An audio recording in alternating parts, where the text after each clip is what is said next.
Who said so? He, after hearing your boasting, I really want to meet him. Sanguiner's strength had been advancing by leaps and bounds recently.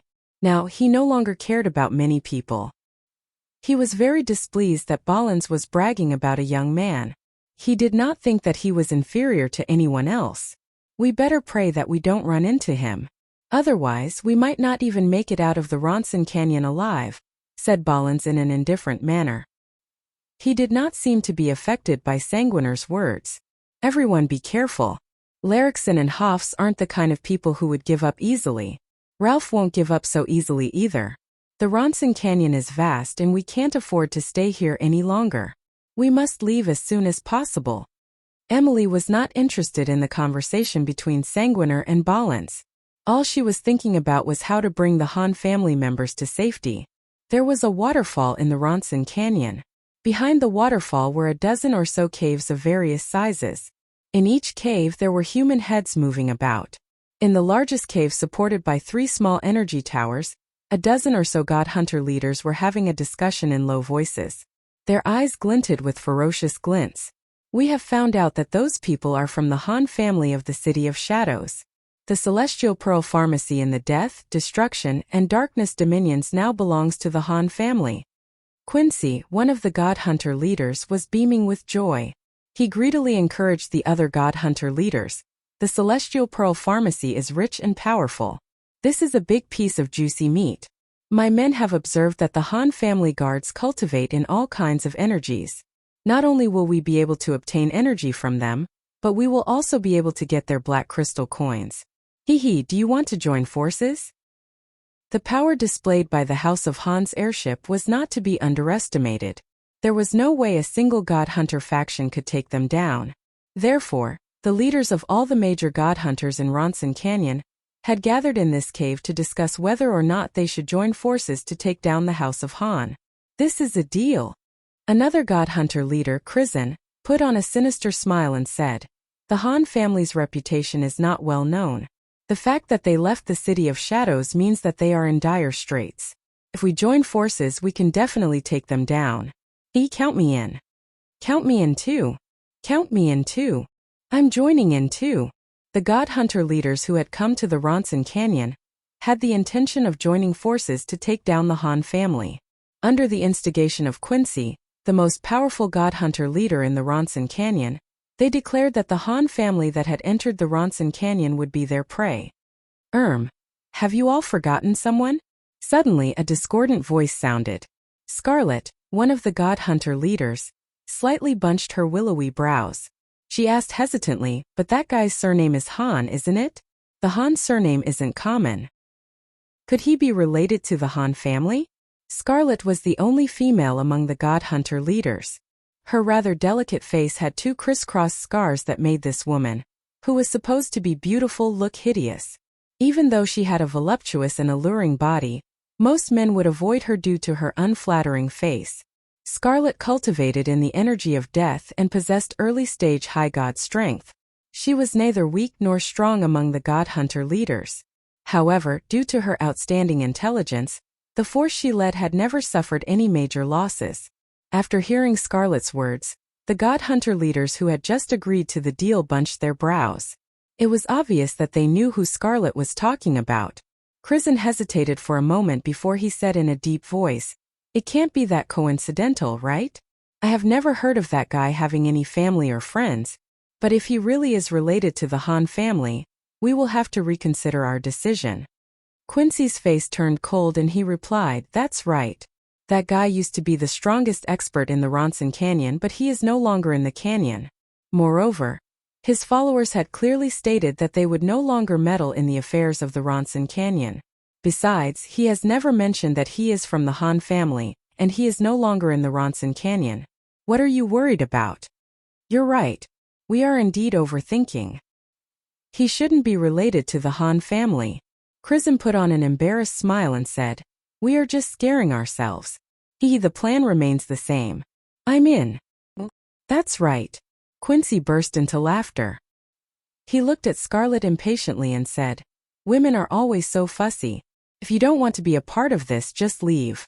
Without your followers, they won't affect the overall situation." Humph, we can still get a little more. Scarlet put on a gloomy face. She nodded and said, all right then. I don't want to risk offending that guy. Upon finishing those words, Scarlet turned into a dark shadow and left through the waterfall. That slut seems to have fallen for him. Why doesn't she take a good look at her? How could he possibly like her? Quincy said disdainfully as he watched Scarlet leave. That guy doesn't have the slightest bit of humanity. He has never shown the slightest bit of affection for a woman. He doesn't show any mercy when it comes to killing women. The way I see it, Scarlet is overthinking things. Hehe, although that bitch's face is unflattering, her body is really sexy and wonderful. TSK. It must be nice to fuck her in a dark place. Crizin replied with a lewd smile. The other God Hunter leaders also understood what he meant and started laughing lewdly. That's right. Chief, why did you come out? As soon as Scarlet left the cave, a shifty-eyed follower came to her and asked with a smile. Scarlet put on an angry face. As a high god, she had sharp ears and eyes. Since those people in the cave did not deliberately lower their voices, she heard every word of their obscene words. However, Scarlet knew that her strength was limited and she had to suppress her anger. She did not dare to rush into the cave and lash out at those people. Only he wouldn't be so lowly and lewd. She shook her head in a self-deprecating manner and said to herself, "Oh Scarlet, what are you thinking about? How could he possibly like someone like you? The last time he saved you, it was purely out of self-interest. He didn't mean anything else. Don't let your imagination run wild." Chief, what's wrong? The follower asked in a slightly louder voice when he saw that Scarlet's expression was complicated. One moment she was gnashing her teeth, and the next she was smiling. Scarlet abruptly snapped out of her trance and shook her head vigorously as though she was trying to shake off the unrealistic fantasy in her mind. It's nothing. By the way, you mentioned that he still has a few followers who haven't left the Ronson Canyon. Can you get in touch with them? Asked Scarlet after she calmed herself down. Those guys are handling the remaining matters and will probably leave soon. I know where they are. I will go and get in touch with them. Wait, I'll write a scroll for you. Send it to them as soon as possible.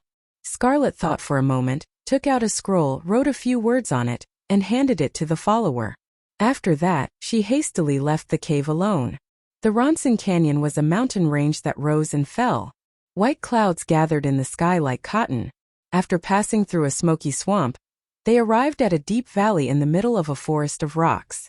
Before the people on the airship could get a clear look at the situation in the valley, Sanguis suddenly shouted, "Someone's coming." The expressions of the Han family guards on the flying bat froze. Each of them vigilantly observed their surroundings. Then they quickly moved into formation on the flying bat. Emily, Phoebe, and the others looked around nervously and shouted, "Everyone be careful! Get ready for battle!" There's no need. There's only one person, and it's a woman. Sanguiner saw that the Han family guards on the airship were on high alert because of his shout. He laughed and said, "Don't be nervous. That woman isn't particularly strong. I can handle her." The guards heaved a sigh of relief after hearing his words. They were curious as to why a woman would come alone at this time. Tanai did not know anyone in the Ronson Canyon, and it was obvious that a woman could not cause any harm to them. So what was she doing here? After a while, Scarlet gradually appeared from a stone forest in the distance. She wore a cold and stern expression. Huh. Before Scarlet could approach, Fanny, Lisa, and the other ladies on the airship exclaimed in surprise. They were all frightened by the two hideous-looking scars on Scarlet's face. "Halt!" shouted Ballins coldly. His killing intent condensed and locked on to Scarlet. Scarlet was startled. She did not expect that Ballins would release such an intense killing intent just by looking at her. Scarlet felt a chill in her heart. She thought that the Han family was not as weak as Quincy had described them to be. Ballins alone possessed high god strength. I wonder if there's someone stronger?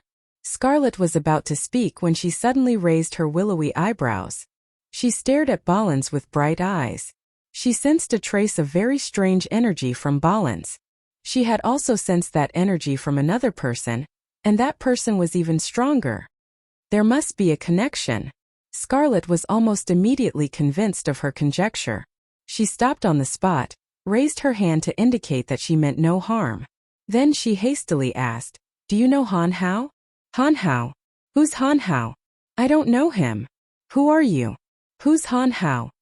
Statholm and the other members of the Han family were astounded. They looked at Scarlet in puzzlement and wondered if there was something wrong with this woman. Why would she rush over to ask such an unreliable question? Scarlet was stunned when she heard that the members of the Han family did not know Han Hao. She thought, am I being overly suspicious? But that old man's energy is very similar to that of Han Hao. How can I explain that? We don't know the person you are talking about. Please don't stand in our way, said Statholm with a faint smile. Although he spoke politely, he was repeatedly signaling to Ballins with his eyes that if you don't leave now, don't blame us for being rude. Then I'm sorry. I'll be on my way. Having been a god hunter for so many years, Scarlet was very good at reading people's expressions. She immediately understood the situation. She thought, since this has nothing to do with Han Hao, I don't have to worry about your lives. Wait. It was at this moment that Gilbert seemed to recall something. He rubbed his head and said, I think I've heard this name before. Let me think. The members of the Han family looked at Gilbert in puzzlement. Ballins did not attack Scarlet immediately. Scarlet looked at Gilbert suspiciously and tried to remind him. Han Hao cultivates in the energy of death. He carries a 3-meter-long bone spear in his hand and there are 7 spears on his back. Gilbert's eyes lit up as he finally remembered. He cried out in surprise, it's him. Not only Gilbert, but Emily, Phoebe, and Fanny had also seen Little Skull Han Hao. Although they did not know that Han Hao had given himself a name, they knew who she was talking about when Scarlet mentioned that Han Hao had 7 bone spears on his back. I think we know who you are talking about. Emily looked at Scarlet with a puzzled expression. She smilingly asked, Is there anything I can help you with? Is Han Hao a member of the Han family? Asked Scarlet. Emily thought for a moment and found it hard to define. However, she knew that Han Shuo and Little Skull were very close. It seemed that Han Hao was a member of the Han family. After thinking for a moment, Emily smilingly said, You can say that. That's great. Scarlet hastily said, The god hunters of the Ronson Canyon have joined forces to attack the Han family. I don't think you will be able to handle so many of them. You'd better retreat from the Ronson Canyon at once. Otherwise, the consequences will be unimaginable. Upon hearing those words, Emily, Statholm, and the others' faces jolted. Statholm anxiously asked, How did you know? I am a god hunter leader myself. I came to warn you because I know Han Hao, replied Scarlet anxiously. I have already sent people to inform Han Hao's followers, but I don't know if they will make it in time. Their followers are all over the Ronson Canyon. As long as you are in the canyon, Tanai will not be able to escape their eyes and ears. They know this place too well. You must leave at once. We can't retreat. Phoebe put on a bitter smile. If they were to retreat now, they might run into Hoff's and Larrickson's followers. They were no better than the god hunters. Thank you for your warning. We can only leave the Ronson Canyon as fast as we can. Hopefully, we will be able to escape the god hunters' pursuit. They did not waste any more words. They did not even ask about the relationship between Scarlet and Han Hao. They hastily took off again. Chapter 885. The Ronson Canyon was more than 10 days away from the Death Dominion. They had no other choice but to leave the Ronson Canyon as fast as they could. Although Gilbert, Emily, and the others were puzzled as to why this malevolent-looking woman knew Little Skull Han Hao, they thought that as Han Shua's summoned creature, Little Skull should have stayed in the Netherworld and should not have appeared on Elysium. As time was of the essence, they did not have the time to ask Scarlet about Little Skull Han Hao. In their minds, Han Hao was not a very important person. After all, a summoned creature was just a summoned creature. As they had never seen Han Hao in person, they could never understand how terrifying Han Hao was. Scarlet understood their anxiety and did not stop them. After seeing the airship of the Han family fly past her, Scarlet hesitated for a moment before she secretly followed behind the airship of the Han family. As one of the leaders of the Ronson Canyon God Hunters, Scarlet knew better than the Han family how powerful the God Hunter factions were in the Ronson Canyon. As long as the members of the Han family were in the Ronson Canyon, Tanai, Quincy, and the others would be able to track them in no time. Quincy and the others had been roaming the Ronson Canyon for many years and knew the geography of the canyon like the back of their hands. Since he had contacted so many factions to deal with the Han family, he would not allow the Han family to escape his grasp. Scarlet's speculation was proven to be correct. 3 days later, when the Han family's airship was about to fly above a mountain peak that pierced through the clouds, they discovered that the mountain peak was densely packed with burly men with sinister expressions and ferocious glints in their eyes. The crowd on the mountain peak kept a short distance from each other. It was obvious that they did not belong to a single faction but a group of many different factions. The eyes of those leading the group were filled with greed as they stared fixedly at the approaching house of Han. Some of them were swallowing their saliva in an unnatural manner. The corners of their mouths curved into cruel smiles. It was obvious at a glance that they were god hunters who loved to kill. Before the Han family's airship could get close, the god hunters who had been waiting on the mountain peak for some time flew into the air. The leaders of the god hunters deployed their domains of divinity and formed layers of boundaries on the mountain peak to stop the airship. In front of the layers of barriers, the Han clan's flying bats were forced to stop. "What the hell are you scums doing?" Gilbert knew that they must be up to no good since they were blocking his way. As soon as he stepped forward, he yelled, "Get out of my way!" There were a dozen or so god hunter factions in the Ronson Canyon blocking the Han family's airship. Each faction had at least a few dozen god hunters. Quincy's faction had the largest number of god hunters, numbering more than 300. The dozen or so god hunter factions had gathered together, numbering around 1,300 in total. Most of their leaders possessed high god strength. With such a pack of jackals blocking their way, the future of the Han family was bleak. Quincy paid no heed to Gilbert's shouts. He stood together with the other god hunter leaders and lecherously laughed at Phoebe, Emily, and Fanny. From time to time, he would point at Jasper, Lisa, and the others and let out strange, complacent laughter. No matter if it was Phoebe, Emily, Jasper, or Lisa, they were all the kind of beauties that could only be found 1 in 100. Under the effects of Han Shua's rebirth pills, their skin was fair and translucent, preserving the most beautiful moment of a woman. Anyone who saw them would be stunned by their beauty. God hunters lived on the edge of a knife and sought all kinds of thrills. It was only natural for them to have a strong desire for beautiful women. Beautiful women such as Phoebe and Emily were fatally attractive to them. For a moment they almost forgot their main objective. From the perspective of Quincy and the other god hunters, the Han family's guards were nothing to be afraid of. Most importantly, they did not discover any high god experts among the Han family's troops. Even though the Han family's forces were large in number, they were nothing in their eyes. I want that woman. A woman as ripe as a honey peach is the most delicious. Haha, no one is allowed to snatch her from me.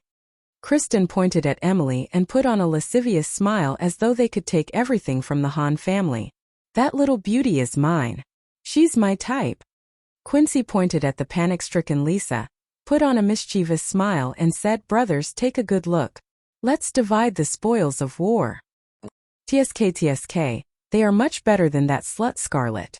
Not only are their figures top-notch, but they are also so good-looking that they can make anyone drool. Alright, let's divide the women first before talking about the other spoils of war.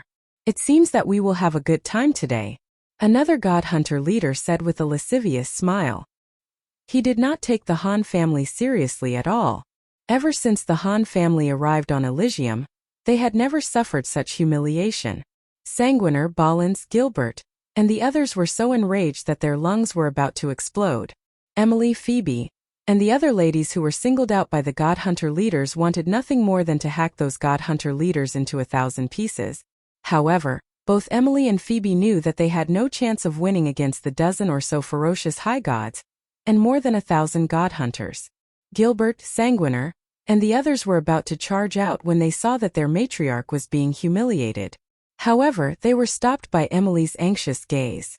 Phoebe put on an ashen face and said in a cold voice, "We are members of the Han family of the City of Shadows. We are on good terms with the major family clans of the Death Dominion. If you dare to cause trouble for us, you will be surrounded and annihilated by the divine guards of the Darkness and Death Dominions. Everyone, if you are willing to let us pass, we can offer you 5 million black crystal coins. What do you think?" Haha, who do you think you are trying to scare? Quincy raised his head and laughed. He said, don't you know who we are? What kind of business do we do? We are god hunters and this is what we do. If we were afraid of the divine guards of the two dominions, we would have quit a long time ago. Let's not waste our breath on them. These women are making our hearts itch. How can we just watch them leave before our eyes? Said Crizin as he rubbed his hands impatiently. Wait. It was at this moment that Scarlet flew out from the back of the airship. I don't know why our leader would give us such a strange order, but since it is our leader's order, we must obey it. Cisco, you have already left the Ronson Canyon. Why are you still meddling in other people's business?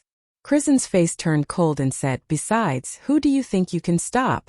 What gives you the right to be so presumptuous here? Han Hao is not here. Do you think you can overturn the heavens? Cisco's eyes glinted with ferocity. He put on a hideous smile and said, we are all in this line of work. Do you think I don't know his temper? I've already informed my brothers of the situation before I came here. If I'm not mistaken, they should be rushing towards the fringe right now. You can kill me today. I'm prepared to die at any moment in this line of work. But I believe you all know my leader's temper. Do as you see fit? The God Hunter leaders' faces jolted upon hearing those words. They did not expect Cisco to have another trick up his sleeve. They knew that even if they killed Cisco and the members of the Han family, Han Hao would know about it. Since Han Hao has spoken, I will not participate. After a long moment of silence, one of the God Hunter leaders forced a smile and said to Cisco, when you see Han Hao, send him my regards. Tell him that I and Long will never make an enemy out of him. Of course, replied Cisco with a smile that didn't reach his eyes. I have to give face to Han Hao. Quincy, I'm sorry, but I will not participate, said another God Hunter leader who had given up. Han Hao treated me well back in the Ronson Canyon. I will not attack his people. One after another, the God Hunter leaders decided to retreat at the most crucial moment. They reluctantly suppressed the thought of attacking the House of Han and hastily left with their men after informing Shidan of the situation. In the blink of an eye, only Quincy and Crizin were left standing in front of the Han family's airship. They could only watch helplessly as the God Hunter leaders left. They cursed Han Hao countless times in their minds.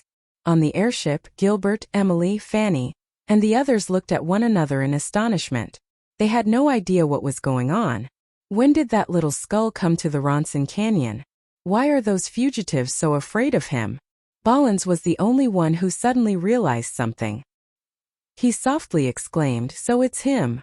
Who? Asked Sanguiner and Gilbert simultaneously. Ballins put on a surprised face and reminded, do you remember that mysterious youngster I mentioned to you? He is the most powerful God Hunter in the Ronson Canyon. To this day, not many know where he came from. I did not expect him to be one of us. It can't be wrong. Dark Dragon Gilbert put on a bitter smile and said, that youngster has been very powerful for a long time. I did not expect him to be so influential in the Ronson Canyon. Quincy, Crizin, do you two really want to fight my leader? Shitan looked at Quincy and Crizin and sneered, I advise you to give up. I will pretend that this never happened. Or else you know the consequences. Damn it, I don't believe this. Quincy seemed to have been angered by Shitan's arrogance. He angrily shouted, if Han Hao were here, perhaps I would give him face. You are just a goddamned mid-god and you dare to talk nonsense in front of me? If Han Hao goes to the fringe, who knows if he can come back alive. But even if he does, I'll just give up on the Ronson Canyon. Let's go and get rid of this Shitan first. Crizin had originally wanted to retreat, but when he saw the women on the Han family's airship, he was blinded by lust. He waved his hand and commanded, kill them. Chapter 886. If it weren't for Chitin's presence, there would be far more God Hunter leaders than just Quincy and Crizin. If more than a dozen God Hunter factions were to gang up on the House of Han, the threat of more than a dozen High Gods would have put the House of Han in grave danger. However, with Little Skull and Han Hao's influence in the Ronson Canyon, those faction leaders had no choice but to withdraw from the Han family out of fear of Han Hao's strength. With that, they would only have to face Quincy and Krizen's factions. Quincy and Krizen's factions had around 500 people in total. Among them, Quincy and Krizen were mid-stage high gods. They were one of the most powerful factions in the Ronson Canyon. However, the Han family was not afraid of these two factions. Just as the other faction leaders left, Gilbert Sanguiner, and the others who had been holding back could no longer hold back. Just as Quincy and Krizen issued their orders, they suddenly discovered that the Han family's guards were charging at them. It was easy to tell if an expert was skilled or not. When the Han family's guards flew towards them from the airship, Quincy and Krizen's faces slightly changed. They were startled and they anxiously shouted, "Motherfucker, be careful!" The Han family's guards were arranged in neat and orderly formations. Each group of guards maintained an appropriate distance from each other, so as to not affect the efficiency of their attacks. The ice-cold eyes of the Han family's guards told Quincy and Krizen that the Han family's guards were definitely seasoned veterans. They were not rookies who had never experienced the cruelty of battle. Therefore, Quincy and Krizen immediately noticed that the Han family's guards were extraordinary. They immediately ordered their subordinates to attack with all they had. However, Quincy and Krizen had underestimated the strength of the Han family's guards. The Han family's guards had not wasted their years of training in the 8 Desolation and Torment formation. Baptized in blood and fire, the Han family's guards were even more ferocious and cold-blooded than the God Hunters. When they attacked, they were like sharp blades that could cut through anything. They stabbed right into the center of the God Hunters. The same scene as the battle between Ralph's Second Corps Divine Guards played out once again. The Han family guards had the upper hand in terms of numbers and teamwork. As soon as they came into contact with the Han family guards, their terrifying battle prowess was on full display. The God Hunters who had been wreaking havoc in the Ronson Canyon were forced to retreat again and again. The Han family guards slaughtered their way through the God Hunters like a hot knife through butter. There was not a single place that could withstand the God Hunters' attacks. Wherever they passed, the God Hunters would scream in despair and agony. One after another, mangled corpses were sent flying and fell from the sky to the peak below. Scarlet and Chiton were dumbfounded. When they saw Quincy and Krizen giving the order to attack, they thought that they were done for. Chiton was blaming herself for being too bossy and domineering just now. But before she could ponder any further, she was astonished to discover that the ones who attacked first weren't Quincy and Krizen's God Hunters, but those Han family guards that she knew nothing about. It was only after the battle started that Chiton realized what was going on. She finally understood why Han Hao had ordered her not to attack the Han family guards. Most people wouldn't be able to see through the intricate and profound battle formation of the Han family guards. But as a direct subordinate of Little Skull, Han Hao, Chiton had seen Han Hao's demonic battle formation. With just one glance, she understood that the battle formation used by the Han family guards was similar to the one she was familiar with. When one of Scarlet's subordinates passed the information to Chiton, Chiton didn't quite believe that Han Hao had anything to do with the Han family. But after seeing the battle formation of the Han family guards, she was the first to believe in Scarlet's judgment. Compared to Chiton, the combat strength of the House of Han had a greater impact on Scarlet. She watched in astonishment as the House of Han pierced into Quincy and Krizen's hands, as though they were nothing more than divine weapons. She watched in astonishment as the House of Han pierced into Quincy and Krizen's hands and slaughtered the God Hunters. Han family. Han Hao. They are indeed mysterious characters. Scarlet mumbled to herself in astonishment. Quincy and Krizen felt as though they were going crazy. Never in their wildest dreams did they expect that the Han family guards would be so terrifying. Each and every one of the guards was using a profound battle formation to harvest the lives of Quincy and Krizen's subordinates. Quincy and Krizen wanted to lend a hand, but they were firmly entangled by Sanguiner, Ballins, and Gilbert. By now, Quincy and Krizen were completely convinced that the Han family had a complicated relationship with Han Hao. This was because Han Hao's subordinates knew a thing or two about the battle formation of the Han family guards. Furthermore, the battle formation used by Sanguiner, Ballins, and Gilbert faintly resembled that of Han Hao. Before the battle began, Quincy and Krizen did not see any high god in the Han family guards. But as soon as the battle began, the sudden appearance of Sanguiner, Ballins, and Gilbert gave them a huge surprise. They suddenly discovered that those unknown and insignificant characters had suddenly transformed into ferocious monsters. Quincy and Kristen were filled with regret. They cursed themselves for provoking the members of the Han family when they knew that Han Hao was unfathomable and mysterious. You're still yelling? Why aren't you yelling? Motherfucker. Didn't you say a lot of bullshit just now? You old dog, I'm going to skin you alive today. You motherfucker. How dare you have any improper thoughts about our mistress? I'm going to break your D*CK right now. Unlike the silent Sanguiner and Ballins, Gilbert never closed his mouth when he attacked Kristen together with Ballins. His venomous words were constantly spewing out of his mouth.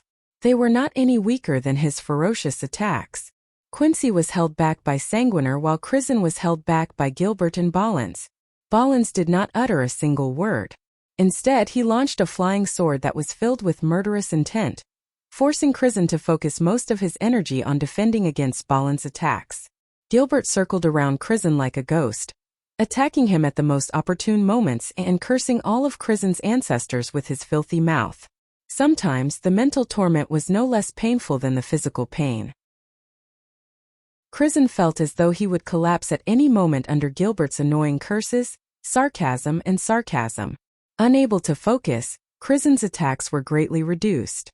Ballins took advantage of the situation and inflicted a few more wounds on Kristen's body with his flying sword. Kill them! Phoebe shouted coldly when she saw that Han Hao's side had gained the upper hand.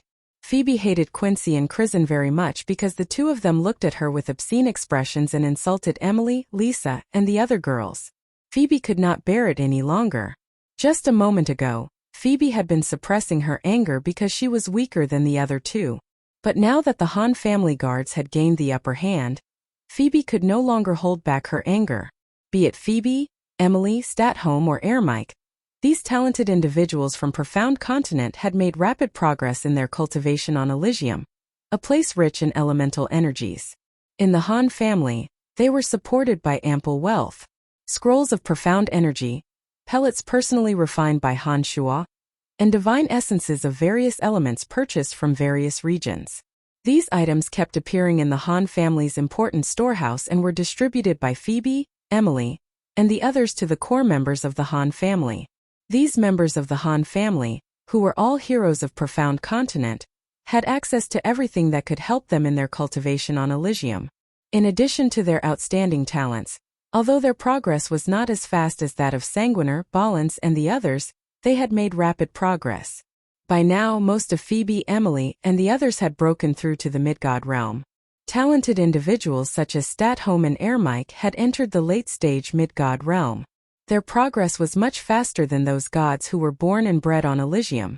These people were able to become top-notch experts on Profound Continent, a place where elemental energies were scarce and they barely understood the various elements.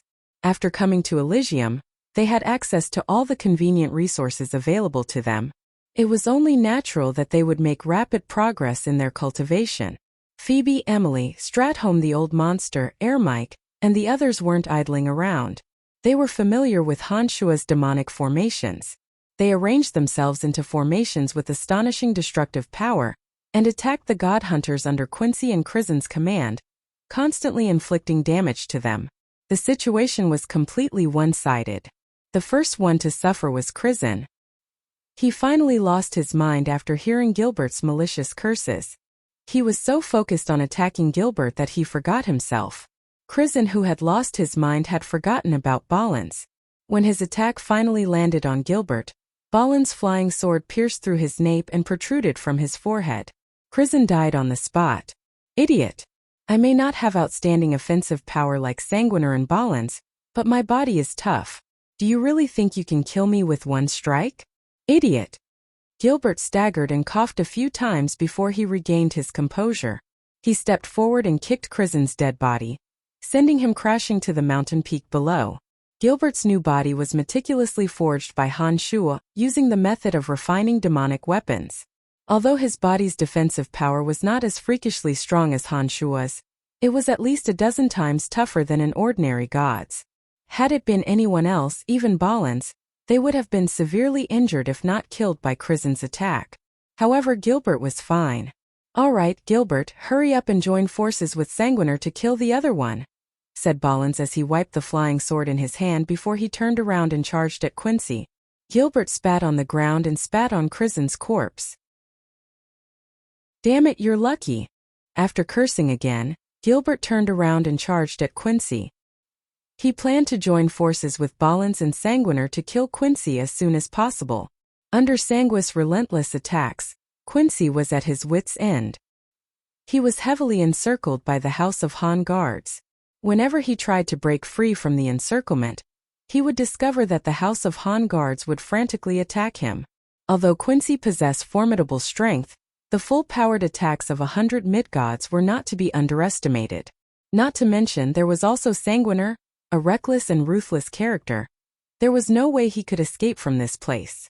The moment Krizen died, Quincy's heart turned cold. He knew that he was done for. As expected, Ballins and Gilbert did not have the resolve to fight fair and square. They immediately surrounded Quincy, causing him to feel even more despair. Even if I'm going to die, I'm going to drag someone down with me, said Quincy hatefully in his heart. As a god hunter, he did not know if he would live to see the light of day. Every god hunter's hands were stained with blood. As the leader of the god hunters, Quincy dared to offend Little Skull, Han Hao, and even attack the Han family. It was clear that he was not someone who feared death. The moment Ballins and Gilbert surrounded him, Quincy knew that he would not be able to escape death. Ruthless people had their own plans. He was prepared to perish together with his enemies. Everyone spread out. This guy wants to drag someone down with him. Alright, keep some distance from him. We will slowly wear him down. Stratholme the old monster glanced at Quincy and saw through his bloodthirsty eyes. Having roamed the profound continent for so many years, Stratholme the old monster's eyes were very sharp. With his reminder, not only Ballins and Gilbert, but even Sanguiner, who was entangled with Quincy, immediately retreated a distance away. Motherfucker, you want to perish together? That won't happen. Gilbert arrived again. His mouth once again began to play its venomous role. A series of curses and insults were spewed out from his mouth.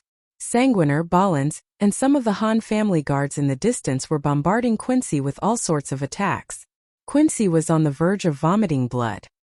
He discovered that he had been deprived of the opportunity to perish together with his enemies. He could only helplessly face all sorts of attacks in despair. In the end, Quincy failed to escape his fate of being surrounded and killed.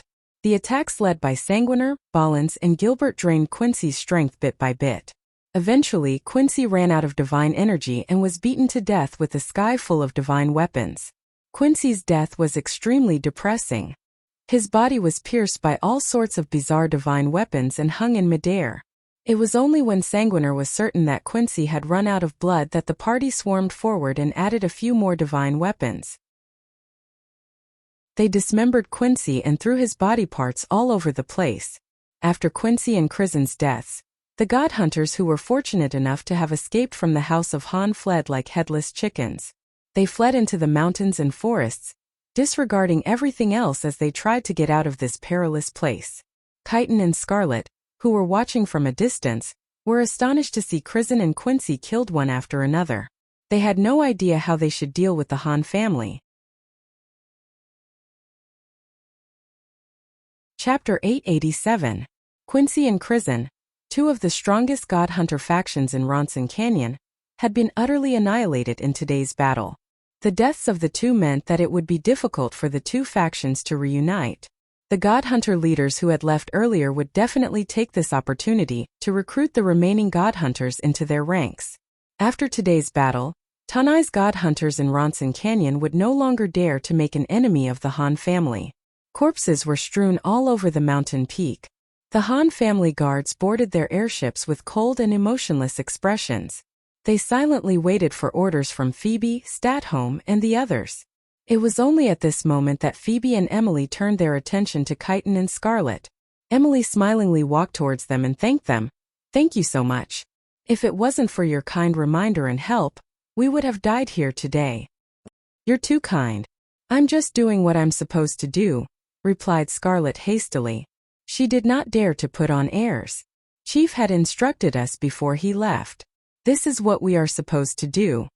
After witnessing the Han family's formation, Chiton realized that Han Hao must have a close relationship with the Han family. Chitin's attitude towards Quincy and the others changed to one of humility. Has Han Hao really become your chief? Emily bunched her brows and asked Chitin, who was rather reserved. Chitin was rather stunned. He did not understand why Emily would ask such a question. After staring blankly for a moment, Chitin honestly answered yes. Ever since Chief came to Ronson Canyon decades ago, he has been leading us on expeditions in this region. After a few decades, Chief has become the most powerful faction in Ronson Canyon. Those guys that we encountered today were all defeated by Chief. If Chief were here, not even Quincy and Kristen would dare to attack us. Emily wore an astonished face. She did not expect that the strange little skull could have evolved to such an extent. A person who could dominate so many God Hunter factions in Ronson Canyon was no ordinary person. Emily knew that. Unbelievable. It's really him. Lisa sighed. Back in the Babylon Academy of Magic and Force, the little skull Han Hao had sneakily attacked her at night. Lisa had a deeper impression of this strange undead creature with 7-bone spurs than anyone else. There's nothing strange about it. That guy has been very powerful since a long time ago. It's just that you guys don't know about it. Dark Dragon Gilbert had a smug look on his face as he chuckled. You guys don't spend much time with Master, so you definitely don't know how treacherous that fellow is. Back in the dark forest, he was already sneaking up on others with Master every day. Gilbert had been with Han Shuo for a long time. As he had signed a completely unfair contract with Han Shuo did not hide anything from him. Therefore, Gilbert knew more than Emily and Fanny about the strength and intelligence of the little skull Han Hao. Then where is he now? Asked Phoebe.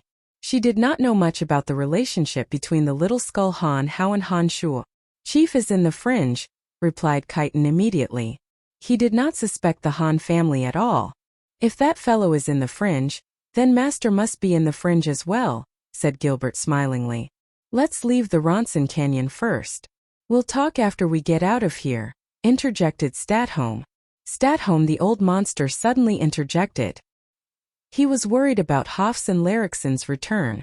As they were not out of danger yet, he had to ensure the safety of the Han family. After hearing Statholm's reminder, Phoebe and Emily immediately realized that it was not the time to ask questions. The two ladies nodded and Phoebe said, "Thank you for your help. The Han family will remember this favor. However, we have some urgent matters to attend to and cannot stay in the Ronson Canyon any longer. Let us meet again in the future. Then I shall not disturb you any further," replied Scarlet with a faint smile. She nodded at Chitin and excused herself. Chitin did not say much. As a god hunter, he could not get too involved with the Han family, as it would only bring unnecessary trouble to the Han family. Besides, with Quincy and Kristen dead, Chitin had to deal with the aftermath of their deaths.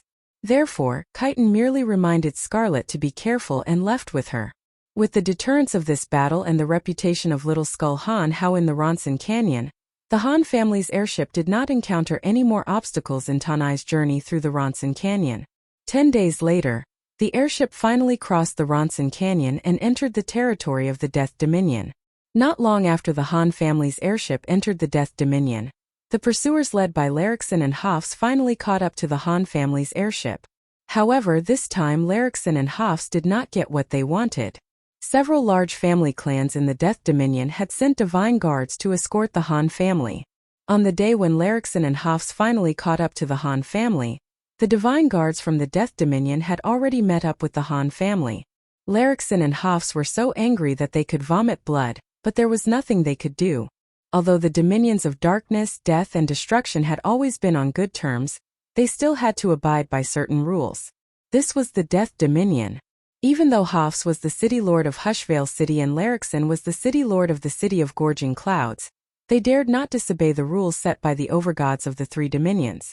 They could only watch helplessly as the Death Dominion's divine guards escorted the Han family away. After arriving at the Death Dominion, the Han family finally escaped from the City of Shadows. They no longer had to live in fear. At the Saint residence in the City of Shadows. City Lord Wallace wore a gloomy face as he listened to Ralph's report. When Ralph finished narrating the situation, Wallace coldly shouted, "Trash! All of you are trash. Please forgive me, your lordship. I have done my best. Ralph knelt on the ground in fear and tried to find an excuse for himself. I really did not expect that Hofs and Larrickson would not be able to inflict any damage to the Han family, even though they had brought so many people with them. Even those fellows named Sanguiner and Ballins clearly possess high god strengths. Shut up, Wallace shouted in a low voice. He took a deep breath to calm himself down before he said, "It seems that the Han family knows what role I played in this incident. Now that they have all arrived at the Death Dominion, there's nothing I can do about it. Your lordship, that Brian has been missing for so many years. He might have died long ago. There's no need for us to worry about him," said Ralph cautiously as he stealthily sized up Wallace, who had regained his composure. "You think I'm worried about Brian?" Wallace sneered and said, "That's right. Brian is indeed a young and talented man. It's not easy for him to possess such strength and temperament at such a young age. But I have seen too many young and talented men like him. The more talented they are, the sooner they die. Even if he returns to the City of Shadows, what could he possibly use to fight me? Do I need to fear him?" Then, Ralph put on a puzzled face and tried to ask. "Sigh." Wallace let out a soft sigh and scratched his head in a rather annoyed manner. In a rather bitter voice he said, "Although there's nothing to worry about that youngster. He has a close relationship with the daughter of the Goddess of Destiny. Back then, his lordship had instructed me to treat Brian well. Those two are the real headaches." Ralph's face jolted upon hearing those words. To him, the Goddess of Destiny and the darkness over God were existences that were out of his reach. Besides, he had no idea what relationship Han Shua had with the Goddess of Destiny. This was the first time he had heard about it, and it had given him quite a shock. "Help me invite Larrickson and Hofs. I want to have a good chat with them," instructed Wallace after thinking for a moment. Ralph complied respectfully, and retired to take care of this obscure business for Wallace. A few days later, Larrickson and Hofs reconvened at Fort Lossberg. They met at the location where the Han family used to live. When Larrickson and Hofs heard the secret that Wallace had told them, they felt a headache coming on. Larrickson and Hofs cursed Wallace in their hearts. They thought, "Why are you only telling us about such an important matter now? Aren't you trying to set us up?" The three then began to conspire about the matter regarding Han Shua at the location where the Han family used to live. Unfortunately, as the three did not know much about Han Shua, they did not manage to come up with anything useful. They only came to a temporary agreement regarding the Han family. They agreed that once the Han family and Han Shua returned to the Darkness Dominion, the three parties would join forces to kill Han Shua. After the discussion was over, Larrickson and Hofs left Fort Lossberg. Wallace, on the other hand, was in no hurry to leave. After hearing about the conflict between Hofs and Larrickson and the Han family, Wallace became very interested in the strange demonic formations the Han family used. Wallace stayed in Fort Lossberg for more than a month. He wanted to find out how these seemingly ordinary stone pillars and trees could perform such miraculous functions. Unfortunately, he knew nothing about demonic arts, and his month of exploration was fruitless. In the end, Wallace had no choice but to give up on his exploration. He sent his men to destroy all traces of the demonic formations the Han family left behind.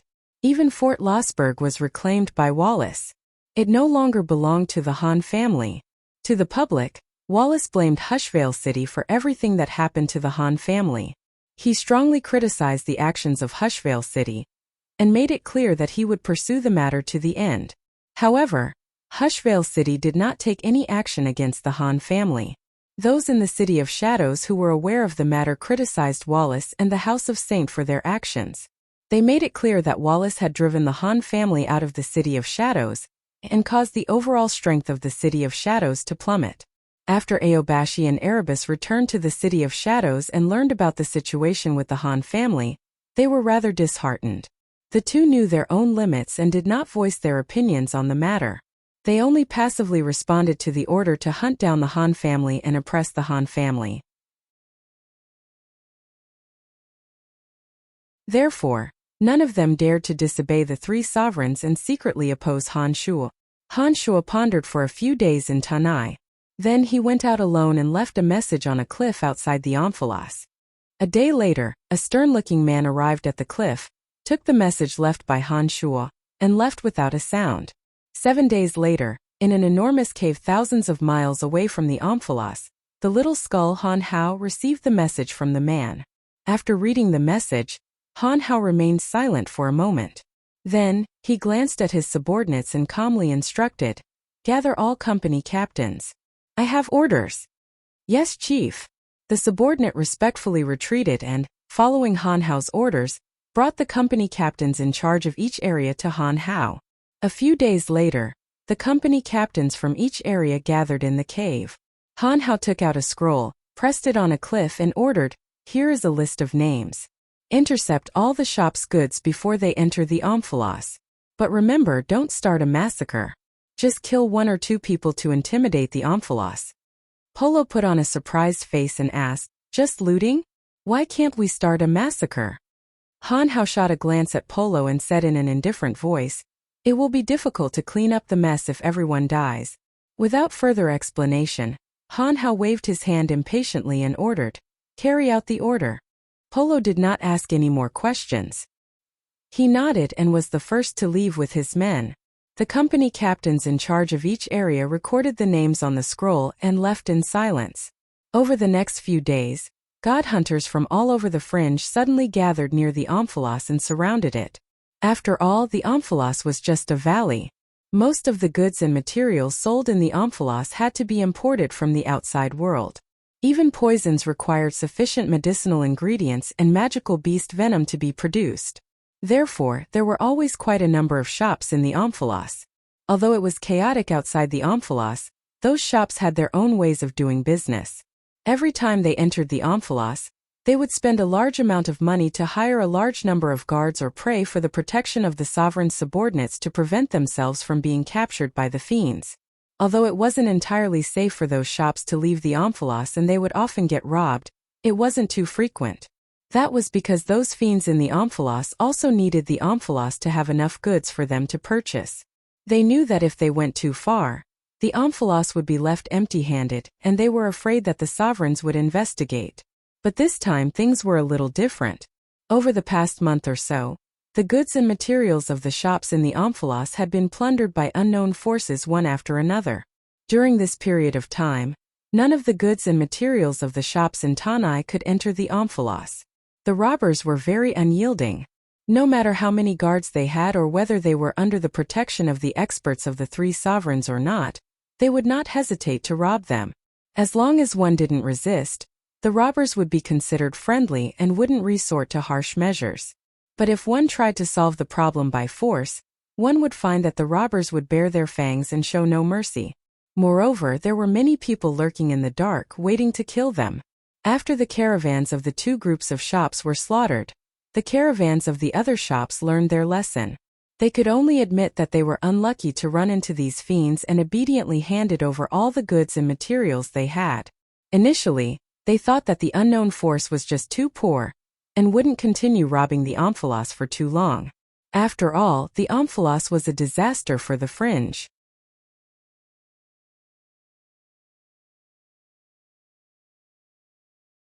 Chapter 888. The merchants of the Omphalos weren't fools. Although they didn't know where that force came from, they could guess that it had something to do with Han Shuo. The situation was very clear. The owners of these shops had been waiting for a long time for the supplies to enter the Omphalos, but the other 3 sovereigns did not take any action. They had no choice but to gather together and contact the 3 sovereigns. Tyre, Log and Wasis were well aware that the little skull, Han Hao had been plundering the Omphalos like a madman. Their forces were spread across every region of the fringe, and they were the first to receive news of Han Hao's massive actions. However, the 3 sovereigns knew about the relationship between Han Hao and Han Hao. They had no intention of shedding all pretense of cordiality with Han Shuo and chose to remain silent. They wanted to see how long Han Hao would continue his rampage. But when they discovered that Han Hao showed no signs of stopping even after several months, and that their presence had seriously affected the Omphalos, the 3 sovereigns could no longer sit still. When the merchants of the Omphalos reached the ears of the 3 sovereigns, they had no choice but to take action. First, they reassured the merchants and promised that they would handle the matter. Celestial Pearl Pharmacy. Han Shuo was sitting in a secluded gymnasium, meditating on his new realm. He felt as though he had become one with the Omphalos. He felt a wonderful sense of peace and tranquility. Ever since entering the Skybreak realm, Han Shuo would meditate and comprehend the mysteries of the new realm whenever he had the time. Back when he first entered the Skybreak realm, he had obtained many wondrous and chaotic mysteries. Those mysteries included the essence of demonic arts and the usage of various demonic techniques. He needed to carefully comprehend the mysteries in order to maximize his strength.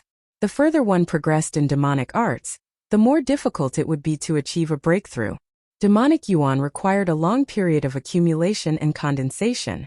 Those with poor aptitude might never be able to achieve a breakthrough. Even geniuses with exceptional aptitude and luck would need hundreds to thousands of years to achieve a breakthrough. It wasn't easy for him to enter the Skybreak realm, and he didn't know how long it would take him to reach the next level. Right now, all he could do was try his best to stabilize his new realm and familiarize himself with the powers and techniques of the Skybreak realm. This wasn't something that could be accomplished overnight. Han Shuo's principle of doing things had always been to seize all the time he had to improve himself. He had already given his orders, and now it was time to wait for the results. One day Han Shuo, who was meditating on the Skybreak realm, suddenly sensed an extremely powerful life magnetic field slowly approaching the Celestial Pearl Pharmacy. After reaching the Heavenly Annihilation realm, only existences that were much stronger than him would be able to escape Han Shuo's terrifying senses. After a brief probe, Han Shuo learned that it was the other sovereign, Asura. Back in the Omphalos, as Han Shuo's strength had yet to reach the Skybreak realm, he couldn't clearly sense Asura's hidden energy. But now that Han Shuo had reached the Skybreak realm, he could immediately sense Asura's presence. Han Shuo opened his eyes and walked out of the remote gymnasium unhurriedly. He went to the tallest clock tower in the Celestial Pearl Pharmacy and waited for Asura's arrival. After a while, Asura, who had also sensed Han Shuo's aura, came to Han Shuo with a smile on his face. Tyre, Logue and Wasis want to see you. Haha, it seems that they want to discuss the matters outside the Omphalos with you. Asura went straight to the point. It was obvious that he knew that the Little Skull Han Hao's actions outside the Omphalos were incited by Han Shuo. Han Shuo nodded and said, I know why you are here. Those three are pretty patient. They actually waited until today to come to me. Brian, be careful. I'm worried that Tyre, Logue, and Wazer might join hands to deal with you if you push them too far. Asura bunched his brows and said in a worried tone, Tyre, Logue, and Wasis are all unreasonable people. If the three of them join hands to deal with you, you will be in grave danger. Don't worry, I know what I'm doing, replied Han Shuo smilingly. He did not take Asura's warning to heart. Han Shuo could easily escape from Salis, even before his demonic arts reached the Skybreak realm. Now that his strength had reached the Skybreak realm, it would be even more difficult for those sovereigns to capture him. Han Shuo wasn't worried at all. All right then, let me lead the way, said Asura. He did not say much and led the way. Tyre, Logue and Wasis of course did not choose the Omphalos. As the commercial center of the fringe, the Omphalos was strictly prohibited from fighting. As the ones who set the rules, the three sovereigns naturally could not do something that would slap their own faces. Therefore, they chose to meet Han Shuo on top of an extinct volcano in the northwest of the Omphalos. The reason why Asura warned Han Shuo to be careful of the three sovereigns was because of the location they chose. If Tyre, Logue, and Wasis were planning to negotiate with Han Shuo, they would definitely choose the Omphalos. The fact that they chose to meet on top of an extinct volcano meant that they had other plans in mind. Naturally, Han Shuo was not afraid of the three sovereigns. He followed behind Asura and chatted about recent events. Soon they arrived at the extinct volcano. The volcano was dark red in color. There were no plants or beasts on the mountain. Before they even arrived at the volcano, Han Shuo sensed the biomagnetic fields of Tyre, Logue and Wasis. The three sovereigns did not deliberately conceal their energies. Han Shuo detected their locations with his consciousness. After carefully sensing, Han Shuo was shocked. He sensed a biomagnetic field that was much stronger than that of Logue and Wasis. It was obvious that Tyre's reputation as the strongest sovereign in the fringe was well-deserved. His strength was indeed stronger than Logue and Wasis. Haha, welcome, welcome. I finally get to meet the young prodigy who defeated Salus. On top of the extinct volcano, a burly man laughed at the sky. His voice was loud and clear. It was very pleasing to the ears. Tyre was not as sinister and vicious as Han Shuo had imagined. At first glance he looked straightforward and forthright. This was somewhat unexpected to Han Shuo. Logue and Wasis were not as generous as Tyre. Logue nodded at Han Shuo with a fake smile while Wasis wore a cold expression. He did not even greet Han Shuo. As soon as Han Shuo and Asura stood on top of the extinct volcano, Tyre laughed again and said, "The fringe has been deserted for so long that I'm starting to feel bored. Haha, it's good that you are here. Now there's some hope. That scoundrel Salus is blind. How dare he pick a fight with you? Serves him right." Tyre and Han Shuo did not treat each other as strangers. Those who did not know would have thought that the two were very close. You're welcome, you're welcome." While laughing, Han Shuo secretly observed Tyre. He discovered that although Tyre looked straightforward and not scheming, his eyes were bright and full of wisdom. Tyre was definitely not an easy character to deal with. After carefully observing Tyre, Han Shuo felt that this Tyre was much more difficult to deal with than Logue and Wasis. This kind of person who looked straightforward but was actually meticulous was often more lethal than those who looked sinister and vicious. In his mind, Han Shuo had already regarded Tyre as the most formidable opponent in the fringe. While Han Shuo was sizing up Tyre, Tyre was also quietly observing Han Shuo. The more Tyre observed Han Shuo, the more puzzled he became. As Han Shuo cultivated in an energy system that was different from any energy system in this world, Tyre could not see through Han Shuo's strength. Han Shuo casually stood there, but his whole person seemed to have merged with the surrounding scenery. When Tyre closed his eyes, he even felt that Han Shuo wasn't there at all. It was as though Han Shuo was a stone that could be seen everywhere. There was nothing special about him. The more he could not see through Han Shuo, the more Tyre did not dare to act rashly. He began to doubt the countermeasures that he had discussed with Logue and Wasis. He secretly winked at Logue and Wasis, hinting them to use a softer approach. May I know why the three of you have asked me to come here?" Han Shuo observed the three of them for a while before asking about proper business. Logue put on a faint smile and said to Han Shuo in a gentle manner, "We know that the god hunters outside the Omphalos are related to you. Haha, that's why we have not interfered with them." Logue forced a smile and said to Han Shuo in an awkward manner, "We know that the chaos outside the Omphalos is inevitable. But if this goes on without Tanai's supply, those shops will not be able to sustain themselves.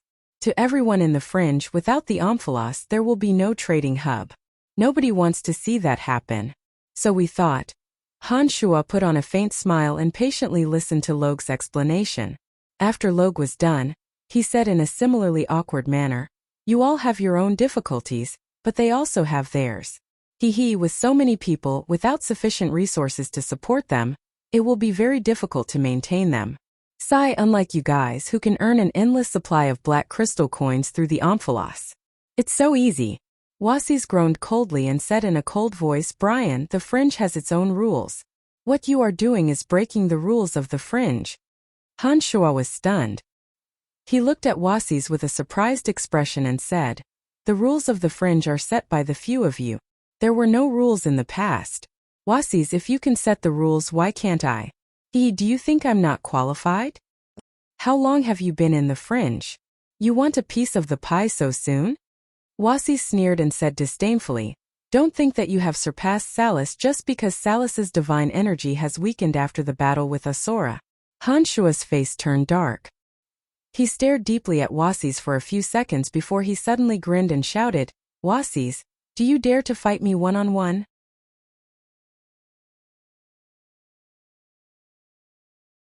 Chapter 889. Han Shuo might not be able to deal with Tyre, Logue, and Wasis at the same time, but if it was Wasis alone, Han Shuo was still very confident. The fringe was a place where strength determined everything. Sometimes no amount of nonsense was better than a single strike. In Han Shuo's opinion, Wasis was the weakest among the three. Moreover, he was also the most annoying one. Han Shuo could prove his determination by defeating Wasis. Wasis did not expect that Han Shuo would actually challenge him. Under Han Shuo's aggressive gaze, Wasis became somewhat uncertain.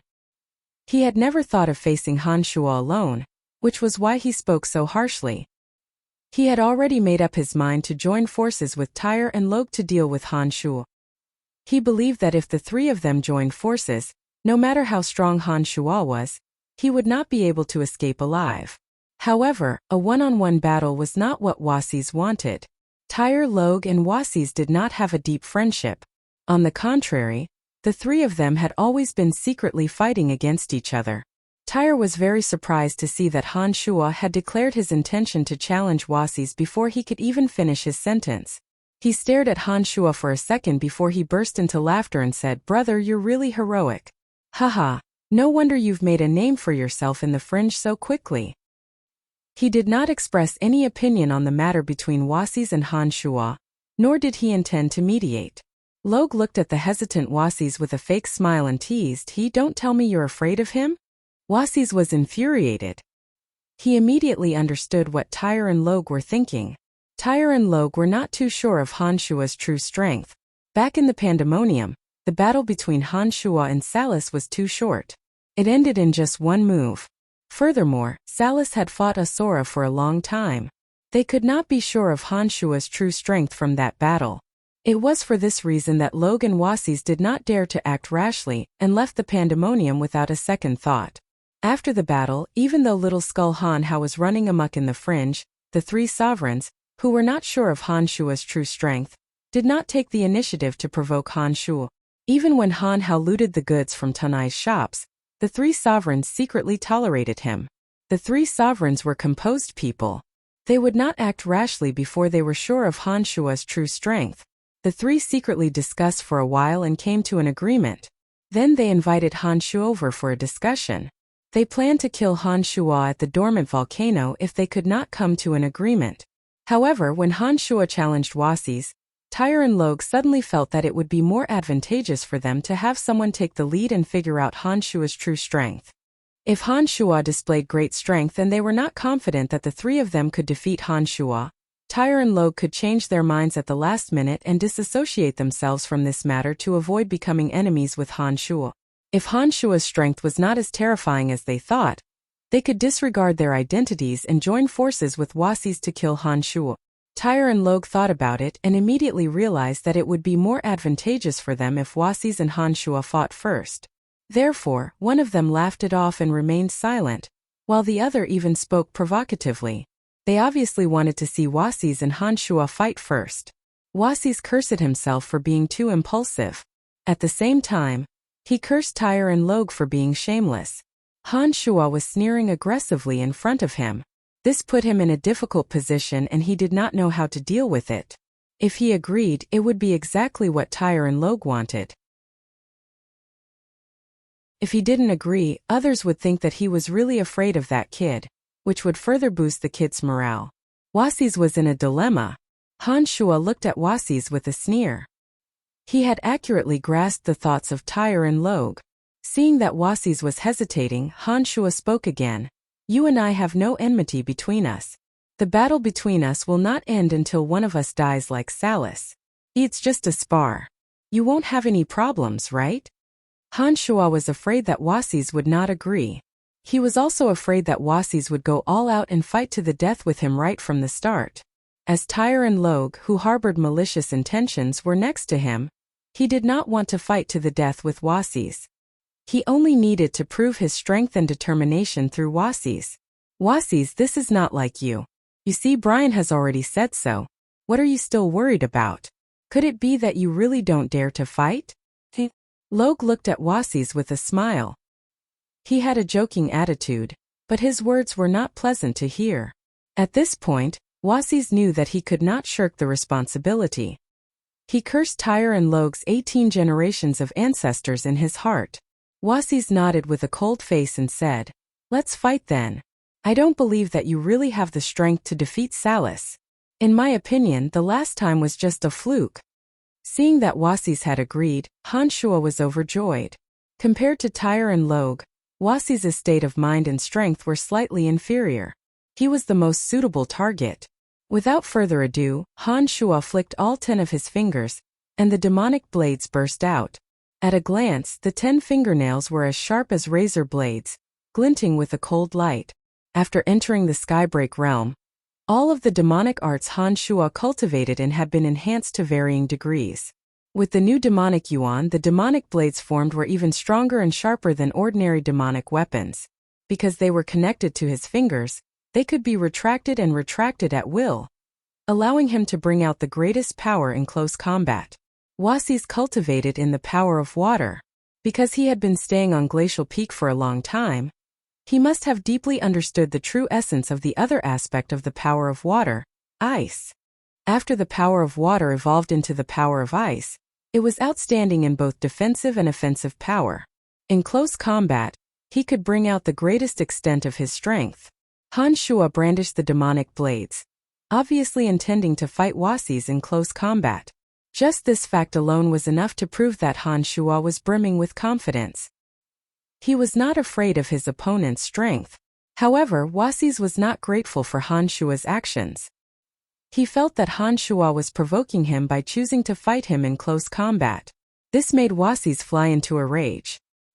He yelled, "Brat, you're asking for it." As he spoke, a layer of solid ice covered Wuxi's. Under the sunlight, Wuxi's looked like a huge diamond, sparkling with a beautiful luster. The layer of solid ice covered Wuxi's entire body. Strangely, it did not affect Wuxi's mobility. He could move his hands easily and naturally, unaffected by the ice at all. The solid ice that covered most of Wuxi's body made use of the toughness of ice. However, his 4 limbs were deeply affected by the gentleness of the water element. Wuxi's was indeed worthy of his reputation as an expert who cultivated the energy of water to the overgod realm. His understanding of the 2 elements of the energy of water had reached a very profound level. Seeing that Wuxi's was ready for battle, Han Shuo knew that he had achieved his goal. He did not waste any more words with Wuxi's. A close-range fighter must have the awareness of close-range combat. Abandoning all the complicated and flashy movements and long-range attacks, Han Shuo stabbed at Wuxi's as fast as he could. The demonic blades were as cold as blades. When the demonic yuan was fully condensed in the blades, the demonic blades forged from fingernails became 10 terrifying weapons. Clang! The first crisp sound came from Wuxi's body. It was the sound of Han Shuo's left middle finger coming into contact with the solid ice on Wuxi's chest. Wuxi's did not expect Han Shuo to move so quickly and so effectively. All he saw was a dazzling flash of light. In the next moment, Han Shuo was right in front of him. The 10 sharp blades enlarged in front of his eyes. Just as he was about to intercept Han Shuo, he helplessly discovered that his chest had already been hit. Han Shuo was faster than him. This was Wuxi's conclusion. Wuxi's indeed had a profound understanding of the profound energy of ice. Although the sharp demonic blades struck Wuxi's first, they did not immediately break through the layer of solid ice that Wuxi's had put up. They only left a few centimeters long cut on Wuxi's body. Although Wuxi's was a beat slower, the attack landed on Han Shuo's body as soon as Han Shuo got close to him. The 2 ice swords in Wuxi's hands pierced towards Han Shuo's chest. Clang! Clang! An enormous repulsive force exploded from Han Shuo's chest. Wuxi's was instantly repelled. Tyre, Logue, and Asura, who were watching from the side, widened their eyes. They cried out in disbelief. They could clearly see that Han Shuo did not use any defensive boundaries on his body. Han Shuo was only wearing a thin black warrior's robe. He did not have any divine armor on him. In other words, when Wuxi's attack landed on Han Shuo's chest, it was a solid attack on Han Shuo's body. Gods who cultivated in the 12 fundamental edicts could be found in every corner of Elysium. Some of them had incredibly powerful divine bodies, but none of them had ever seen someone who could block an attack with their bare body without the aid of any divine armor, boundaries, or defensive measures. Tyre and Logue were both shocked. They were certain that if they had blocked Wuxi's attack with their bare bodies without any defensive measures, not only would they have been injured, but they would have been gravely injured. They had never heard of anyone on Elysium with such a powerful body. Not even an overgod with the quintessence would be able to withstand such an attack without using any means of defense. Not even an overgod with the quintessence would be able to do that. Tyre and Logue looked at Han Shuo with complicated expressions. They were getting more and more amazed.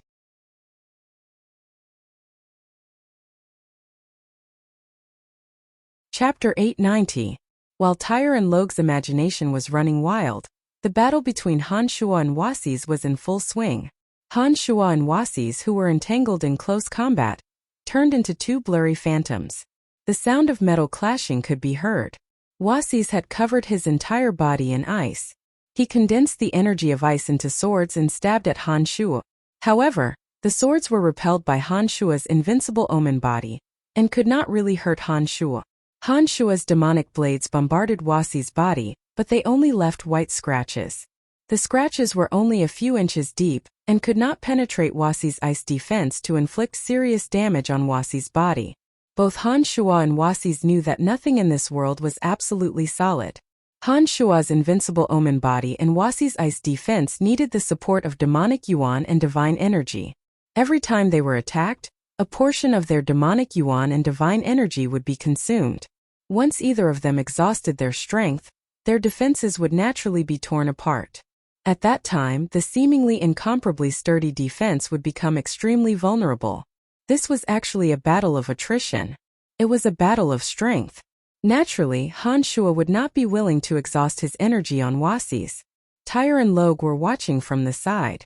If he were to exhaust too much of his energy in the battle against Wuxia, those two might take the opportunity to gang up on him and gang up on Wuxia. Although Asura was also present, Han Shuo did not expect much from him. He did not believe that Asura would help him defend against Tyre and Loge. Therefore, Han Shuo had no choice but to be on guard. While he was exhausting Wuxia's energy, Han Shuo decided to use another method of attack against Wuxia. Han Shuo consciousness suddenly formed an invisible wave that locked onto Wuxia and charged at Wuxia's divine soul. Wuxia, who was defending against Han Shuo attack with all his might, suddenly felt a stabbing pain in his mind. He sensed a sharp soul energy penetrating his mind and launching a terrifying attack on his divine soul. Wuxia panicked in the face of the sudden soul attack. His eyes were filled with fear. Of the 12 fundamental forces, the 3 that were most adept at soul attacks were the energies of life, death, and destiny. Gods cultivating in the energy of water were at a disadvantage in this aspect. Han Shuo's soul attacks were profound and unfathomable. They didn't belong to the 3 fundamental forces at all. After Han Shuo consciousness attack penetrated Wuxia's mind, it transformed into a dense net and wrapped around Wuxia's divine soul. That net made of thousands of strands of consciousness gradually tightened. Wuxia's divine soul felt an unbearable pain as though it was being poked by a needle. Demonic arts were not only outstanding in the forging of the physical body, but also in the use of consciousness. Although Wuxia's physical defense was extraordinary, Han Shuo's consciousness attack only targeted Wuxia's soul. Wuxia, who did not have much attainment in this aspect, was immediately at a disadvantage. The physical defense and attack were greatly affected by the divine soul. Once the divine soul became flustered, it would immediately be reflected in one's actions. When Han Shuo's consciousness attack was launched, Wuxia was immediately caught in a difficult situation. His movements became somewhat flustered, and his eyes were no longer as confident as before. Rog's expression changed. As a cultivator of the energy of death, he had great attainment in the use of soul power. When Han Shuo's consciousness attack penetrated Wuxia's mind, he was the first to feel it. Rog carefully sensed with his divine soul, and suddenly realized that he had no idea which element Han Shuo's consciousness power came from. Han Shuo's consciousness power, which was scattered into thousands of strands like a spider's web, was something Rog had never seen or imagined. This filled his heart with fear, and he looked at Han Shuo with deep apprehension. "It's a soul attack."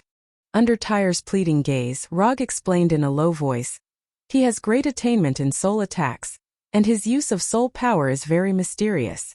If he messes with Wuxia's divine soul, it will directly affect his strength." Tyre was surprised and his eyes flickered. He exchanged a look with Rog, and no one knew what he was thinking. With the help of the consciousness attack, Han Shuo had gained the upper hand in the battle against Wuxia. The thick layer of ice on Wuxia's body seemed to have begun to crack, as if it would shatter at any time. If this situation continued, It would not take long for Wasis to be unable to resist under Han Shua's indiscriminate bombardment. However, at this moment Han Shua suddenly withdrew. Not only did he give up the physical attack against Wasis, but he also withdrew the consciousness power that had forcibly broken into Wasis' mind. He no longer stared at Wasis and pestered him.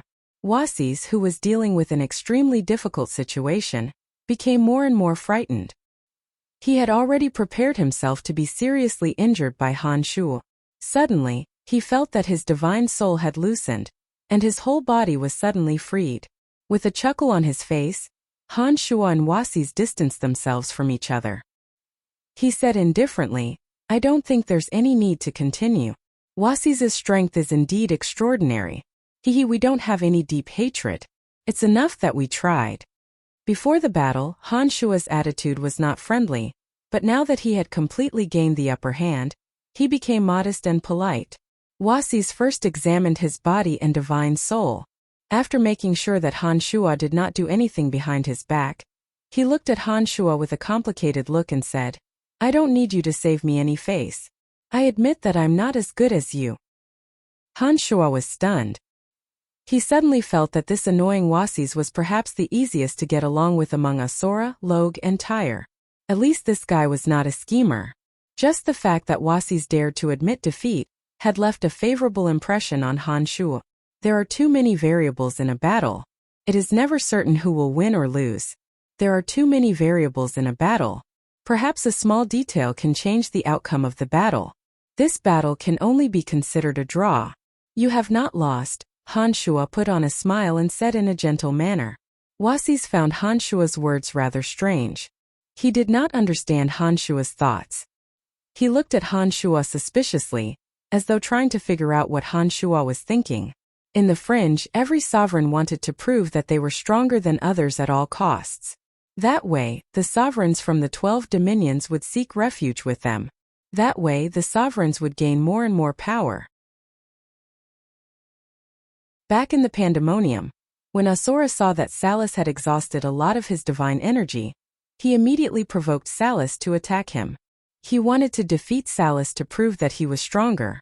He and Log came to the pandemonium with the same goal in mind. However, Han Shua had clearly suppressed him in every aspect. Not only did he not mock or ridicule him, he even calmly said that it was a draw. This puzzled Wasis. Wasis looked deeply at Han Shua. He did not see any disdain or ridicule in Han Shua's eyes. This made him even more puzzled. "Oh, isn't it over a little too fast?" Log suddenly said smilingly, "The winner hasn't been decided yet." Wasis was infuriated. He shot a cold glance at Log and said, "I believe that Brian has the strength to replace Salus in the Omphalos. If you think that he is not qualified, you can try." Log stared blankly. He did not expect that Wasis would speak up for Han Shua. He looked at Wasis strangely. He knew that Wasis must be angry at him and Tyre for letting him take the lead. Log chuckled and said, "There's no need for me. Brian has just fought with you. It's not fair for me to fight him now. Let's talk about it in the future." Since when did you become such a stickler for rules?" Wasis sneered. He knew that Log loved to do such things. There could only be one reason why Log did not attack Han Shua immediately. He was not confident that he could defeat Han Shua. Log did not feel embarrassed at all. He looked at Tyre and asked, "What do you think about this matter?" Tyre couldn't figure out what Wasis was thinking. If Wasis was not willing to fight Han Shua with them, Tyre and Log would not have absolute confidence in defeating Han Shua. Moreover, there was also the scheming Asura beside them. Tyre knew that Han Shua must have seen through their scheme. That was why Han Shua retreated when he had the absolute upper hand. Han Shua then made use of Wazir's resentment towards them and took the initiative to express his goodwill, causing Wazir to hesitate. That was how Han Shua broke the alliance between the three of them. This youngster is not easy to deal with. Tyre inwardly made a judgment about Han Shua. With the addition of Wasis, Tyre felt that it was no longer appropriate to stick to the original plan. After thinking for a moment, Tyre came up with another plan. He laughed heartily and said, "Heroes indeed come from youngsters. Brother Han Shua has proven his strength in the battle just now. Logically speaking, we shouldn't say anything but, oh? Is there a problem? Han Shua bunched his brows and asked in a deep voice. Tyre forced a smile and nodded. He said helplessly, but Salas is not dead. He is just temporarily hiding to recover. If we allow you to enter the Omphalos, things will be difficult to deal with once Salas returns. Tyre shook his head and sighed. Unless you kill Salas.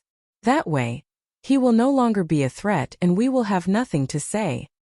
You don't have to worry about that. If Salas really returns to the Omphalos, I will be the first person he will find trouble with. You don't have to do anything. I will deal with Salas myself. If I die, my belongings will belong to Salas. You will have nothing to do with it. What's so troublesome about that? Of course, Han Shua would not be fooled by Tyre's excuse. He had thought about it long ago and answered without hesitation.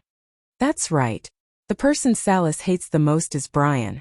If he really returns, the first thing he will do is to seek revenge on Brian.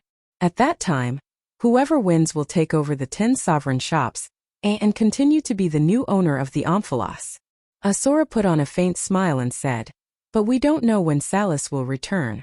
Before that, I don't think it's inappropriate for Brian to enter the Omphalos. Tyre knew that Asura and Han Shua were on the same side. He nodded and did not say anything. He glanced at Wasis and asked, what do you think? Tyre couldn't figure out what was on Wasis's mind. He needed to figure out Wasis's thoughts from Wasis's answer, and then decide if they should take the risk.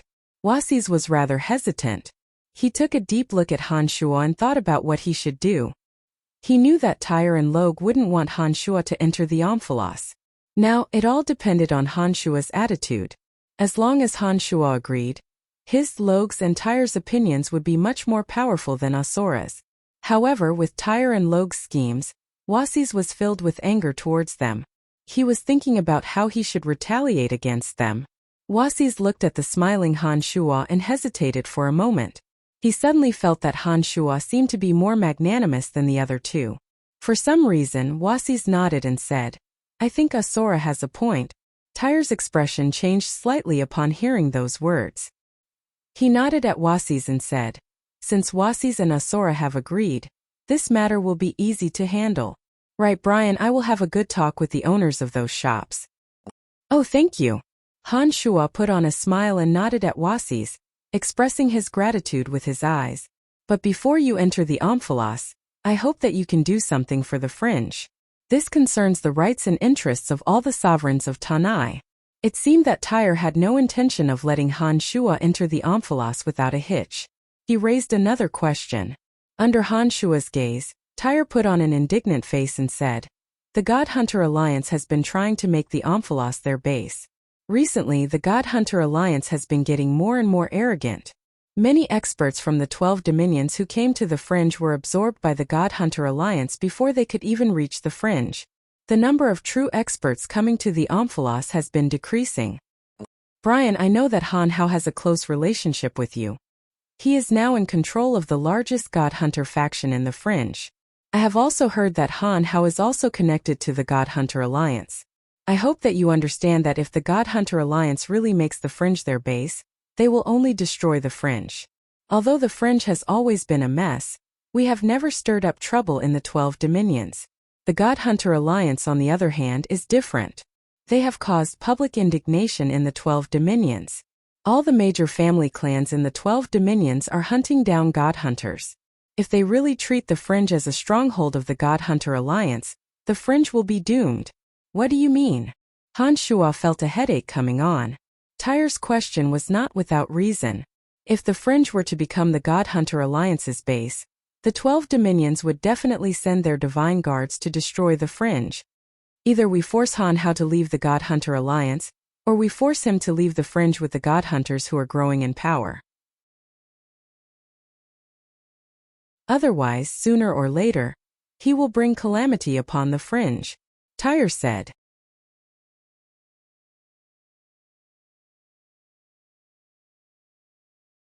Chapter 891.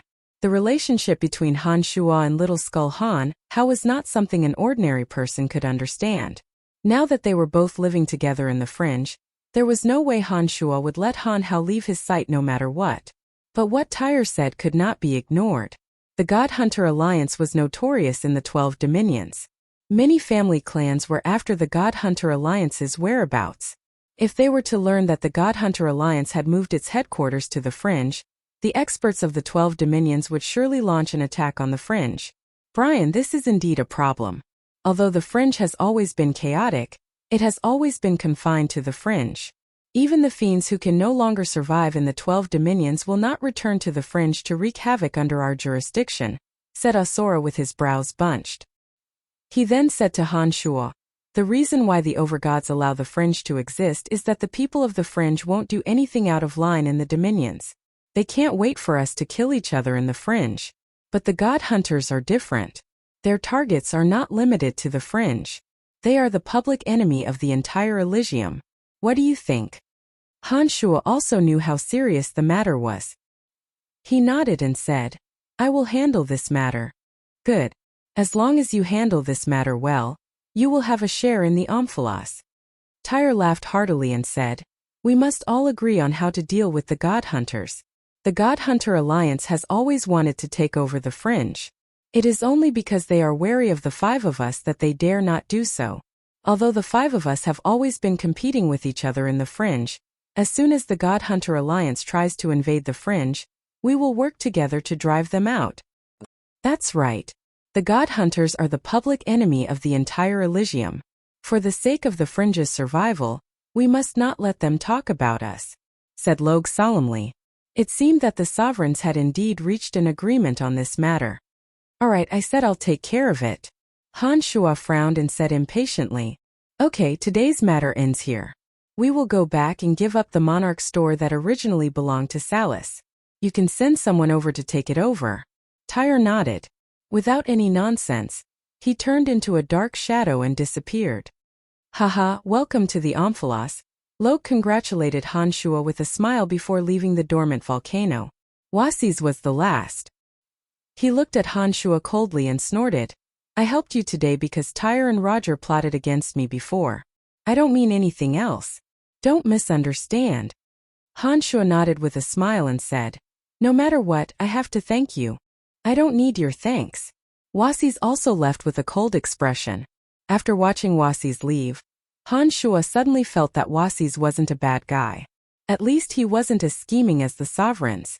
Han Shuo took a glance at Asura. Although Asura had given him a lot of convenience since he first entered the Fringe, Han Shuo was still on guard against Asura. Disregarding the strength of the sovereigns, Han Shuo felt that Asura was no less cunning than Tyre. Asura had been using Han Shuo to deal with the sovereigns from the very beginning. Asura had been investing in Han Shuo according to Han Shuo's strength. Han Shuo had unknowingly tacitly acknowledged Asura as an ally. Han Shuo didn't dare to fully trust Asura. He had long been on guard against him. If Han Shuo had to choose an ally from the Fringe, Han Shuo would probably choose Wuxia's after careful consideration. Wuxia's was not a cunning person.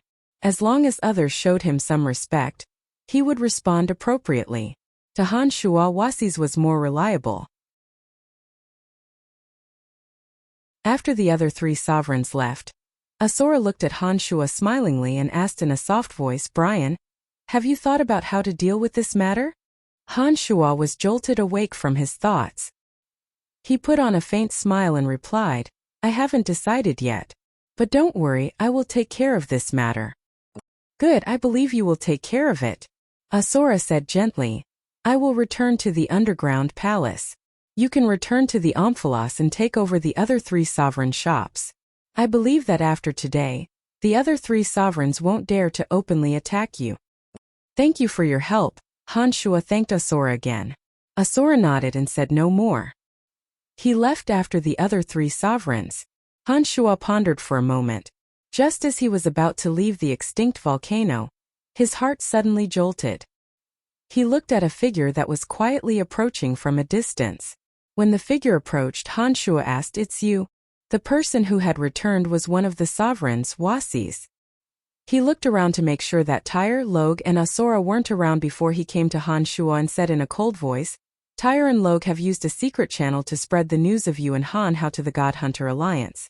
The God Hunter Alliance has its own rules. They might do something to Han Hao. Tell him to be careful." After taking a short pause, Wasis hesitated for a moment, looked deeply at Han Shuo, and said, "Also be careful of Asura." Upon finishing those words, Wasis turned around and left.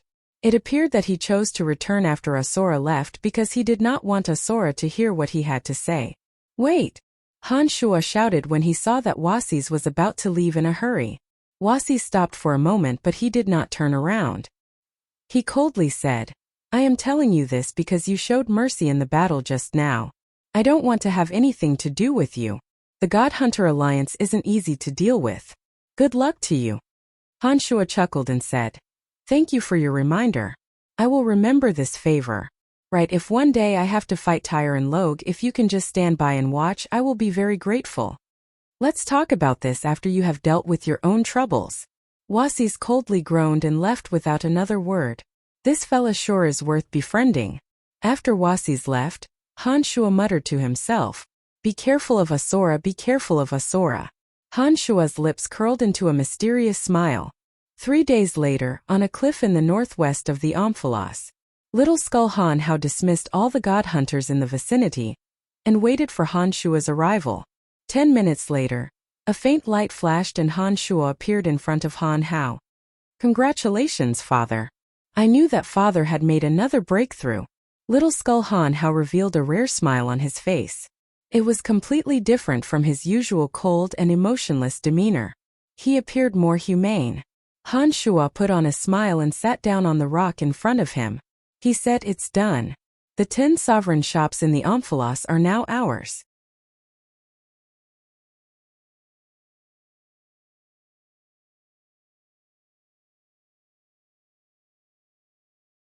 Chapter 892. Han Shuo had promised the sovereigns that Little Skull, Han Hao, would leave the God Hunter Alliance and that even if a war were to break out between the Fringe and the God Hunter Alliance, Han Hao would stand on their side against the God Hunter Alliance. With Han Shuo's promise, the sovereigns no longer had any excuse to stir up trouble. Han Shuo finally moved into the Omphalos. The 10 sovereign shops that originally belonged to Salis were handed over to Han Shuo by the other sovereigns. Just like the other sovereigns, Han Shuo would take 1/5 of the Omphalos annual taxes. This amount alone was an astronomical sum.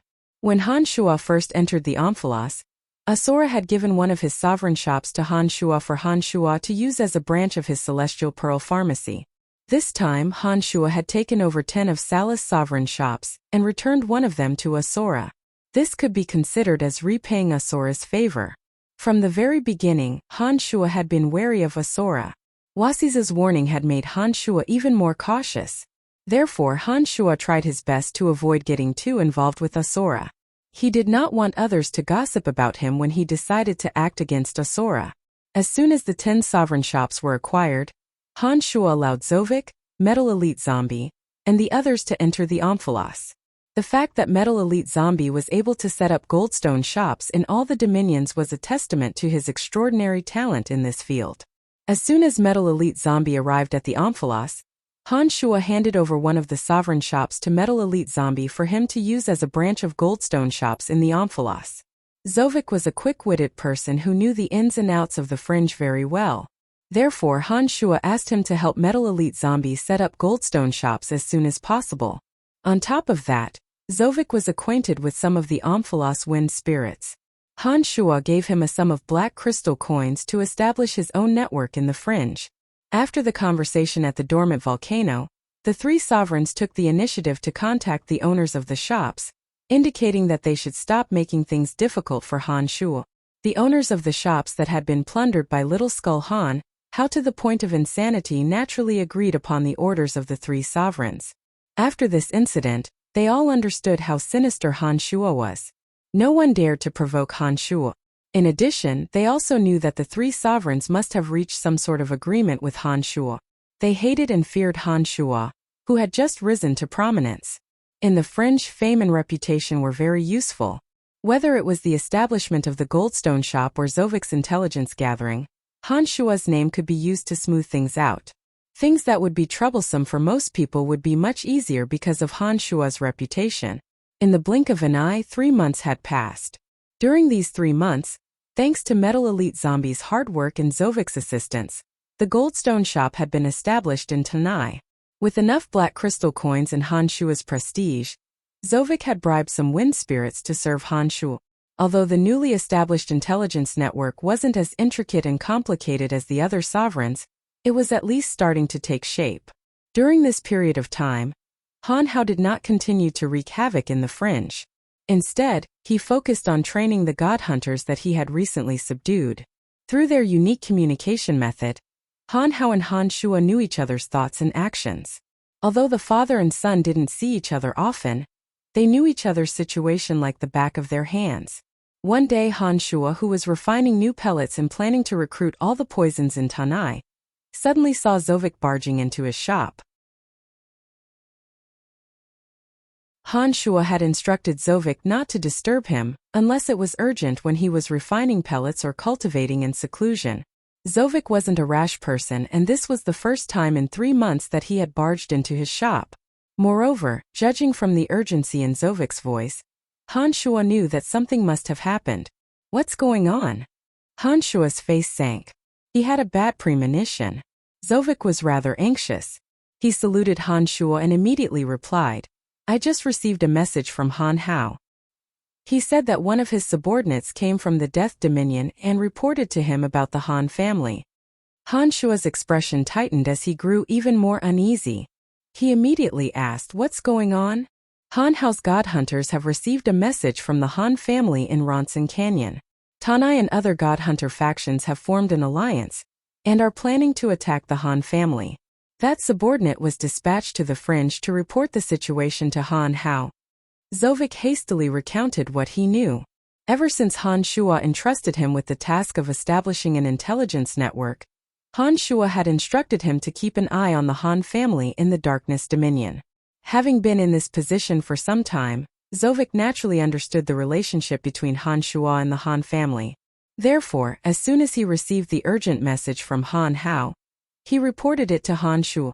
The god hunter who reported the news to Little Skull Han Hao was Shitan's backup when he went to the God Hunter Alliance's base. He had no idea what happened in Ronson Canyon. It was the same for Han Shua. Han Shua understood that it must have been a very dangerous time. It took Han Hao's subordinate more than 4 months to travel from the Death Dominion to the fringe. In other words, the information that reached Han Shua was from 4 months ago. Han Shua's face turned gloomy. He deduced that something must have happened to the Han family in the City of Shadows of the Darkness Dominion. Otherwise, the Han family wouldn't have traveled thousands of miles to the Death Dominion. 4 months had passed and Han Shua had no idea how the Han family was faring. He didn't know if they had escaped from Ronson Canyon. Zovik was similarly clueless about the House of Han's current situation. Based on the information he had gathered, it was more likely that the House of Han had perished in the Ronson Canyon. Therefore, he could not find any words to comfort Han Shua and could only maintain an awkward silence. After a while, Han Shua took a deep breath and said to Zovik, "I'll be leaving the fringe for a while. Don't tell anyone that I'm leaving. If anyone asks, just tell them that I'm cultivating in the pandemonium. It shouldn't take long for me to return. During this period of time, take care of matters in the fringe. I'll be back as soon as possible." "Don't worry, my lord. I know what to do." Zovik nodded in understanding. He was an old fox in the fringe and he knew what he should and shouldn't do in the fringe. Han Shua nodded and said, "I'll leave immediately. Keep an eye on those kids. Don't let them cause any trouble when I'm not in the Omphalos." After giving his instructions, Han Shua left the Omphalos openly. As soon as he stepped out of the Omphalos, he concealed his aura so that no one could detect his presence. After leaving the Omphalos, Han Shua contacted Little Skull Han Hao using a special method. After the two had a private conversation, Han Shua left the Omphalos and did not linger in Tanai. Witherbone City in the Death Dominion. Among the cities in the Death Dominion, Witherbone City's buildings were the most peculiar. Its city walls were made of the bones of unknown magical beasts. The bones were of different colors, and each piece was extremely sturdy. At first glance, Witherbone City, which was made of many bones, looked sinister and terrifying, like a giant ferocious beast. Witherbone City, the Kieran residence. The members of the Han family were gathered in a building made of bones. The facilities here were much worse than those in the City of Shadows. The environment here was not good either. The bone refinery was located right next to the stinky bone refinery. The bone refinement field was a place where special metals were used to forge bones. Through the mixing of some rare metals, bones could be made even harder than rocks. The bones refined by the bone refinement field could be used as buildings, and some of the best materials could be used as basic materials for divine artifacts. Most of the bones in the bone refinery came from magical beasts. There were also some that belonged to gods of the dead. Sometimes the bones that were delivered to the bone refinery were mixed with minced meat. The Han family's residence was not far from the bone refinery. It had been some time since the Kieran family arrived in Witherbone City of the Death Dominion. They had been living under the House of Han's roof for quite some time. In the beginning, the House of Kieran treated the House of Han warmly. However, when they realized that they couldn't reach an agreement with the House of Han, their attitude changed. The Han family had no shortage of black crystal coins, and they could easily improve their living conditions. However, Shatio of the Kieran residence repeatedly promised that he would improve the situation as soon as possible. He used all kinds of excuses to keep the Han family in the Kieran residence and prevented the Han family from leaving the Kieran residence. Li Wei had a close relationship with Han Shuo. She had expressed her opinion on the matter many times. But unfortunately, her opinion was not valued by the Kieran family. Chateau did not change his decision because of Li Wei's opinion. Han Shuo, Phoebe, Emily, and the other ladies who loved cleanliness were driven mad by the stench of the bone refinery. Phoebe, Emily, and the others grew more and more impatient after receiving no response to their requests. However, the House of Kieran was extremely powerful. They were one of the most powerful family clans in Witherbone City. It seemed that they had reached an agreement with the city lord to prevent the Han family from leaving the city. I didn't expect that we would end up in another dangerous place after leaving the City of Shadows. The Kieran family is putting us under house arrest, said Phoebe angrily, but there was nothing she could do. Let's just bear with it for now. Witherbone City is even more powerful than the City of Shadows. There are divine guards stationed around the Kieran residence. It's impossible for us to leave the city by force, sighed Han Shuo. Stratholme the old monster let out a soft sigh. He appeared to be dispirited. He had thought that he was finally free from the City of Shadows. Little did he expect that after escaping from the wolf's den, he would enter the tiger's mouth. Not only did the situation not improve, it became even more dangerous. What they want is Brian's medicine formulas and the training methods for the Han family guards. These are the foundation for our Han family to establish a foothold on Elysium. I will not give them those things even if I have to die, said Phoebe resolutely. After such a long time, Phoebe knew what the Kieran family and Witherbone City were after.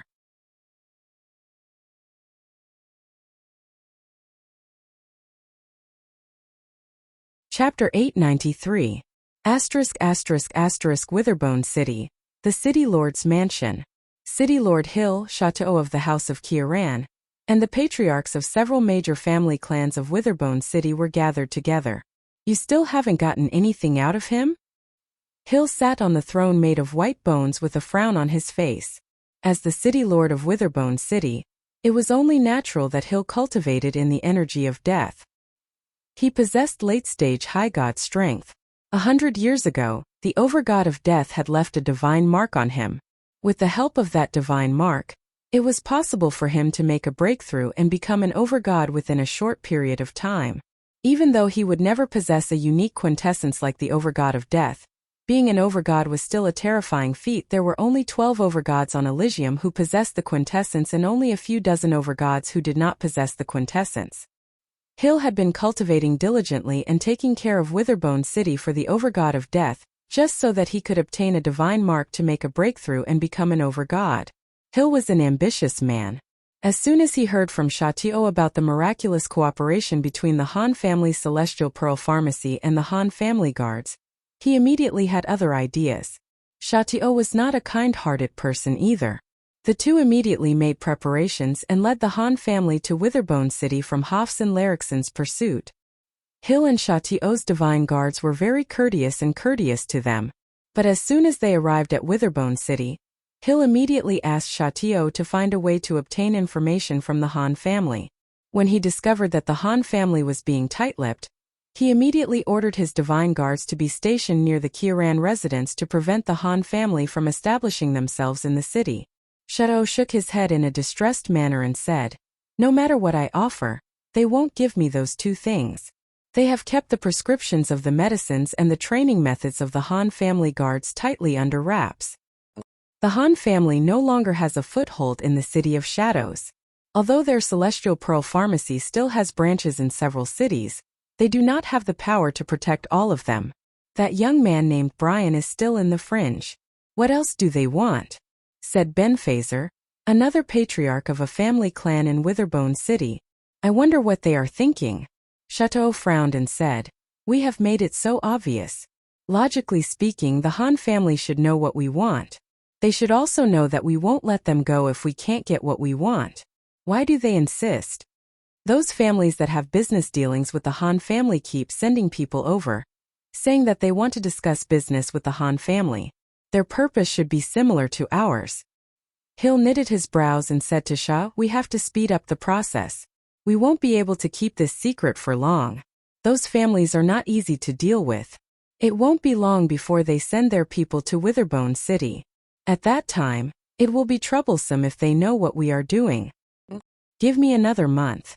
If the Han family is still so insistent after a month, don't blame me for being impolite." Château also knew that this matter could not be dragged on any longer. Shear was getting impatient, and this matter had to be settled as soon as possible. They could not let their efforts go to waste. "All right, as soon as possible. If the Han family still refuses to give in after a month, then we won't be polite anymore."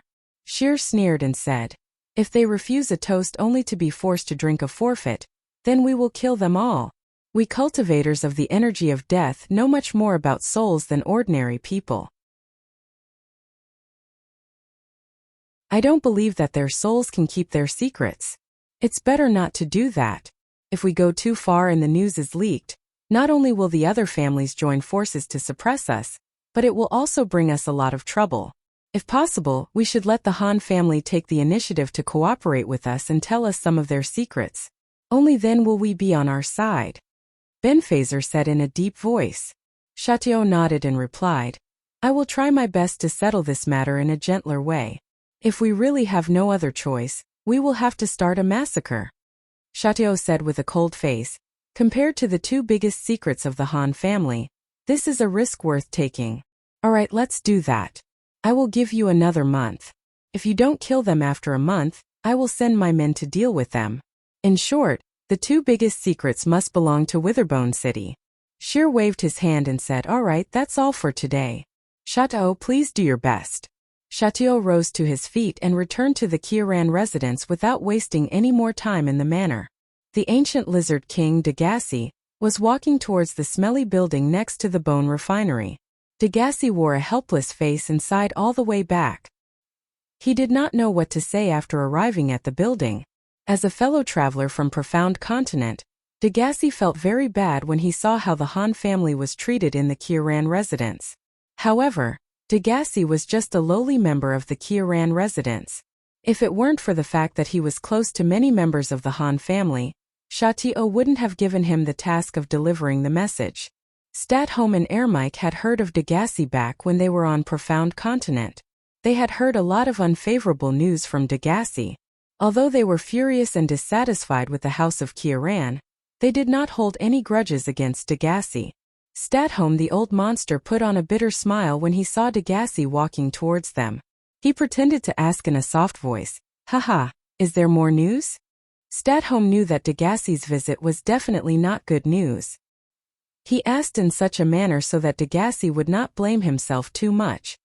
"Sigh, I really don't want to meet you here," Degassi sighed. He continued, "Back in the City of Shadows, at least you were treated in a dignified manner. Brian was even more courteous to me. Now that you have come to the Kieran residence, not only can I not give you the same treatment, I have to make you suffer like this. Sigh, it's all because I'm too weak to say anything. Otherwise things might be better. This has nothing to do with you. Li Wei is the little princess of the Qiran residence. Her words are still useless. Chateau won't care about anyone's opinion when there's so much profit to be had. You don't have to blame yourself, Mike replied. After a short pause he asked, what's the bad news? Some people deliberately let me eavesdrop on their conversation. Hill and the patriarch had a discussion today. Hill gave the patriarch a month's time. If the patriarch can't get what he wants from you after a month, they will kill you and take everything from your souls. Degassi sighed, his face full of pain. Let's fight them to the death. Gilbert was enraged. He shouted, they've gone too far. I have never seen anyone more shameless than them. Back when we first established a branch of Celestial Pearl Pharmacy in Witherbone City, they were the friendliest and most hospitable of us. Our Celestial Pearl Pharmacy has earned them countless black crystal coins. But now that we are in a disadvantageous position, they have changed their attitude. They are even more despicable than Hoffs and Larrickson. They are just as despicable as Wallace. If this doesn't work, we can only fight them to the death. Sanguis' eyes were bloodshot. He had been repressed the most during this period of time. He often had the urge to destroy something at all costs. However, Balin stopped him every time and told him to endure it. Sanguiner knew that the Han family would be done for if he took action. They were outsiders in Witherbone City.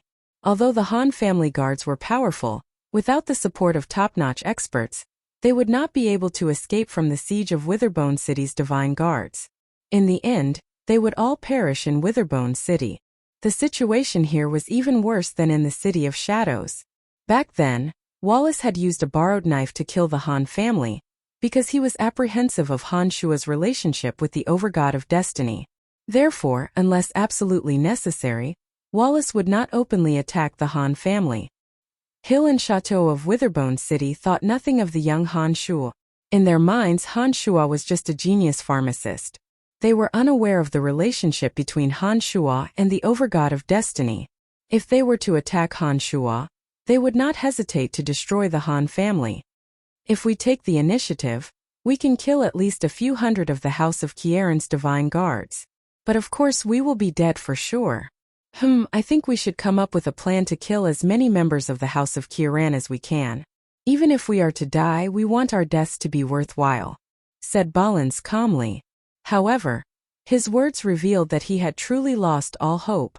Balins knew that the Han family had no hope of escaping alive.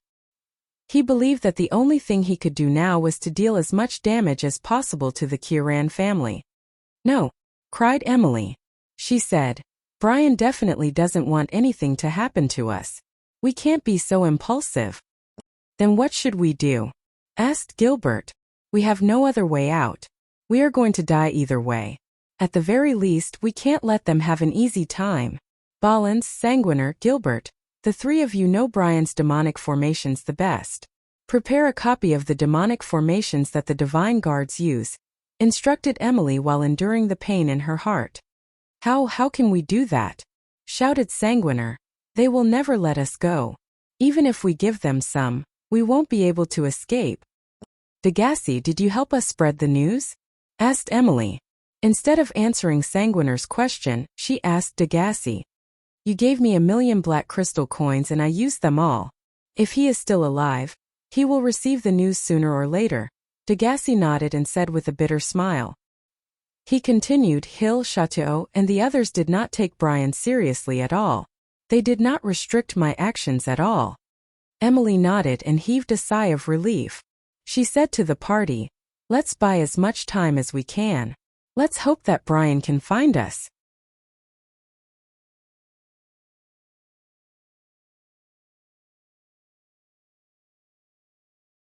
Chapter 894.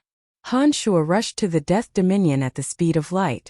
After entering the Skybreak realm, it was as though his body was no longer affected by the gravity of the Elysium. He could travel thousands of miles a day at an unimaginable speed. It took Little Skull and that God Hunter under Han Hao's command 3 to 4 months to travel from the Death Dominion to the Fringe. Han Shua, on the other hand, flew to the Death Dominion at full speed and arrived at the Death Dominion in 7 days. The first city he arrived at was the city of Wraiths, which was closest to the fringe. After entering the territory of the city of Wraiths, Han Shuo immediately slowed down. He no longer traveled day and night.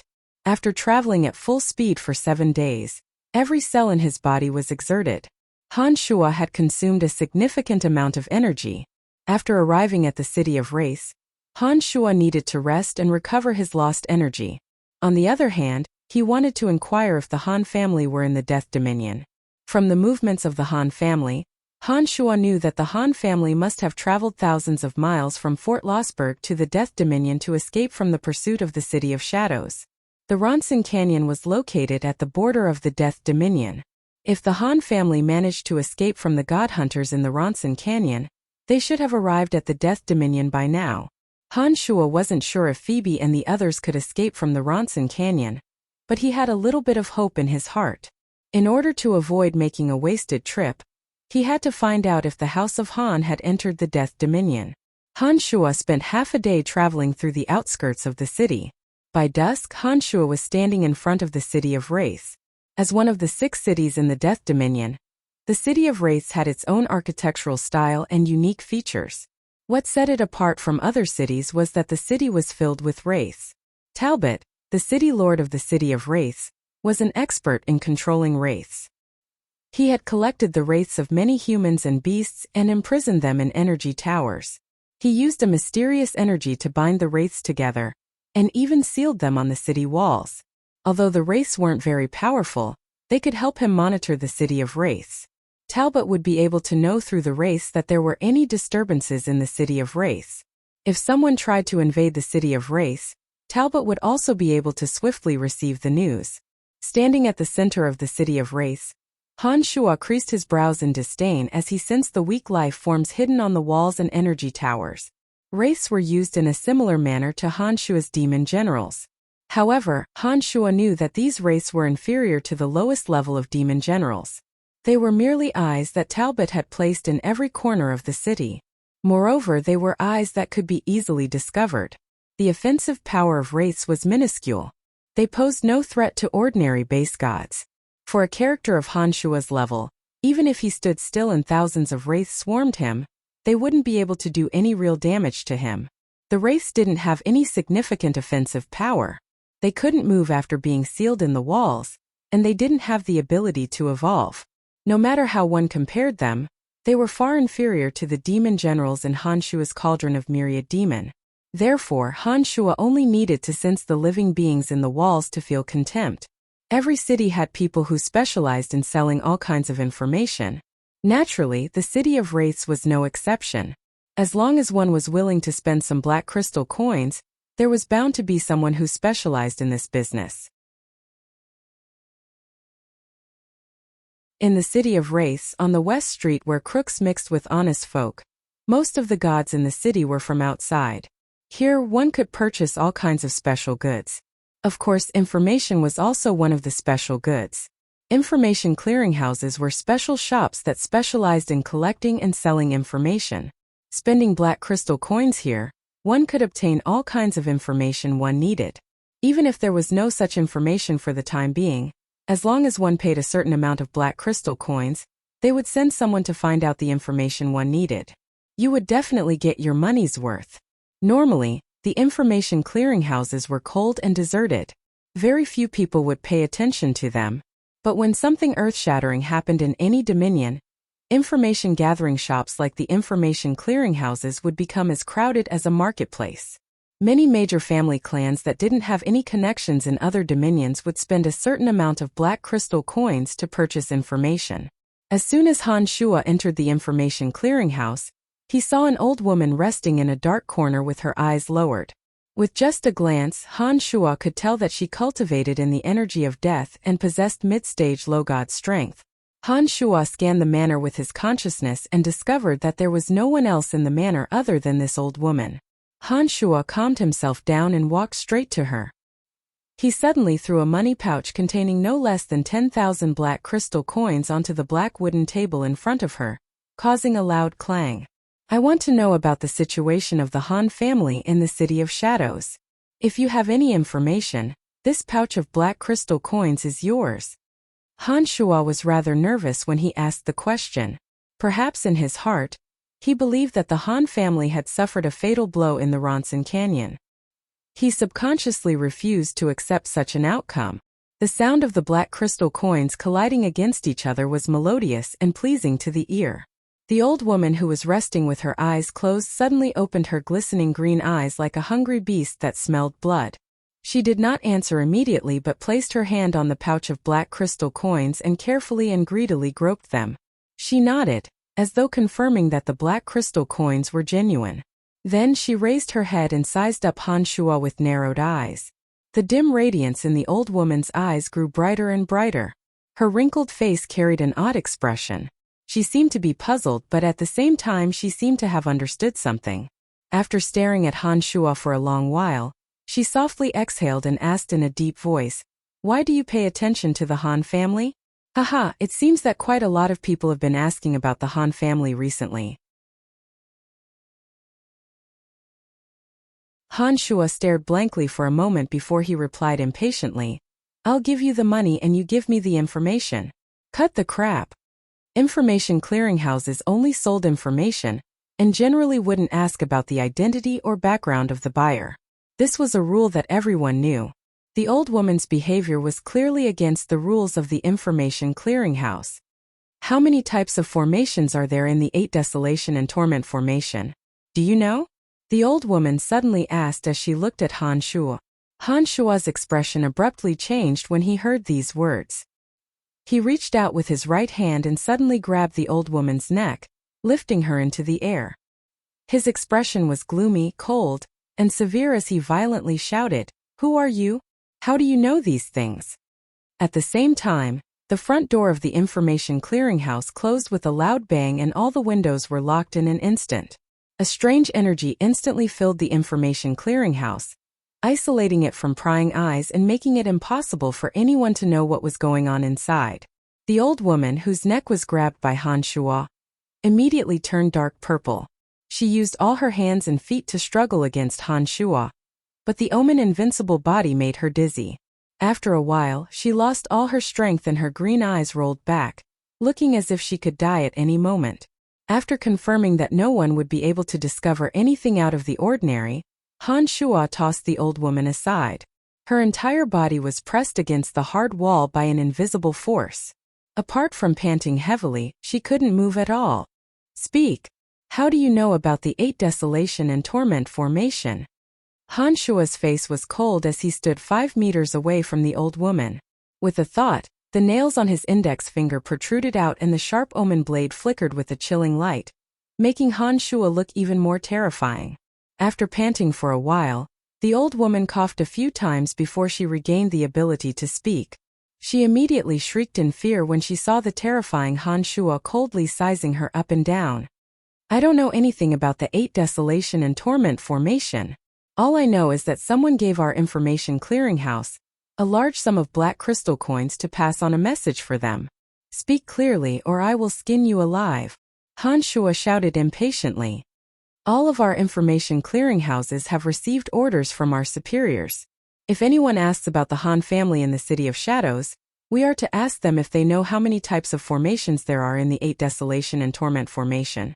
If anyone can answer the question, we will immediately report the information to us." She put on a terrified face and no longer dared to hesitate. She hastily shouted, "Many people have been asking about the Han family recently. I have asked them the same question but none of them have heard of the 8 Desolation and Torment formation. You are the only one who reacted so strongly. It seems that you are the one we are waiting for." Bam! With a thud, she fell limply to the ground. The force that bound her body suddenly disappeared, and she knew that she had come back from the gates of hell. There are 18 types of formations in total. Han Shuo waved his hand and the old woman was pulled to the chair she was sitting on. Han Shuo looked at her with a sullen face and asked, "Speak. Tell me everything I need to know." "It really is you." The old woman nodded as she rubbed her neck that was nearly snapped by Han Shuo's grip.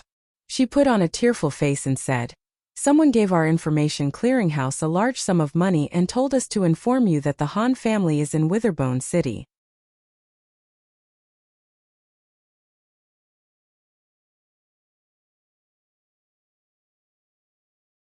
As soon as Portlam heard news of Han Shua, the hatred in his heart did not subside over time. He hastily asked, "Where did that fella appear this time? If he isn't too far away from the city of Wraiths, I will let him know the consequences of offending me." Not far at all," the old woman replied smilingly. "He is in the city of Wraiths. He has just left my place." "Haha, I believe that he hasn't left the city of Wraiths yet. Your house of Batchelder is right next to the city gate that he is about to leave through. If you are ready now, you should be able to stop him before he leaves the city." Portlam laughed heartily. His smile was extremely malevolent. He said to the old woman through the magical mirror, "If your information is reliable, I will pay you 100,000 black crystal coins. Alright, enough talk. I will make my move immediately." Upon finishing those words, Portlam cut off the connection. The old woman looked at the magical mirror that had regained its tranquility. She put on a sinister smile and muttered to herself, "I have told you everything you should know about the Information Clearinghouse's way of making money according to the rules. I have completed my task. As for revealing your whereabouts to Portlam, that is another business deal between me and Portlam. This is not against the rules of the Information Clearinghouse." After learning that the Han family had not perished in the Ronson Canyon, Han Shua could finally relax. For the time being, he did not know what kind of humiliation the Han family had suffered in Witherbone City. From his point of view, as long as the Han family were still alive, he would be able to salvage whatever had happened to them in Witherbone City. Han Shua did not slow down his pace. Not long after he entered the city of Wraiths, he decided to leave through another city gate. Inside the city of Wraiths, Han Shua did not dare to travel at his maximum speed. There were wraiths in every corner of the city and divine guards loitering around everywhere.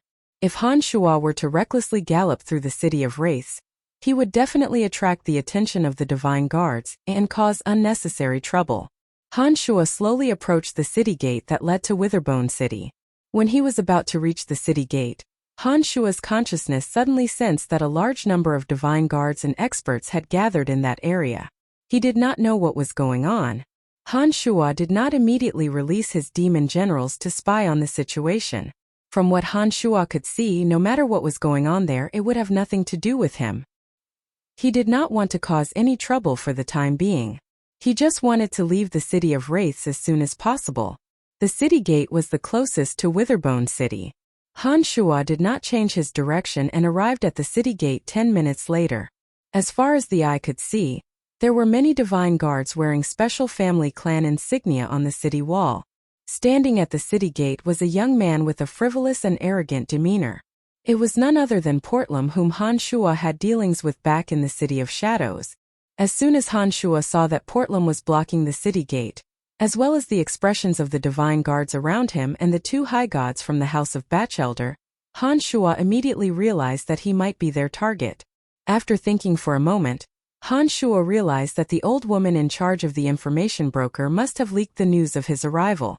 When dealing with the old woman, Han Shua had meticulously shut all the doors and windows of the information transmission station.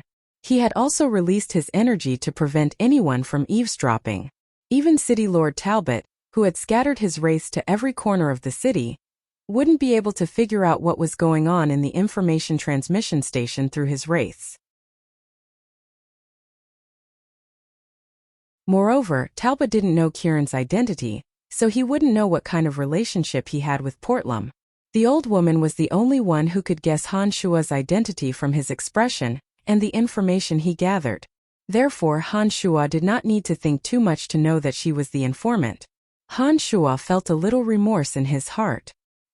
He did not try to avoid Portlam but continued walking towards the city gate. With Han Shua's strength now in the Skybreak realm, there was simply no one in the city of Wraiths who could stop him. Even if the city lord of the city of Wraiths, Talbot, or the patriarch of the house of Batchelder personally came, Han Shua was confident that he could easily get rid of them and leave the city of Wraiths without any trouble. "Brian, it's been a while." "Haha, I heard that your Han family has been driven out of the City of Shadows by Wallace?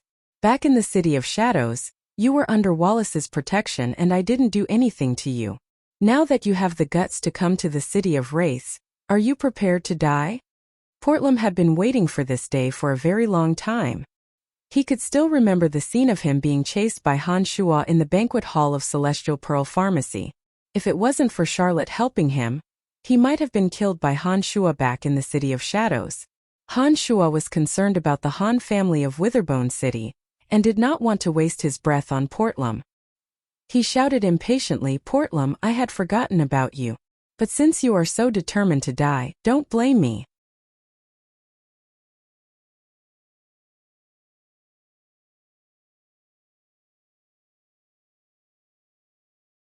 Chapter 895. Ha! Portlam threw his head back and laughed heartily. It was obvious that he did not take Han Shua's threat seriously. You should know that this is the City of Wraiths, my territory. No one will speak up for you today. Portlam pointed at Han Shua in an arrogant and haughty manner. The House of Batchelder was extremely powerful in the City of Wraiths and Portlam was the favored young master of the House of Batchelder. On top of that, the Han family had declined. Portlam believed that even if he killed Han Shua in the City of Wraiths, no one would say anything about it. Young master, there is no need for you to take action against this arrogant fella. Leave it to us.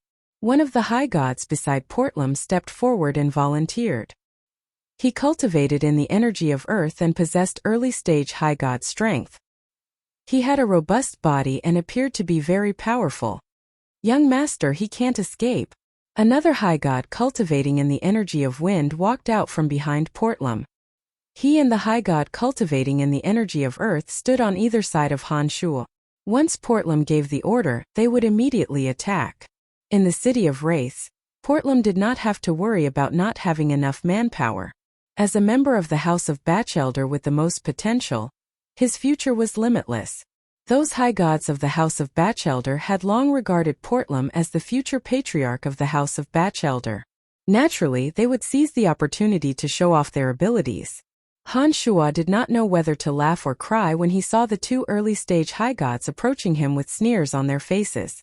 The last time Han Shua fought Portlam, Portlam's strength was similar to Han Shua's. But after so many years, as Han Shua's strength continued to grow exponentially, even overgod existences like Salus and Wasis were no longer worthy of his attention. And now, two mere early-stage high gods wanted to kill him. Portlam, oh Portlam, it seems that you have stayed in the Death Dominion for too long. You have no idea what's going on here. Han Shua said in a mocking smile. He had fought Ralph in the City of Shadows and defeated him. If Portlam was truly paying attention to him, he should have known what's going on here. How is it any different from suicide for Portlam and his two high gods to stop me? However, Han Shua was wrong. It was not that Portlam did not know about the rumors from the City of Shadows. He just did not believe them. Are you talking about the time you defeated Ralph in the City of Shadows? Brian, only those who have not fought you will believe that you can defeat Ralph. I have only left the City of Shadows for a few years. Do you really think that you can make such rapid progress to the point of defeating Ralph? Haha, this is just a show put up by you and Wallace. The goal is to get you the position of Chief of the Fifth Corps. Do you really think that no one knows about this? It was obvious that Portlam did not believe the rumors that he heard from the City of Shadows. It was normal for him to misunderstand. On Elysium, it would take at least 100 years for an early-stage high god to make a breakthrough from early-stage to mid-stage high god. Portlam felt that it was reasonable for Han Shua to not be able to make a breakthrough that quickly. From his point of view, the rumors from the City of Shadows were just a farce orchestrated by himself and Wallace. Han Shua could not help but laugh. He shook his head and did not say anything else. He did not pay any attention to the two lesser high gods who were approaching him from either side of him. He walked towards the city gate where Portlam was in a relaxed and composed manner. From the beginning to the end, Han Shua did not even glance at the two overbearing high gods. He simply ignored them. It was as though in Han Shua's eyes, the two high gods who were approaching him step by step did not exist and could not affect him in the slightest. Han Shua's arrogant attitude had thoroughly infuriated the two high gods who were approaching Han Shua, as though they were facing a formidable foe. Without waiting for Portlam's command, the two exchanged glances and suddenly pounced at Han Shua. They had already released their domains of divinity to absorb the energy of earth and wind into their attacks. An earth spear and a curved wind blade, containing the divine energy of earth and wind, whizzed towards Han Shua's chest. Asterisk clang. Asterisk the spear of earth and blade of wind stabbed into Han Shua's chest, but didn't pass through as the two had expected. Instead, it was as if they'd stabbed into iron and stone, and an ear-piercing sound of metal clashing rang out.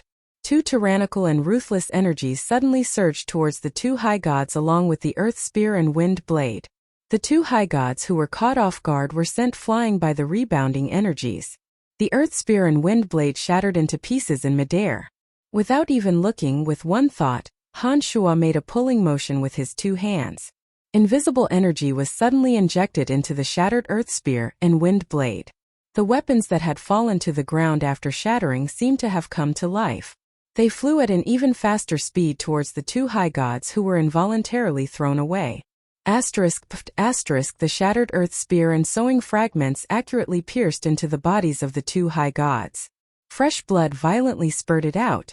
The earth spear and wind blade fragments did not stop there. Under the manipulation of an invisible energy, the fragments were like scissors that made crunching noises inside the bodies of the two high gods. It seemed as though the fragments were grinding the internal organs of the two high gods into pieces, inch by inch. The two high gods did not die immediately. Amidst the bone-chilling crunching noises, the two were screaming, shrieking, and crying thud. The two finally landed on the ground. Blood splattered everywhere. The moment they landed, the two seemed to have exhausted all of their life force. Their wild howls suddenly quieted down. Other than the gurgling of blood from their bodies, there was no other sound. With one thought, Han Shua exhaled a mouthful of turbid air. The grayish mass of air, like an astonishingly viscous paste, swirled above the two corpses and gently carried the two souls back into Han Shua's body. After entering the Skybreak realm in demonic arts, Han Shua's control of energy had reached the acme of perfection. It was so exquisite that he could use a trace of demonic yuan to separate a cell from another person's body. Using energy to restrain a person's soul had become even more effortless. In but an instant, the two high gods who had charged at Han Shua to the brim with energy met a tragic end on the spot. The despairing cries of the two did not stop with their deaths. They lingered on the divine guards of the House of Batchelder in the surroundings. Suddenly, a divine guard at the city gate took a step back and declared his stance. He said to Portlam, "The grudge between you and him has nothing to do with us." Then, he instructed his subordinate, "Open the city gate." This divine guard was a subordinate of City Lord Talbot. Previously, as he wasn't sure of Han Shua's strength, under Portlam's persuasion, he agreed to close the city gate so that he could settle the grudge between him and Han Shua. But when he saw Han Shua effortlessly kill the two high gods of the House of Batchelder, he immediately realized how foolish his decision was. He hastily declared his stance, hoping to avoid a conflict with Han Shua. Han Shua paid no heed to the divine guard's stance. To him, no matter what stance the divine guard took, he would not be able to stop him from leaving the city of Wraiths. Han Shua wore a faint, mocking smile on his face as he looked at the stunned Portlam. He shook his head, let out a soft sigh, and said helplessly, "How pitiful. You didn't even know what's going on. You actually tried to kill me with two mediocre characters. Haha, Portlam, you are truly naive." Portlam was indeed stunned. The two high gods were killed so easily. Their deaths were not heroic and worthless. But Han Shua appeared so relaxed. It was as though killing two high gods was easier than stepping on two ants. Portlam did not even see the slightest sign of strain on Han Shua's body. What did this mean? It meant that Han Shua's strength was more than a realm higher than that of the two high gods. Only an expert like his father who had attained late-stage high god strength could so effortlessly kill two early-stage high god experts. So, the rumors were true. Portlam's face was filled with bitterness. He suddenly realized that compared to Han Shua, he, the so-called genius of the Batchelder family of the City of Wraiths, was not even worth mentioning. Sometimes you have to accept your fate. Han Shuo wore a faint smile on his face as he unhurriedly walked to Portlam. He mercilessly attacked with his giant hand of the void. An invisible energy as heavy as Mount Tai landed on Portlam's body. Crisp sounds of bones breaking could be heard. Portlam's spine and leg bones were bent abnormally. His entire body was crushed by the enormous force and exploded. Those who seek revenge must be prepared to be killed. Han Shuo had never been a soft-hearted person when it came to his enemies. When Portlam dared to plot against Phoebe, Emily, and the other ladies, his fate was sealed. Even if Portlam did not come looking for him, Han Shuo would have sent someone to kill him when he recalled the incident. Han Shuo understood that if a person like Portlam was not killed, he would sooner or later become a scourge to the Han family. Given Han Shuo's strength, he was not afraid of the vengeance of a character like Portlam. However, at present Phoebe, Emily, and the others did not have the strength to protect themselves. If a character like Portlam wanted to take revenge at all costs, the power he could muster would be terrifying.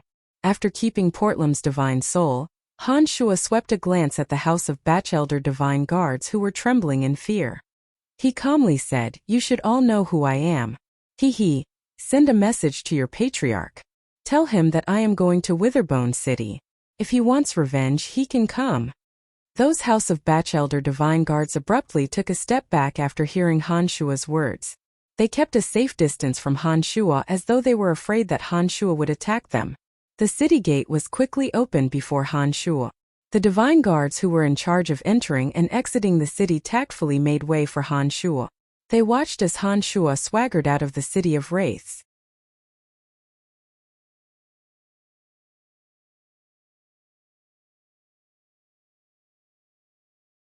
Chapter 896. At the Kieran residence in Witherbone City. The patriarch of the Kieran family was sitting in a splendid meeting hall. He was carefully reading the scroll that Emily had handed to him. Ballance and Statholm were standing beside Emily. Sanguiner, Gilbert, and Phoebe, who were hot-tempered members of the Han family, naturally couldn't be present. Otherwise, they might bring disaster to the Han family. According to their agreement, Emily took out a demonic combat formation training manual that Ballance, Sanguiner, and Gilbert had prepared and handed it to Chateau. After hearing Degassi's message, Emily and the others knew that if the Han family didn't give Chateau some benefits, Chateau and those ambitious fellows of Witherbone City might kill the Han family members and obtain the demonic combat formation training manual from the souls of the dead. Obviously, that wasn't what Emily and the others wanted to see. Emily took a demonic combat formation training manual from Ballance and handed it over to Chateau. After waiting for such a long time and exerting all kinds of pressure, Chateau had finally obtained a scroll. Naturally, he was in a good mood today. However, after reading through the contents of the scroll, Chateau's smiling face gradually turned gloomy. He casually tossed the scroll that contained the demonic combat formation training manual of the Han family's demonic combat formation. Under the control of a strange force, the scroll formed into the shape of a palm and slammed into Ballance's cheek. Is the Han family trying to fool me? What was the use of these scribbles? Can they really bring out the full strength of a team with just some special footwork and positioning techniques? What a joke. Chateau's face darkened as he glared at Emily and the others. He took a deep breath and coldly groaned. The Kieran family has expressed our sincerity. Not only are we willing to accept the Han family, but we are also willing to pay 1,000,000 black crystal coins for the demonic combat formation training manual. Yet, you are giving me these damn things? The scroll slammed into Ballance's cheek. It was obvious that Chateau had done it on purpose to humiliate Ballance and the Han family. From the moment Chateau saw Ballance, he had been annoyed by the faint murderous aura emanating from Ballance. Unlike Emily and Statholm, Ballance was not respectful to Chateau. He was excessively calm and indifferent. The more Chateau looked at Ballance, the more annoyed he became. When he realized that the scroll was just a bluff, he immediately slapped Ballance's face to test Ballance's reaction. If it were any other person who had been humiliated by Chateau in such a manner, no matter how good-tempered they were, they would not have been able to endure it. However, Ballance's reaction was beyond Chateau's expectation. He did not react at all. There was not the slightest emotion, anger, or humiliation on his face. It was as if Shao-Ti's humiliation did not affect him at all. It was as if he was just an outsider. His heart was as tranquil as still water. Holding the scroll, Ballins explained in a calm voice, "The steps and positions recorded on this scroll are indeed the correct way to train the Han family guards. If you don't believe me, you can find 3 guards from your house of Kieran and let them familiarize themselves with the steps and positions. Let them try it with the other 3 guards." Emily and Statholm broke out in a cold sweat. They knew that Ballins was not a kind-hearted man. He was even more vicious than Sanguiner and Gilbert when it came to killing. In their eyes, Ballins would not be able to restrain his killing intent after being humiliated by Shao-Ti. He would attack Shao-Ti recklessly. They knew that Shao-Ti wanted Ballins to do the same. If Ballins lost control of his killing intent, he would be killed on the spot. Other than Shao-Ti, the patriarch of the House of Kieran, there were also other members of the House of Kieran. 5 high gods stood side by side and stared coldly at Ballins. They were waiting for him to make a move so that they could kill him. It seemed that Shao-Ti did not expect that Ballins would be able to endure such humiliation. After hesitating for a moment, Shao waved his hand and impatiently said, "Leave the scroll and all of you can leave. If our House of Kieran guards fail to improve after practicing this technique of yours, I will make you pay for it." Ballins nodded indifferently. Without saying a word, he turned around and walked out of the room. It seemed that he did not take Shao-Ti's humiliation or the threats from the experts of the House of Kieran at all. Statholm and Emily exchanged glances with each other. They courteously bade Shao-Ti farewell and left the meeting hall after Ballins. "Patriarch, it is terrifying that he could endure to such an extent. I've observed him very carefully. He didn't get angry from the beginning to the end. For a person to be able to control his emotions to such an extent, even if he doesn't have sufficient strength, he will definitely be a great threat," shouted a high god beside Ballins with a solemn face as soon as he left. "Such a person is either a fool or the most terrifying enemy. A person who is able to bend and yield to such an extent is definitely not someone to be trifled with. Patriarch, we cannot allow him to live," advised another high god who was also apprehensive. All of them could see how terrifying Ballins was. It was not because of Ballins's current strength, but because of his temperament. They didn't think they would be able to put up with such indifference and forbearance.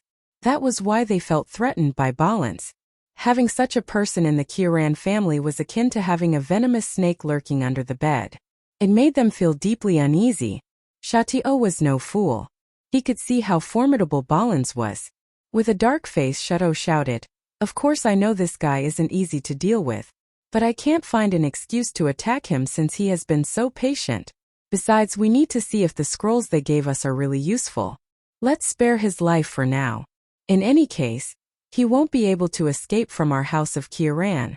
After we have emptied them of everything they have, there is no need to spare his life. Patriarch, why go through so much trouble? Why don't we just kill them and extract the memories from their souls?" asked one of the high gods in a puzzled manner. Shao-Ti bunched his brows and replied impatiently, "It's not that easy. Not only does extracting the memories from the soul consume a lot of divine energy, it also doesn't guarantee that we will be able to extract all of the memories from the target. The soul is the most complex and mysterious substance. No one can guarantee that they have a complete understanding of the soul.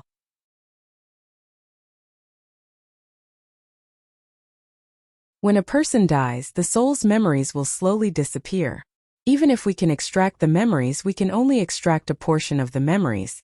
It's not that easy." Shao waved his hand and said, "Take the scrolls and have the guards practice them. I want to know the results as soon as possible."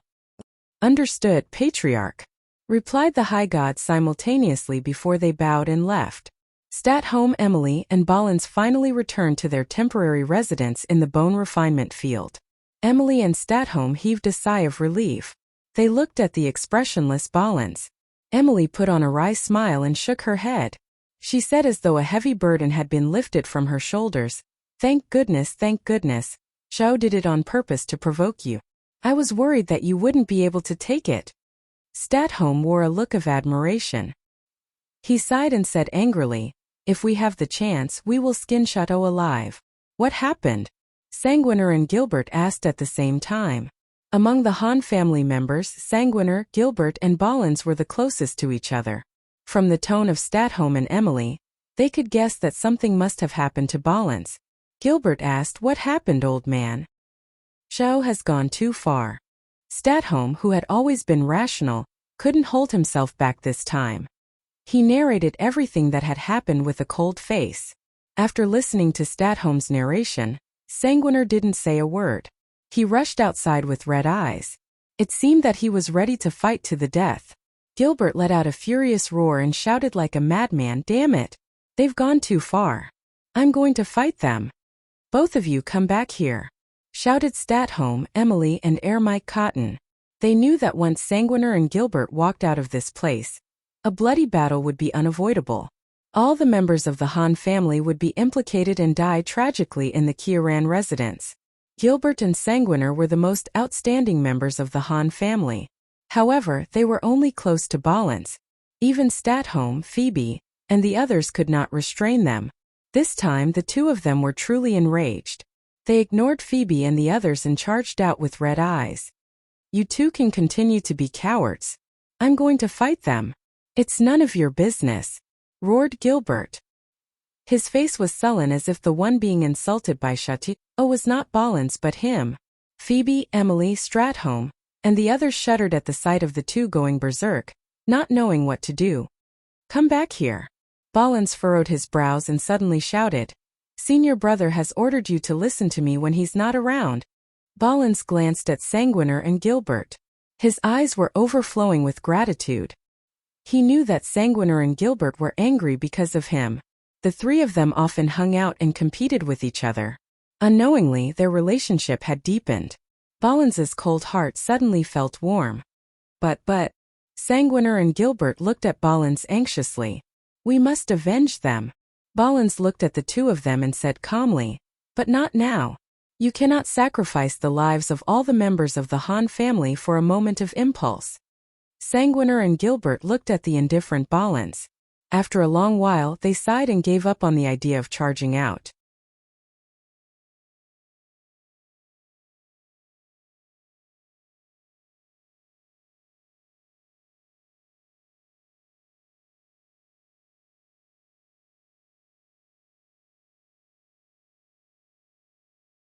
"At least we are still alive." Statholm could not bear to say anything more. He knew that Emily, Phoebe, and the other women had to bear more pain than he did. He sighed softly and shook his head as he left Emily's side. The Kieran residence. In the underground prison that was protected by layers of barriers, the body of the Han family guard was pierced by iron chains. His chest was rotting due to the fire. His body exuded a faint stench. Some strange insects were gnawing at his body bit by bit while chirping merrily. After a night of torture, the Han family guard no longer looked like a human. His face was numb and his eyes were filled with despair and helplessness. Xiao walked out of the prison with a frown. He cast a disgusted glance at the dying Han family guard and asked impatiently, "I have given you one night. Have you still not gotten anything out of him?" The gloomy torture expert had a helpless look on his face. He shook his head with a wry smile and said, "Patriarch, I've seen too many ruthless people, but this is the first time I've seen someone who isn't afraid of any torture tools. I've used dozens of torture tools in one night, but he didn't make a sound." "Trash," Xiao shouted coldly. "If you can't get him, I will have to waste my divine energy on his soul. I have given you so many black crystal coins every year to support you, but you can't do anything at the critical moment. You all are trash." Brother-in-law, I have tried my best, but not only did that guy refuse to tell me, he even bit his own tongue off. I really don't know what to do." The torture expert immediately changed the way he addressed Xiao from patriarch to brother-in-law. It seemed that he had another relationship with Xiao. Oh, what? He bit his own tongue off. It wasn't that Xiao had never seen such ruthless people, but it was rather terrifying that any random guard of the Han family could go this far. Xiao started to fear the Han family. This was just an ordinary guard of the Han family. His strength was only at the mid-stage mid-god realm. In the Han family, he was nothing more than cannon fodder. But this one person was even more determined than the most tenacious demon god, and could even be so cruel to himself. If this group of people were strong enough, Xiaotuo could not imagine who could stop them. It seems that I have to change my mind. Whether or not the Han family hand over everything in the end, they must die. This family is too terrifying. Xiaotuo made up his mind. He impatiently gestured for the torture expert to leave. After everyone left the prison, Xiaotuo took a step forward and pressed his hand on the dying guard's body. A ball of misty green radiance covered the guard's head and stirred in his mind, extracting some memories from the deepest part of his divine soul. After a while, Xiaotuo withdrew from the prison. The Han family guard was bleeding from all 7 of his facial orifices. Xiaotuo walked out of the prison with a grave face and instructed the high gods. Inform the Han family to hand over all the demonic combat formation training methods within 3 days. I will give you 3 days. Patriarch, did you get some useful memories? Asked one of the high gods. The Han family is much more terrifying than we imagined, replied a high god. Xiaotuo nodded. From the guard's memory, he learned that Han Shua had killed Larixin and several other high gods at Soaring Cloud Mountain Range. He also learned that Han Shua had turned Hushvale City upside down and defeated City Lord Hafs. Xiaotuo started to feel a little afraid. Understood, replied the high gods immediately. They started looking for Degasi to issue an ultimatum to the Han family. On that night, Han Shua finally entered the territory of Witherbone City. Given his speed, he would arrive at Witherbone City in half a day.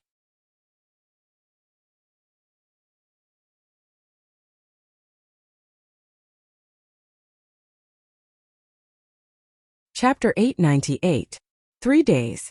The House of Kieran had only given them 3 days. Degasi had conveyed the House of Kieran's message clearly. If the Han family did not reveal all the remaining secrets in 3 days, the Han family would be annihilated. Emily, Phoebe, Statholm, Ballins, Sanguiner, Gilbert, and the rest of the Han family gathered together. Their faces were gloomy. They did not know how to deal with the situation. By now, Statholm knew that the Kieran family was behind the disappearance of the Han family's guard. Otherwise, Xiaotuo would not have known how many demonic formations the Han family had concealed. Emily and Statholm exchanged a look. They knew that there was no need to hide the truth any longer. Statholm explained the disappearance of the guard to them. He then said solemnly, "It seems that Xiaotuo and his men must have learned some of the secrets of the Han family through that guard. Otherwise, they would not have waited for a month and given us 3 days to reveal all the secrets. Those guards have been personally trained by me. I'm absolutely confident that they won't reveal the truth." Ballins muttered to himself for a moment before replying with certainty.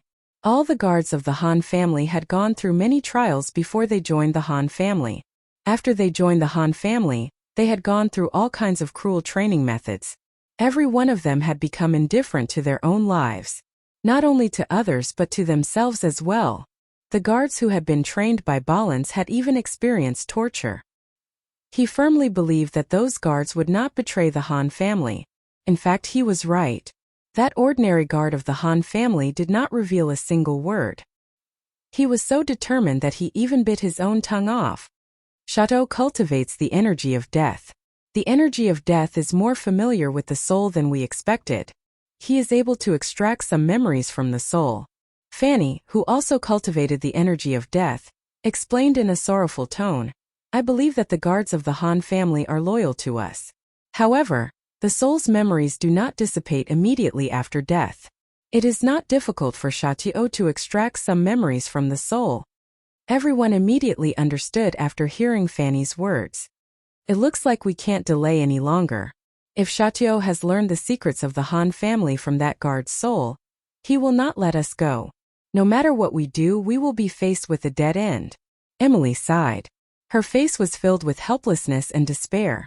Emily, who had been persevering all this time, suddenly felt that there was no hope left. Under such circumstances, Ballins still wore an indifferent expression as if he had no regard for life. He took in the expressions on the faces of the Han family members. Ballins said decisively, "Let's do it tonight. We will kill as many as we can. There is no need to wait any longer." Ballins had been calm all this time. He had constantly stopped Sanguiner and Gilbert from acting recklessly. He had carried out Statholm and Emily's plan. He had tolerated Chateau's insults. However, it turned out that he was the first one to advocate for a fight to the death. Sanguiner, Gilbert, and the rest of the impulsive warriors who had been ready to kill for a long time had a murderous glint in their eyes when they heard Balance's words. They had listened to Balance even after Han Shua had left because they knew that Balance was calmer and more decisive than anyone else. When the time came, he would be the first to strike. Nodding her head, Emily's voice was faint, as if she was not afraid of death. Let's do it tonight.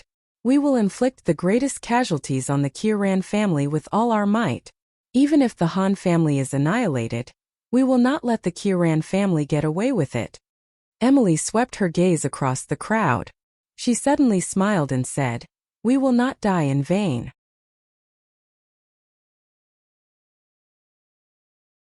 Besides, Brian will avenge us in the future. I am sure that those who participated in the massacre in Witherbone City will not escape from Brian's pursuit. Everyone disperse and take a rest. We will regroup before dawn. We will kill every member of the Kiran family and destroy everything that we can. Having decided to fight to the death, Balance was the one who gave the orders. As the instructor who had trained all the Han family guards, his ability in this aspect was unquestionable. No one said anything. All the core members of the Han family quietly dispersed and waited for dawn to arrive. After Balance left, he immediately summoned the captains of the Han family guards and carried out his orders. While the Han family was silently preparing for battle, Chateau of the Kiran family arrived at the City Lord's mansion in Witherbone City. He found City Lord Hill and told him some of the memories he obtained from the soul of the Han family guard. Hill had been impatiently listening to Chateau's narration, but when he heard that Han Shua had killed Larixin, Field, and the other high gods at Soaring Cloud Mountain Range and forced Larixin and Field to flee for their lives, the impatience on Hill's face immediately vanished. He said to Chateau in a solemn face, "Tell me everything you know."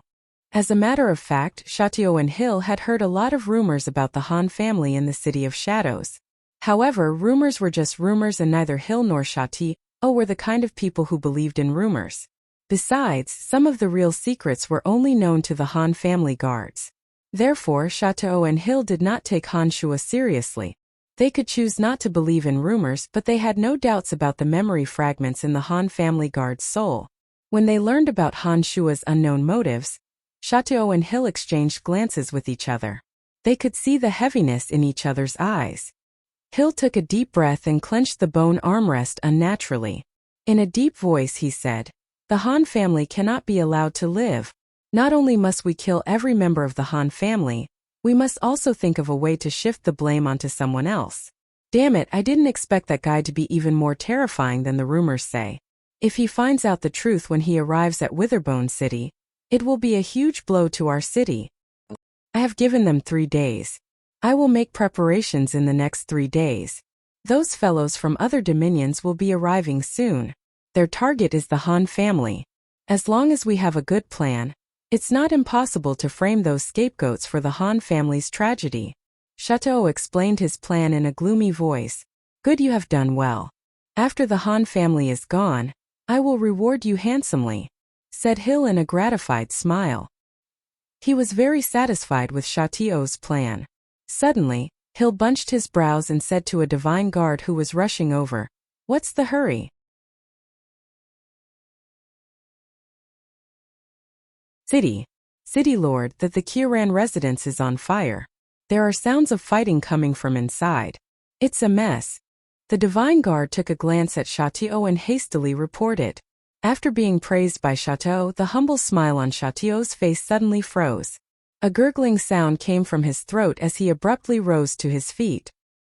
His smiling face magically turned ashen as he hastily shouted, "How dare they, how dare they!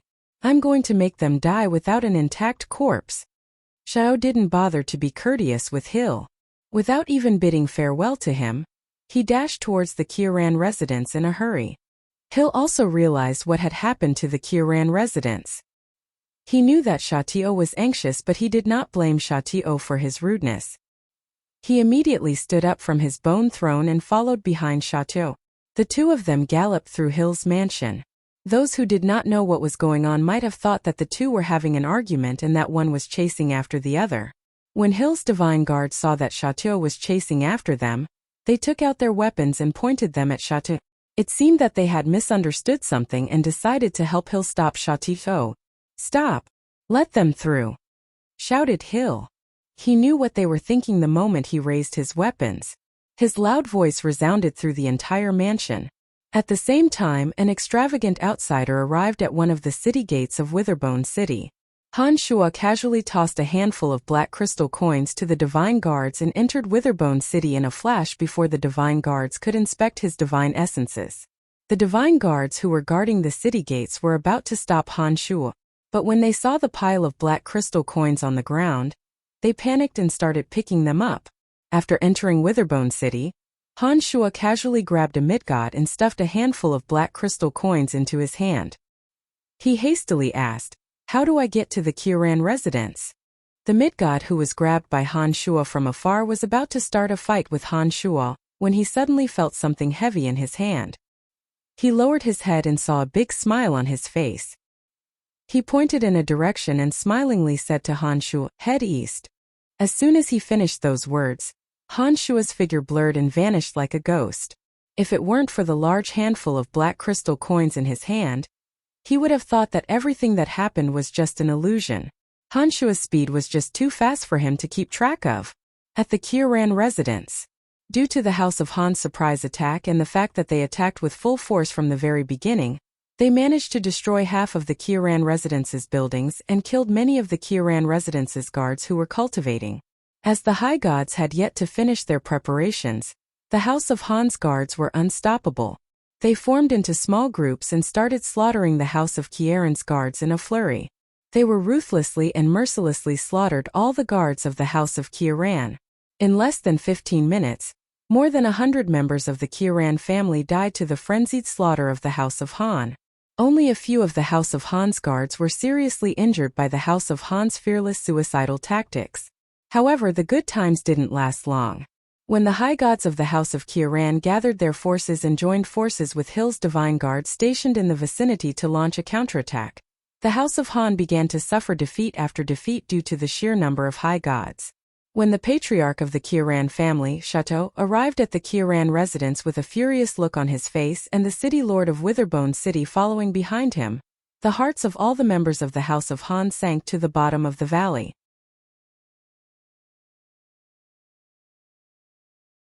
They knew that they had finally reached the end of the road.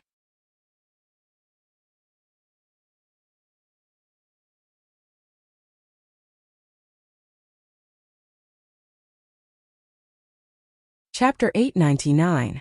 The moment Chateau and Hill appeared, the Han family's struggle had come to an end. Chateau and Hill both possessed late-stage high god strength. The House of Kiran had 5 other high gods at different stages of their cultivation. In addition to the 2 chiefs of divine guards stationed outside the city, there were nearly 1,000 divine guards and more were arriving from all over Witherbone City. This was not an advantage that could be made up for with just a clever formation. Chateau was standing inside the Kiran residence. When he saw the Han family's frantic struggle that had turned the buildings into ruins and the corpses that littered the ground, he was so furious that he wished he could skin every member of the Han family alive. Although Hill had departed after Chateau, he had arrived at the same time as Witherbone City. When he saw the great losses suffered by the Kiran family and the Han family guards that were gradually gathering together to form a defensive formation, not only did he not feel sad for the Kiran family, but he was secretly delighted. In Witherbone City, the Kiran family was the only family clan that could threaten his position as the city lord. But as Chateau had always been loyal and devoted to him, he had never found an opportunity to weaken the Kiran family. Hill had witnessed the Kiran family's misfortune, and it was exactly what he wanted. On the other hand, Hill could tell from the Kiran family's fighting prowess that the Han family possessed. Now that the Han family was surrounded, Hill believed that everything the Han family owned would fall into their hands. He was excited when he thought about how Witherbone City would not only be able to obtain the formulas of the Han family's Celestial Pearl Pharmacy, but also the mysterious and unfathomable combination method. refusing a toast only to be forced to drink a forfeit. "You're the ones who took the initiative to court death," said Xiao in an ashen face. His sinister eyes were sizing up Balance, Statholm, Emily, and the others who were leading the Han family. He looked as though he wanted to tear every member of the Han family to shreds and devour them. "You are the ones who have gone too far," said Emily through gritted teeth. She put on a grief-stricken face and said, "Since we are going to die either way, we have to pay the price." Good, good, good. Shao raised his head to the sky and roared. His face was filled with killing intent. He then waved his hand and commanded, "Kill them all. Leave no one alive." The divine guards and high gods surrounding the Han family had temporarily quieted down after Xiao and Hill arrived. Now that Xiao had given the order, they no longer hesitated. Xiao was aware of the House of Han's miraculous demonic formations. From the very beginning, he did not plan to use the House of Qiran guards to attack the House of Han. Instead, he planned to take advantage of the large number of high gods he had. With a few high gods leading the charge, the House of Qiran guards would attack from a safe distance. Under Xiao and Hill's orders, 5 high gods of the House of Qiran and 2 high gods under Hill charged at the Han family army from 7 different directions. At the same time, the divine guards of Witherbone City launched all kinds of strange attacks at the Han family. The Han family had no choice but to stick together as one because they knew that the entire Witherbone City was their enemy. The Qiran residence was surrounded by divine guards from all over the city. It would be a fool's dream for them to charge out of the encirclement. Rather than being killed one by one, they might as well stick together and wear down the enemy as much as they could. The Han family knew that their advantage lay in their teamwork. If they were to split up and attack, they would lose the advantage that the Han family relied on to survive.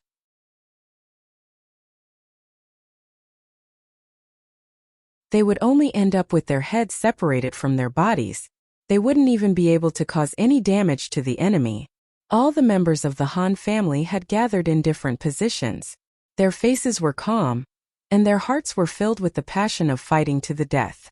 They were coldly dealing with the situation of certain death. The 7 high gods charged at the Han family from 7 different directions. The energy of death formed a canopy of death aura that enveloped the entire Qiran residence. The Qiran residence's energy towers that had yet to be destroyed burst out with dazzling radiance. An enormous pressure descended like a dark cloud and slowly approached the Han family army.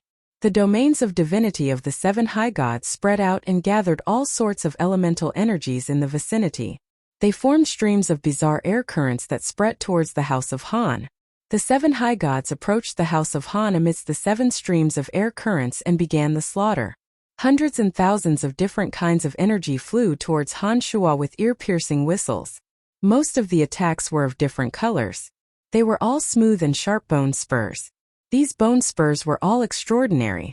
They were the best bones forged in the bone refinery, polished until they shone brilliantly. They even contained a dense aura of death. The members of the Han family wore calm faces. Not a single one of them screamed or panicked when they saw the 7 high gods and the hundreds and thousands of attacks descending on them. The Han family members were breathing in perfect harmony. Not a single one of them was short of breath. Although they were enemies, the divine guards of Witherbone City were amazed by the bearing and demeanor of the members of the Han family army. Hill, the city lord of Witherbone City, was the most astonished. As the lord of a city, he was quite good at training his subordinates. However, after seeing the identical expressions of all the guards of the House of Han, Hill was truly impressed. He was even more determined to obtain the training method of the House of Han. At first, the Han family army remained motionless in the face of the attacks. It was only when the attacks were about to land that they suddenly changed their formation. The Han family army that had been huddled together suddenly pulled away from each other. The distance between each group of army was originally only 3 steps. But with this sudden pull, the distance between each group expanded to 10 steps. As soon as the new formation stabilized, the Han family army launched a collective attack. Some of them deployed all kinds of barriers and defensive energies to resist the ferocious attacks that were raining down from the sky. The others did not even spare a glance at the divine weapons and bone spurs hovering above their heads. Instead, they focused their attacks on the Witherbone City army.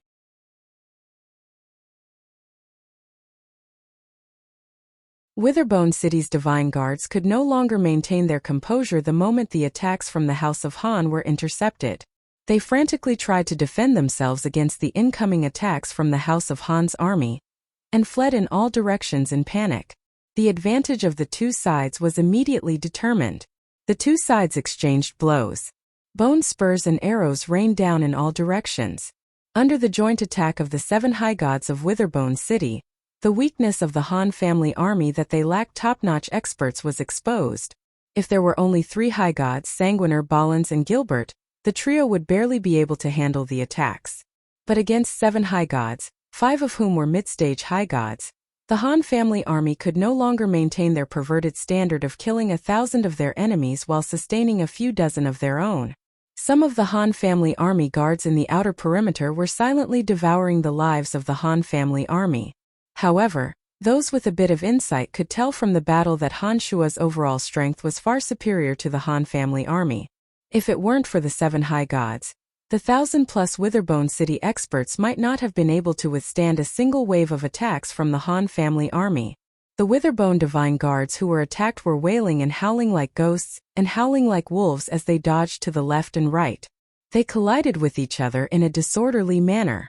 Many of them had to collide with others to avoid the attacks above them and were killed. On the other hand, not a single member of the Han family said a word. Hundreds of them maintained a terrifying silence. Facing the storm of attacks, the guards of the Han clan cooperated with each other in an orderly manner. Those who were in charge of defense focused all their energy on defending against the enemy, while those who were in charge of offense ignored the scalp-numbing attacks coming from above and focused all their attention on attacking. From the beginning to the end, the Han family army stood their ground. Not a single one of them moved in panic. "Joe, tell your men to be careful. Don't kill the few at the front," said Hill as he looked at the Han family army in admiration. He was very impressed by the Han family who could train their divine guards to such a level. Chateau knew that when a person dies, the moment his soul energy dissipates from the world, the memories of his soul would gradually disappear. When the energy of his soul is completely exhausted, all his memories would disappear without a trace. Not even the energy of death could restore his memories. Hill had done so because he did not want the important members of the Han family to die first. He needed the precious memories of the Han family members. Understood. Chateau nodded. He gradually recovered from his overwhelming rage. Ever since he saw the Kieran family's losses at the hands of the Han family, he had lost control of himself. Therefore, he had neglected this point during the attack and had nearly forgotten their main objective. Chateau took a deep breath. He raised his head to the sky and let out a shrill roar. Then, he made a hand gesture to the high gods. Those high gods were veterans of the Kieran family. They knew what to do as soon as they saw Chateau's hand gesture. Their attacks became much more controlled.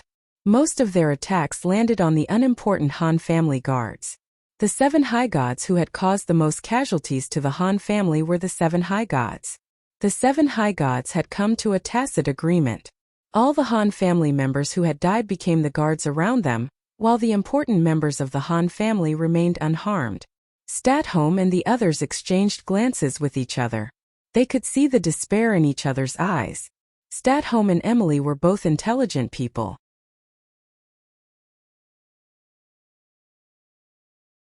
They knew what those fellows in Witherbone City were up to. Ballins took a glance at Statholm and Emily and accurately guessed what they were thinking. He coldly shouted, "Don't do anything stupid. With the 3 of us here, you don't have to kill yourselves.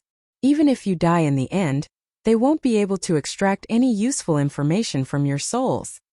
Ballins could tell that Statholm and Emily wanted to kill themselves so that Chateau and the others wouldn't get what they wanted. "Brian, I will never see you again," muttered Emily in a voice that only she could hear. It was as though the heavens had heard Emily's call. At this moment, an earth-shattering roar resounded in Witherbone City. A ruthless aura that could destroy everything enveloped the entire Witherbone City.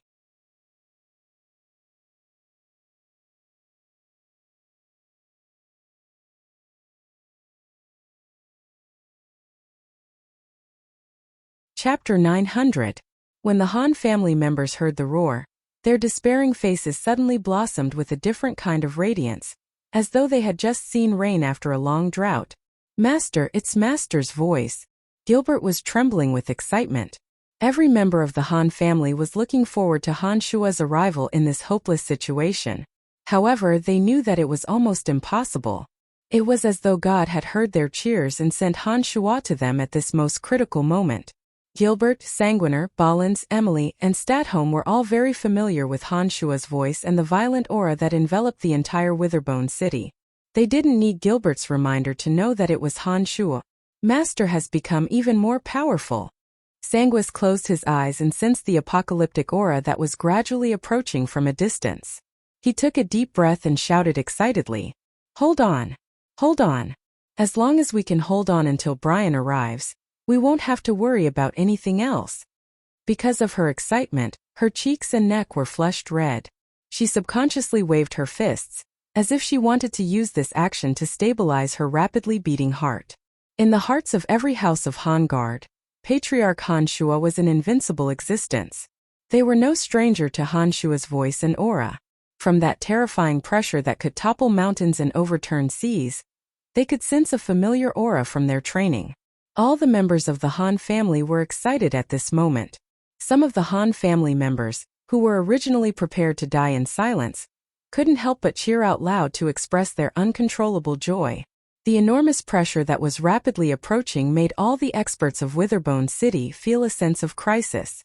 Chateau and Hill, two of the most powerful existences in Witherbone City, were shocked. They stared at the direction where the enormous pressure was coming from, and didn't know what to say. Chateau, Hill, and the divine guards of the House of Kieran and Hill temporarily stopped attacking Han Shua under the terrifying pressure. They stared at the ominous aura that was approaching like a dark cloud. Their faces were filled with panic and fear. They had no idea what this terrifying expert who came to Witherbone City was up to. The two sides that were fighting temporarily stopped their life and death struggle after this strange change. They were both silently waiting for the arrival of the peerless fiendish demon. Ear-piercing and soul-stirring howls were heard from afar. The earth-shattering howls resounded throughout the entire Witherbone City. All the gods, whether they were sleeping or cultivating in secret underground chambers, were awakened by the howls.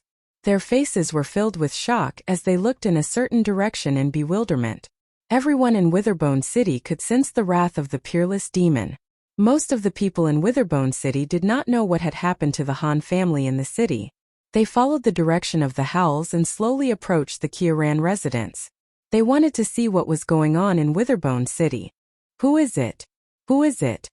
Hill finally started to panic. He suddenly discovered that even though he had many divine guards around him, they would not be able to withstand a single blow from the fierce demon. This made Hill, the city lord of Witherbone City, truly afraid. I don't know. Chateau's attention was also attracted by the powerful energy. He did not notice the strange expressions on the faces of the Han family members. Chateau was also flustered by Hill's question. He had no idea what was going on. The world was filled with a ruthless, cruel, and chilling aura of slaughter. The terrifying aura was like a formless wave that spread from a certain point to every corner of Witherbone City. All the experts in Witherbone City felt terrified.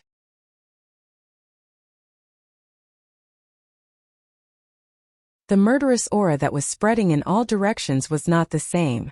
Hill and Chateau could clearly feel that they were bearing the brunt of the pressure.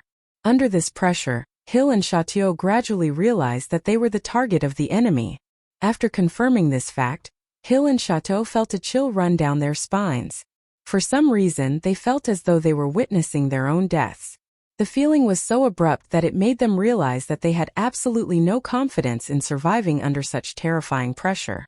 As the two approached their targets, the shrill howls gradually faded away. However, not only did Hill and Chateau not feel relieved, they discovered that their hands and feet were ice cold. They felt as though their souls were being targeted by a ferocious beast that could devour them at any moment. The two strongest experts in Witherbone City were panic-stricken. They did not know what to do. Finally, a majestic figure came to a stop amidst the dark clouds. It was Han Shua wearing a sinister face. His eyes were glowing with malevolent light as they swept across the Witherbone City divine guards surrounding the Han family. With Han Shua's power, he was able to sense the situation of the Han family within a certain distance from the Kiran family. The Han family guards who had walked out of the 8 Desolation and Torment formation carried auras that Han Shua could recognize. When Han Shua sensed the familiar auras disappearing, he realized that the Han family guards were being slaughtered. This was absolutely not what Han Shua wanted to see. Therefore, in order to ensure that the Han family guards would not be slaughtered before he arrived at the Kiran residence, Han Shua unleashed all the energy in his body in a fit of rage. He used the rage in his heart to frighten all the gods in Witherbone City so that the Kiran family would not dare to act rashly. Han Shua's act was indeed effective. Under his terrifying energy, Hill and Shatio had completely forgotten that they still had to deal with the Han family. They focused all their attention on Han Shua. Even the Witherbone City divine guards were stunned and stopped attacking the Han family. Master! Brian! Master! Patriarch! The Han family members shouted different greetings. When they saw that Han Shua had arrived before them, Gilbert, Sanguiner, and the others cheered excitedly. Statholm wore a gratified face as he nodded. Emily, Fanny, Lisa, and the other ladies who had been bullied by Han Shua wept tears of joy. Just a moment ago, every member of the Han family was in despair. Facing the experts of Witherbone City, any member of the Han family knew that they were in a hopeless situation. But the next moment, Han Shua's sudden arrival in Witherbone City was like an injection of life into the hearts of every member of the Han family. They knew that there was still hope for survival.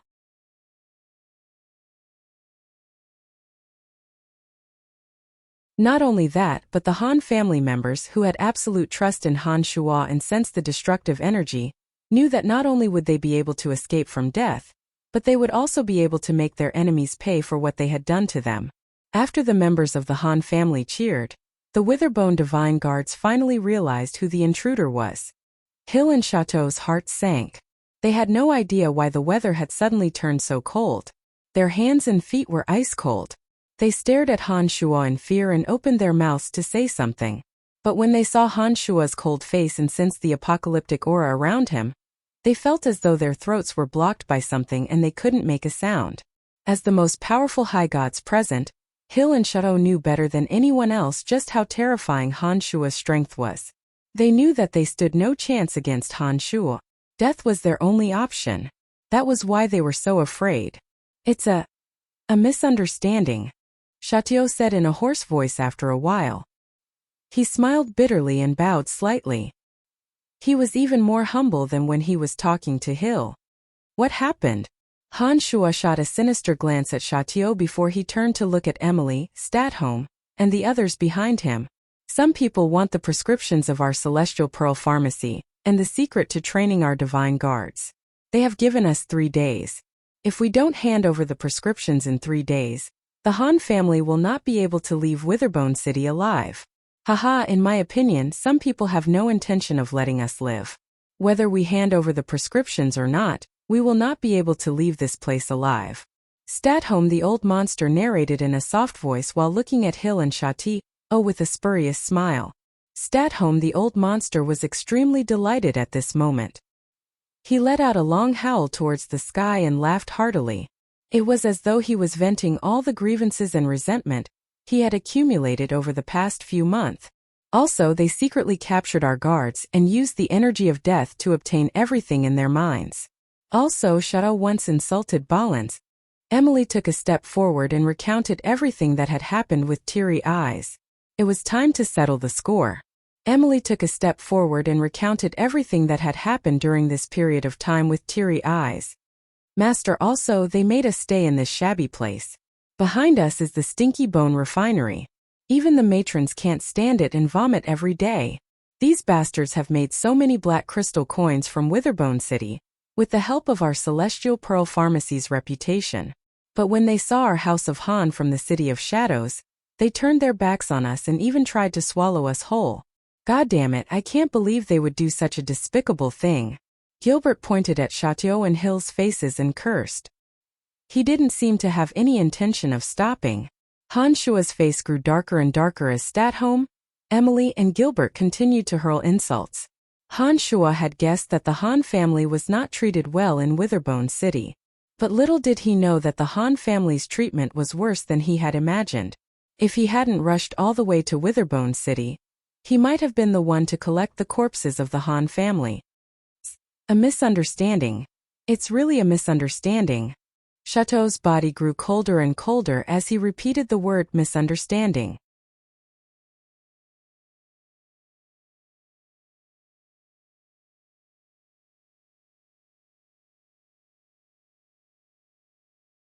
Chapter 901.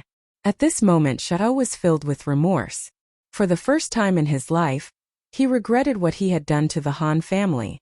Facing Han Shua, an enemy that he could not defeat, Chateau did not know what else to say other than to explain that it was all a misunderstanding. Hill, the city lord of Witherbone City, felt his lips turning dry. His heart was pounding at an unprecedented rate. He knew that he was afraid from the bottom of his heart. He was afraid that Han Shua, the ferocious demon, would launch a massacre on Witherbone City. Although Hill was grave when he heard Chateau's description of Han Shua, he did not really take it to heart. According to Chateau's description, Hill roughly guessed that Han Shua possessed late-stage high god strength. Han Shua might be able to defeat him but not kill him. In Hill's opinion, as long as he and Chateau worked together, and with the resources of Witherbone City, they should have no reason to fear Han Shua. But little did he expect that Han Shua would make another breakthrough in the fringe.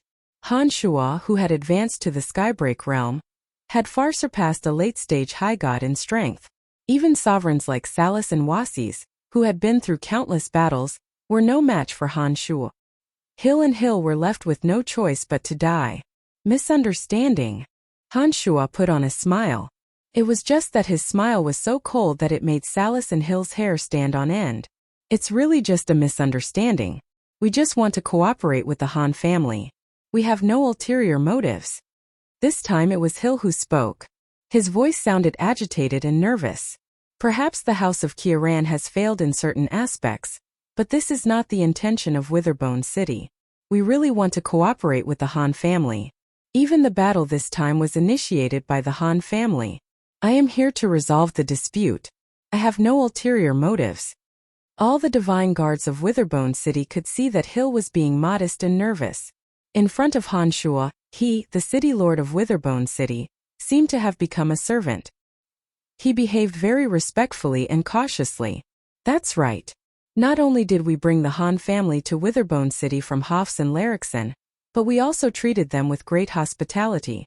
Even though they killed so many of our guards for no apparent reason, I just wanted to know what was going on.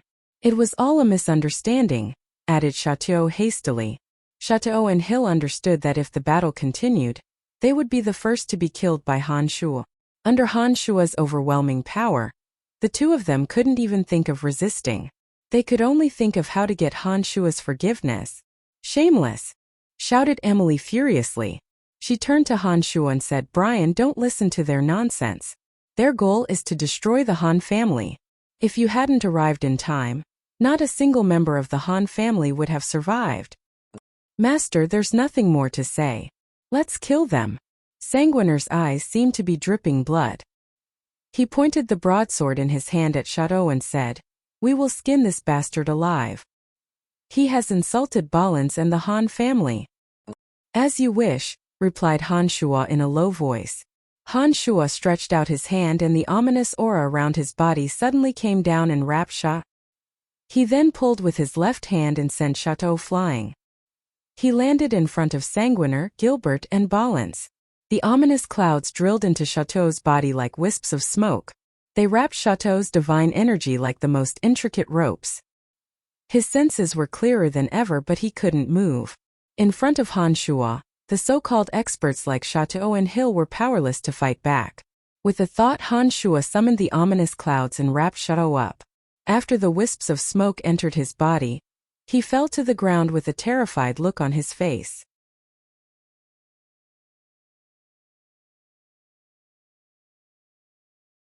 He could do nothing but wait to be slaughtered. Chateau, who had lost the ability to fight back, was now standing between Balans, Sanguiner, and Gilbert. The three of them were very close, and Balins had been humiliated by Chateau. Therefore, with his enemy in front of him, Balins was not going to be polite. He drew out the thin flying sword in his hand with an indifferent face. Gilbert and Sanguiner were about to join in, but when they saw Balins draw his sword and walk toward Hill without saying a word, they grinned hideously and looked at Chateau coldly.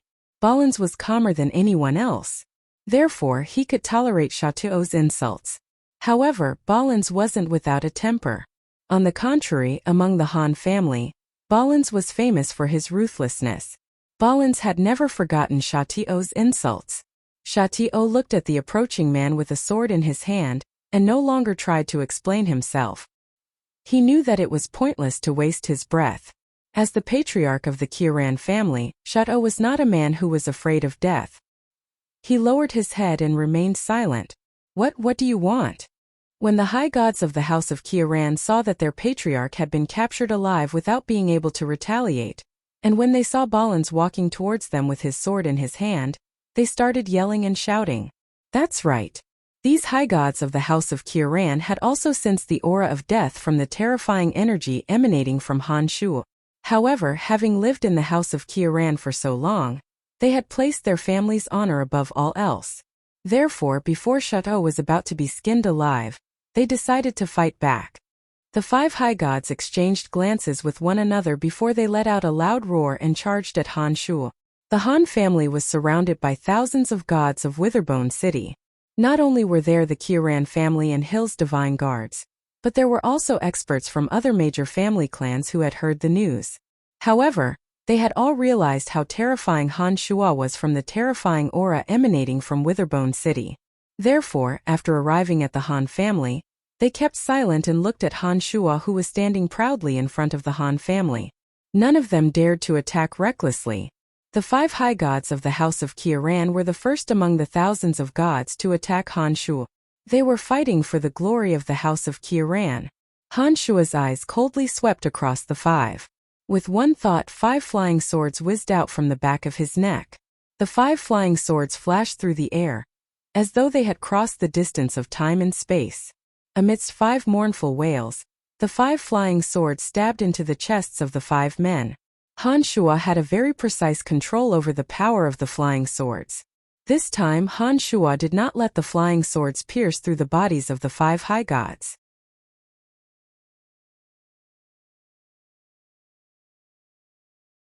Instead, he let the flying swords hang in the air and prevent them from falling to the ground.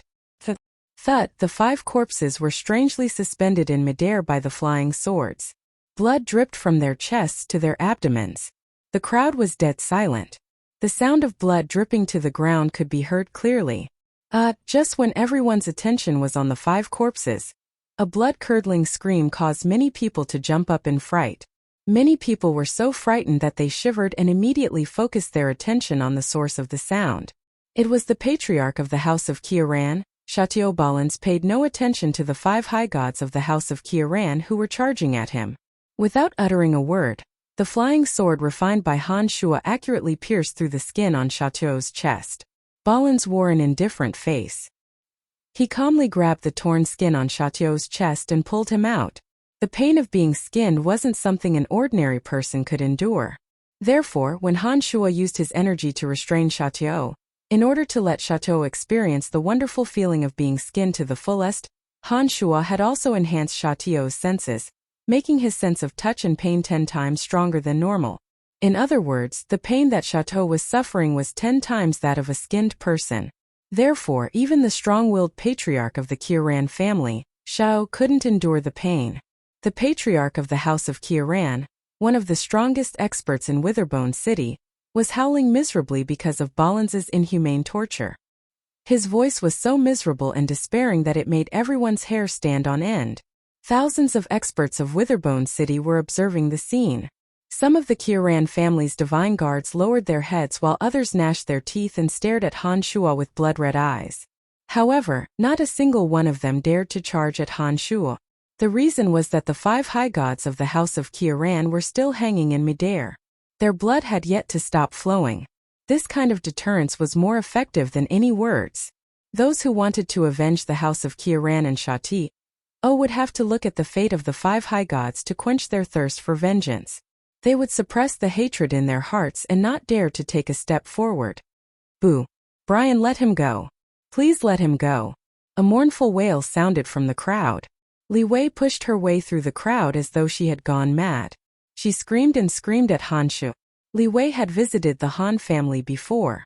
Many members of the Han family recognized Li Wei and knew that she was somehow related to Han Shuo. Although the Han family had suffered humiliation at the hands of the Qiran family, Li Wei had worked hard for the sake of the Han family. She had tried to persuade Shatao time and time again to improve their relationship with the Han family. However, Shatao did not listen to Li Wei's advice at all. In the end, he was so fed up that he had Li Wei locked up. It was only when a Qiran family divine guard suddenly remembered that Li Wei might be able to alleviate the pain of Shatao's suffering that he hastily released her. Li Wei's hair was disheveled. She had seen her loved ones being killed and Shatao suffering unimaginable pain. When Balin saw Li Wei, he hesitated for a moment before he stopped torturing Sha. He turned to Han Shuo and asked for Han Shuo's opinion. Han Shuo shot a glance at Li Wei and recalled all that the Han family had suffered at the hands of the Qiran family. He coldly said to Balins, "Continue." Balins' eyes lit up. He nodded and continued. Shatao's ghostly wails and howls could be heard once again. Li Wei could no longer bear it when she heard his miserable howls. Her vision darkened and she fainted.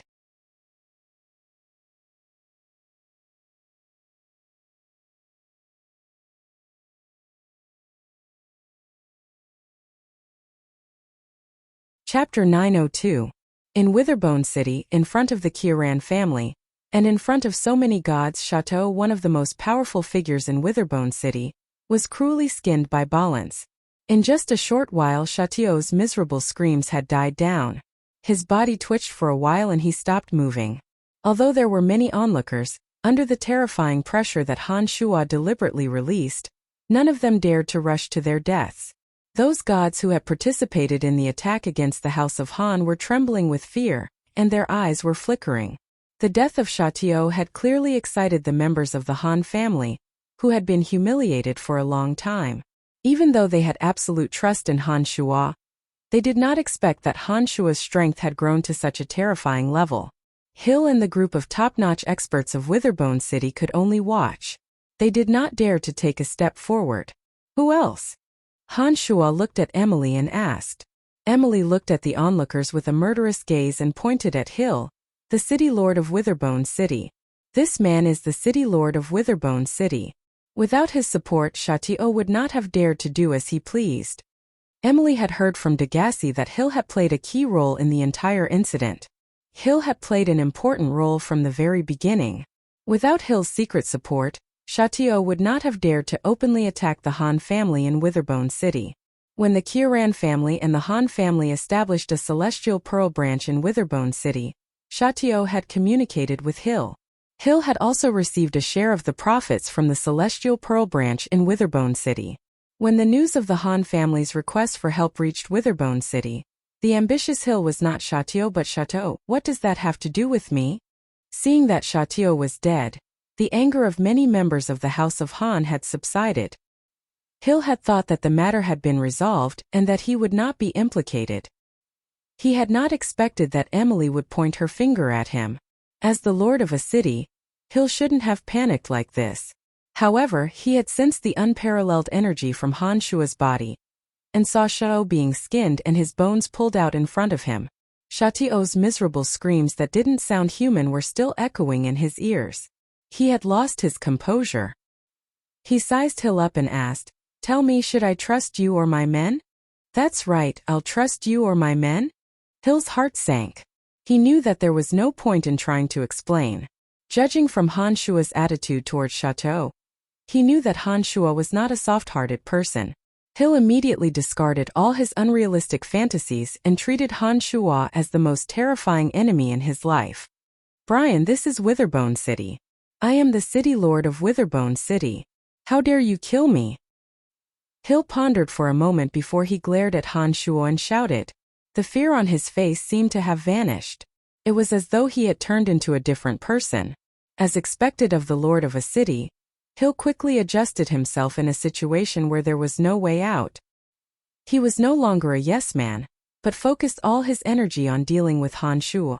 First, he dispelled the fear he had for Han Shuo. Han Shuo stared blankly for a moment. He did not expect that Hill would dare to yell at him at this moment. He thought to himself, although Hill is only slightly stronger than Xiaotuo, he has been a city lord for a long time. However, from Han Shuo's point of view, even if Hill was the city lord of Witherbone City and was surrounded by countless divine guards of Witherbone City, it would still be a piece of cake for Han Shuo to kill Hill. Han Shuo could not understand where Hill's confidence came from. Oh! Han Shuo's face turned cold.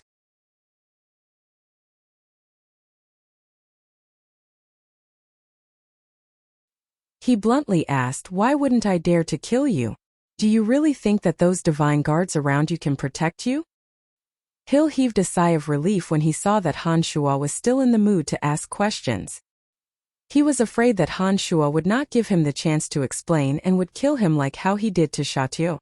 If that happened, Hill's eloquence would be in vain. Xiaotuo is just a patriarch of a family clan. He does not have the qualifications to meet the Overgod. The Overgod would not care whether he lives or dies. But I am different. I am the city lord of Witherbone City. I am the most loyal servant of the Overgod of Death. The Overgod has left a brand in my soul. If you attack me, the Overgod of Death will not let you off. Hill stared at Han Shuo and hastily explained the reason he had prepared beforehand. Upon hearing those words, the members of the Han family turned pale with fright. The Witherbone divine guards around the Han family were emboldened. They thought to themselves that the city lord was right. No matter how powerful Hill was, if he were to kill the city lord, he would not stand a chance. The city lord was the city lord of Witherbone City appointed by the Overgod. If Hill were to kill the city lord, he would definitely incur the wrath of the Overgod. The wrath of an Overgod could shake heaven and earth.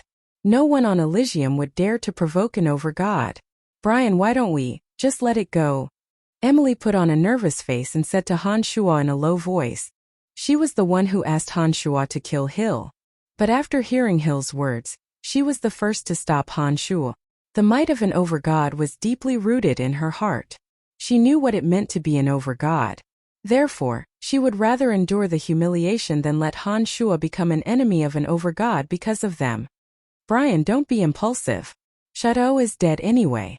Just let it go." Statholm the old monster also advised. He knew very well how powerful an Overgod was. The Han family would be able to walk out of this predicament. He did not want Han Shuo to be killed by an Overgod because of this matter. Unless it was an Overgod of another force, no one would dare to provoke an Overgod who possessed a quintessence and ruled over an entire divine dominion. Every member of the Han family understood this. They all tried to persuade Han Shuo, hoping that Han Shuo would let Hill go. "Haha, it seems that your Han family are quite sensible. Brian, I admit that you are very powerful and no one in Witherbone City is a match for you. But you should really think twice before you act. If I die, you and the Han family will not be able to walk out of the Death Dominion." Hill hastily struck while the Han family were still submissive. He hoped that Han Shuo would give up on killing him. Han Shuo wore a dark face as he stared at the complacent Hill. He knew that Hill was not just trying to scare him. If he really killed Hill, the Overgod of Death would very likely retaliate.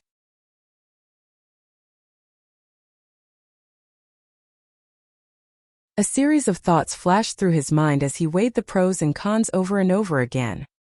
He took a deep breath and resisted the urge to kill Hill immediately. He nodded indifferently and turned to the House of Han. "Come, let's get out of the city."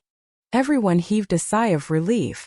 Not just the Han family, but even the divine guards of Witherbone City, and Hill himself felt as though they had just taken a trip to the gates of hell. They understood that if Han Shuo were to attack Han Shuo recklessly, Hill would definitely die. However, the Overgod's mark in Hill's divine soul could very well attract the Overgod of Death. The consequences would be unimaginable. "I am very sorry about what happened to the Han family in Witherbone City. It was not my intention," said Han Shuo. Hill felt his entire body relax when he saw that Han Shuo was leaving. He did not dare to provoke Han Shuo at this moment lest Han Shuo recklessly attack him. His attitude couldn't be any better. Hill waved his hand and gestured to the divine guards surrounding the place to make way for the members of the House of Han. The House of Han would be able to leave unimpeded. Han Shuo did not say a word. He wore a gloomy face and led the way out of Witherbone City. Wherever he went, the Witherbone divine guards would automatically take a few steps back. It was obvious that they were very wary of Han Shuo. All the members of the Han family followed closely behind Han Shuo. None of them said a word as they walked out of the Qiaran residence. The next morning, they arrived at a city gate of Witherbone City. It seemed that the divine guards in charge of Witherbone City had long received the news. Before the Han family arrived, they had already opened the city gate. The divine guard stood far away from the city gate and waited for the Han family to pass through. Under Han Shuo's lead, the members of the Han family walked out of Witherbone City without encountering the slightest obstruction. Sanguiner, are you really going to let that hill go? After half a day, when the Han family had left Witherbone City, Sanguiner finally couldn't help but ask Han Shuo after hesitating for a moment. I will send you out of the Death Dominion. You will be safe once you leave the Death Dominion, replied Han Shuo. He took a deep breath and said to Emily and Statholm, after you leave the Death Dominion, head to the ethereal city of the Space Dominion and look for the City Lord McKinley. He will make arrangements for you. Brian, don't be rash. Emily's heart sank when she heard Han Shuo's words. She pleaded, forget it. Chateau is the one who is after us. He is dead and I don't want to take revenge. Brian, killing Hill is very likely to provoke the Overgod, exclaimed Statholm. He knew what Han Shuo was trying to do. I know that it is very likely to provoke the Overgod. That is why I brought you out of Witherbone City. If I had killed Hill and the Overgod appeared, I might have been able to escape, but all of you would have died at the hands of the Witherbone City divine guards. As long as you are safe, I don't mind causing a ruckus in Witherbone City. Humph, Hill really thinks that I am afraid of the Overgod of Death, snorted Han Shuo coldly. When Han Shuo saw that the crowd still wanted to dissuade him, he waved his hand and said, all right, that's enough. I will send you out of the Death Dominion. I have made up my mind. Senior, are you confident? Ballins was still as calm as ever as he asked unhurriedly. I'm confident that I won't die. Han Shuo put on a faint smile and said, that's enough. As long as I don't die, I won't be afraid of even an Overgod with the quintessence. Ballins nodded and did not say anything else. Han Shuo did not explain further either. They escorted the Han family through the major cities of the Death Dominion and headed towards the fringe of the Space Dominion.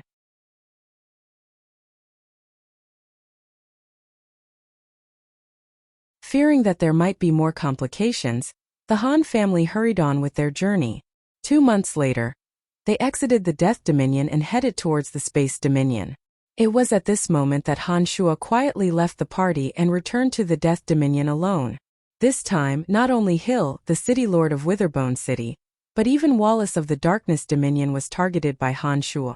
Han Shuo had offended both the Overgod of Death and the Overgod of Darkness.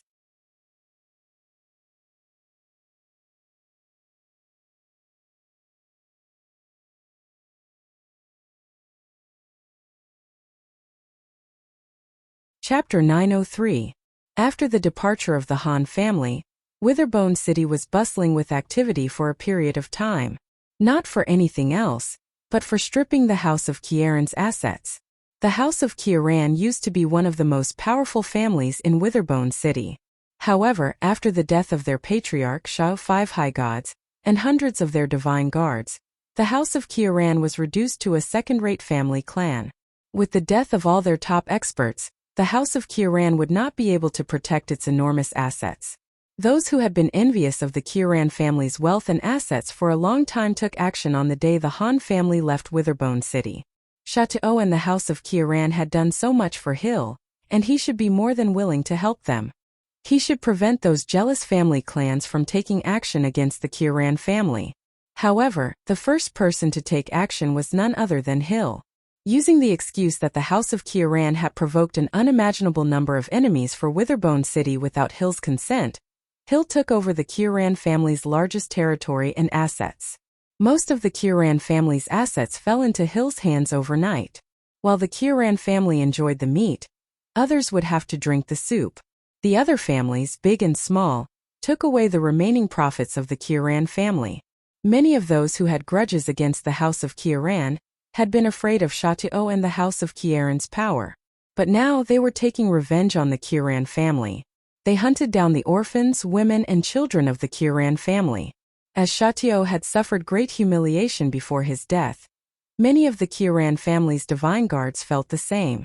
They felt that the Qiran family had been branded with the mark of humiliation. They left the House of Qiran and joined other family clans. They became murderers of the Qiran family's orphans, women, and children. In almost a single night, a major family clan that had towered over Witherbone City for 1,000 years had been wiped out. All the direct descendants of the family clan, young and old, were hunted down by their enemies. In just a few days, the ancient House of Qiran was almost wiped out. There were not many members of the Qiran family left in Witherbone City. 90% of the Qiran family members were killed in the purge. However, there was one person that no one dared to touch. Witherbone City, south of the city, inside a dilapidated divine hall, Li Wei's body was curled up into a ball. Her eyes were blank as she held an urn of ashes in her arms.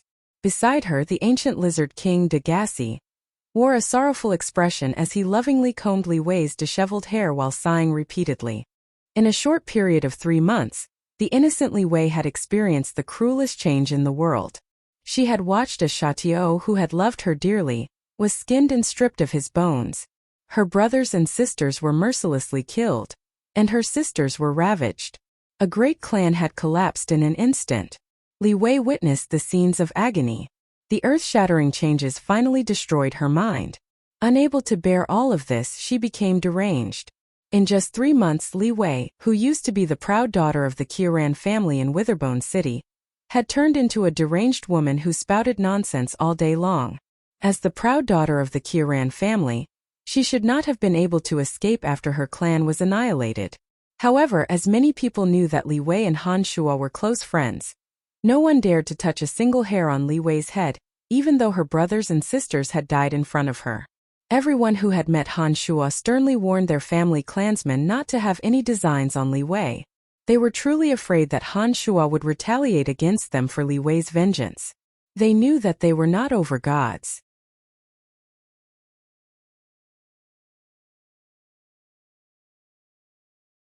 If Han Shuo wanted to kill them, it would be as easy as flipping his palm. Moreover, no one would avenge them. "Sigh, it's been hard on you." Degasi could not help but let out a soft sigh when he saw the deranged Li Wei. A figure approached like a ghost and quietly landed in the dilapidated shrine. He looked at Li Wei's current state and let out a deep sigh. "In this matter, Li Wei is the one I've let down the most." Degasi was startled. He stood up with a vigilant expression and subconsciously shielded Li Wei behind him. But when he saw who it was, his expression relaxed and he put on a bitter smile. "Why are you here?" Han Shuo could still remember the fluctuations of Degasi's soul. Given his current cultivation realm, it would be a piece of cake for him to search for Degasi's soul within a certain range. Han Shuo, who had come to Witherbone City to start a massacre, suddenly remembered Degasi and Li Wei. After hesitating for a moment, he decided to find them. Han Shuo's heart ached when he saw Li Wei's state. Although the Qiran family and Shatuo had been heartless to the Han family, Li Wei was innocent. She had done everything she could for the Han family. Although her efforts were futile, Han Shuo would never forget her kindness. "How is she?" Han Shuo let out a soft sigh and asked Degasi. "After going through so much, she had a mental breakdown. Li Wei is the closest person to me in the Qiran family. I really don't want to see her like this." Degasi sighed and said, "After I came to the Qiran family, I learned that the previous owner of the Qiran family had died long ago. No one in the Qiran family thought highly of me. I don't care if they live or die. Only little Li Wei, perhaps because of my relationship with you, treats me well. Brian, can you think of a solution? I can erase that part of her memory and make her forget everything about the Qiran family. Only then can she start anew." Han Shuo thought for a moment and helplessly said, "I don't have any other way but to give her a fresh start." "That's fine. As long as she can be happy, it will be fine. Forgetting about the Kieran family is actually a good thing for her. Degassi nodded and praised Han Shua's suggestion. Han Shua placed his hand on the back of Li Wei's head and sent his consciousness into it. He gently wrapped around Li Wei's soul and began to wander through the wisps of faint light that were hard to see with the naked eye. He searched for all the memories related to the Kieran family, and used his consciousness to erase them. If even Shatio, a cultivator of the energy of death, could extract memories from the souls of others, it would be even easier for Han Shua, who had reached the skybreak realm in demonic arts.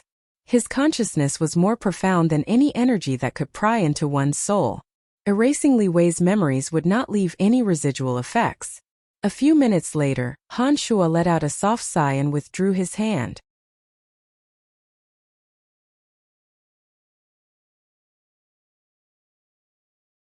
He looked at Li Wei, who had fallen into a deep sleep, and said to Degassi, "When she wakes up, she will completely forget everything about the Kieran family. Take her to Ethereal City in the Space Dominion and go to the Celestial Pearl Pharmacy. Don't stay here."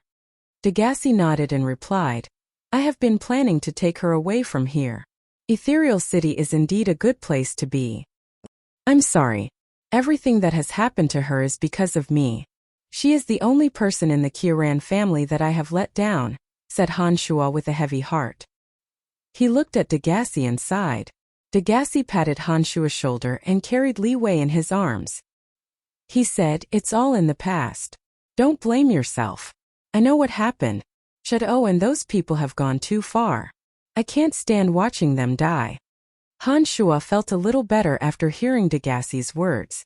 After thinking for a moment, he asked, "Tell me about what happened, especially about those who participated in the attack on the Han family." Degassi stared blankly for a moment. Suddenly, his face jolted as though he recalled something. He cried out in surprise, "Brian, you didn't come back to look for us? You came back to kill Hill, didn't you?" Han Shua did not hide anything from Degassi. He nodded and admitted, "That's right. Hill is the main culprit. Of course I won't let him get away with it. But Hill is the city lord of Witherbone City. His divine soul is imprinted by the overgod of death. You will incur the wrath of the overgod of death." This. Degassi started to panic and tried to dissuade Han Shua from giving up. "I know. Don't worry, I'll be fine," replied Han Shua. Han Shua was rather touched. He suddenly felt that his friends from Profound Continent were truly kind and unreserved in their concern for him. Degassi forced a smile and shook his head when he saw that he couldn't persuade Han Shua. He sighed and said, "Back then, when I first met you in the underground world of the Dark Forest on Profound Continent, you were just a puny necromancer. Who would have thought that after a few hundred years, you would rise to prominence on Elysium? Now you even dare to provoke an overgod. Life is truly unpredictable." After hearing Degassi's words, Han Shua couldn't help but recall the time he spent with Degassi in the underground world. Back then, Han Shua was indeed just a puny necromancer. Back then, Han Shua didn't stand a chance against Degassi at all. Han Shua did not expect that in just a few hundred years, Degassi would rise to power on Elysium and possess such remarkable abilities. "All right, I won't try to dissuade you. Other than Shatio and Hill, there are also..." Degassi did not finish his sentence. He reported the names of all the participants he knew. "Bring Li Wei to the Space Dominion. Witherbone City will be in chaos for a while," said Han Shua. His eyes were ice cold. He was ready to start a massacre.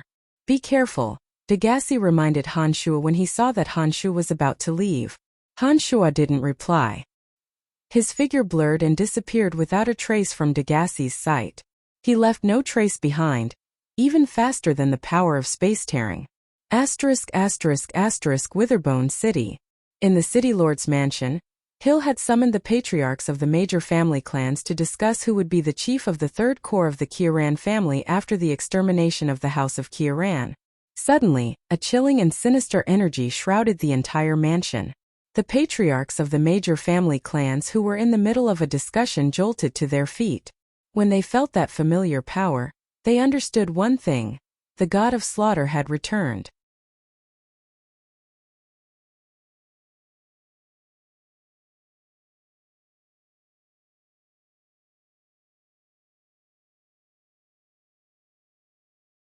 Chapter 904. Hill and the patriarchs of the major family clans stood up abruptly and looked at Han Shuo in panic. A chilly wind blew into the hall and tore apart a thin crystalline barrier. A few energy towers at the side of the hall suddenly exploded. Energy crystals that looked like icy jade scattered all over the floor. In an instant, all the defensive forces in the hall collapsed. A sinister and ruthless energy replaced all the elemental energies and filled every corner of the hall. The patriarchs of the major family clans of Witherbone City felt a chill in their hearts. They couldn't muster any elemental energy to defend or attack effectively. With a calm expression, Han Shuo walked over step by step, as if he was taking a leisurely stroll in his own courtyard. You? It's you? Hill's heart sank. His expression slightly changed. He said in a somewhat hurried voice, "Didn't you leave Witherbone City? Why did you come back?" Han Shuo had destroyed all the defensive forces as soon as he appeared. It was obvious that he didn't come with good intentions. Hill knew that his strength was far inferior to Han Shuo's. He didn't have the confidence to face Han Shuo. Good. Everyone is here. It saves me the trouble of making a few trips. Looking around, Han Shuo discovered that all the enemies of the House of Han that Degassi had mentioned were gathered together. Not a single one was missing. "Brian, what are you trying to do? Isn't it over? What else do you want?" Hill's eyes flickered. He felt that it would be difficult for him to get away with it. "How can it be over if you are still alive?" Han Shuo couldn't help but laugh. When Hill's expression suddenly changed, Han Shuo had already calmly launched an attack. Gusts of chilly wind blew over. The celestial demon flame shuttle, which had been refined, whizzed out. It was covered in ghostly flames and hit Hill's chest. Han Shuo condensed his consciousness. Hundreds of demon generals flew out and surrounded the patriarchs of the major family clans. The demon generals howled and wailed as they bore into the bodies of the patriarchs and started gnawing at their flesh, bones, and brains. These demon generals that flew out from the cauldron of myriad demon were refined from the divine souls of mid-gods or high gods. 50 to 60 of them entered a person's body at the same time and immediately devoured the person's blood essence, brain, and bone marrow. The person was instantly subdued. A single demon general might not be able to do much to these patriarchs, but when dozens of demon generals, some of which were refined from high god divine souls, attacked at the same time, the patriarchs of the Witherbone City were no match for them. In just a few moments, the demon generals had devoured the flesh, brains, and bone marrow of the patriarchs of the Witherbone City. All that was left of the patriarchs of the Witherbone City was their shriveled and smelly skin. They lay lifelessly on the ground. Demon generals possessed the ability to evolve. The more flesh, brains, and marrow they devoured, the faster their strength would increase. The most powerful spirit demons could even be refined into outer body incarnations when they evolved to a certain level, possessing some of the divine abilities of the main body. Other than flesh, blood, brain, and bone marrow, the soul was the true source of nourishment for demon generals. However, as these souls could be used to refine new demon generals, the cauldron of myriad demon controlled them and did not allow them to devour the souls of high gods. Under the cauldron of myriad demons' control, a few dusky shadows returned to Han Shuo's body, and the demon generals flew back. The only person left in the meeting hall was Hill, who was howling in agony under the flames of the celestial demon flame shuttle. The newly refined celestial demon flame shuttle was incredibly powerful. In Han Shuo's hands it was even more elusive.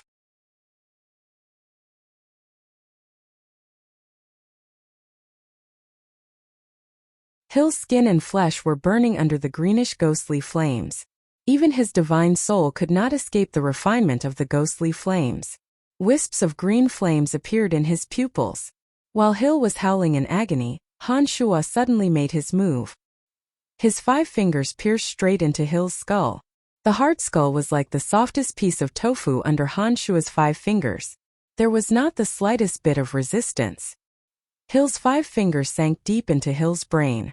5 exquisite energies wrapped around Hill's soul that was pulsating in the ghostly flames. Not only could Hill's soul not break free, but it also lost the ability to transmit messages. Strands of consciousness flew into Hill's soul through his fingers. Han Shuo accurately located a mark in a corner of Hill's soul. The mark was emitting a dense aura of death. It was incompatible with Hill's soul, but it was also releasing strands of weak energy that stimulated Hill's soul. Han Shuo immediately knew that it was an overgod mark left in Hill's soul by the overgod of death. After carefully sensing it, he sensed a desolate, powerful and ancient aura from the overgod mark. He knew very well what the overgod's imprint did in Hill's divine soul. He also knew that the overgod's imprint would immediately be notified of Hill's death, and everything that happened here would be transmitted to the overgod of the death dominion. After carefully avoiding the overgod mark, Han Shuo's strands of consciousness drilled into Hill's soul.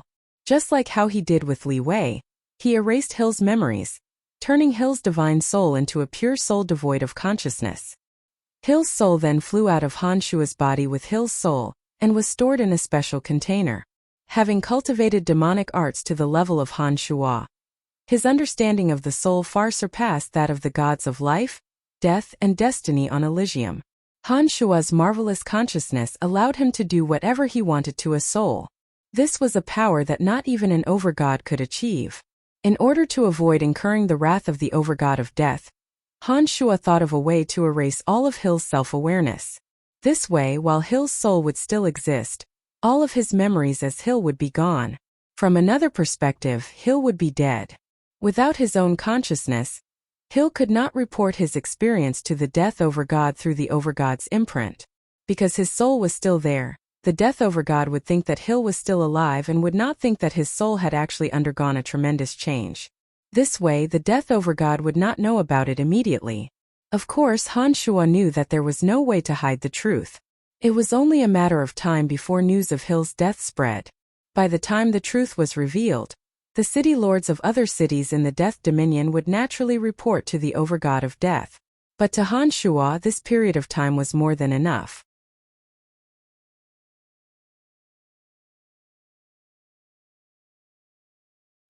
He could head to the Darkness Dominion and take care of the enemies of the Han family such as Wallace, Larrickson, and Hofs. By then, even if the overgods of darkness and death learned of the truth, Han Shuo would be able to retreat. Looking at Hill's divine soul that was stored in a special container, Han Shuo suddenly thought of a way to improve the strength of his family members in the shortest amount of time. Han Shuo could erase a high god's self-awareness, erase all his experiences that had nothing to do with the cultivation of energy, and leave only the purest divine soul without self-awareness. Then, he would let the members of the Han family, Emily, and the others fuse with the divine soul without self-awareness. That way, they would be able to gain the understanding and perception of energy that a high god would have. Divine energy was a process of accumulating over a long period of time. It could be rapidly increased through the power of faith in divine essences, and the devouring method used by god hunters. However, one's realm was the biggest obstacle that hindered one's progress. If one's realm was not up to par, no matter how much divine energy one accumulated, one would not be able to break through the shackles of one's current realm. But if one's realm was up to par, as long as one's divine energy could keep up with one's divine energy, it would only be a matter of course for one to make a breakthrough. By relying on his mastery of the energy of the soul, Han Shuo was fully capable of erasing the irrelevant memories of a high god's divine soul, and destroying that person's self-awareness, leaving behind only a pure divine soul with a comprehension of energy. The members of the Han family could fuse with such a divine soul, and gain the understanding and perception of energy in a single step. After a series of thoughts flashed through Han Shuo's mind, he suddenly realized that this was definitely the fastest way to greatly improve the strength of the Han family.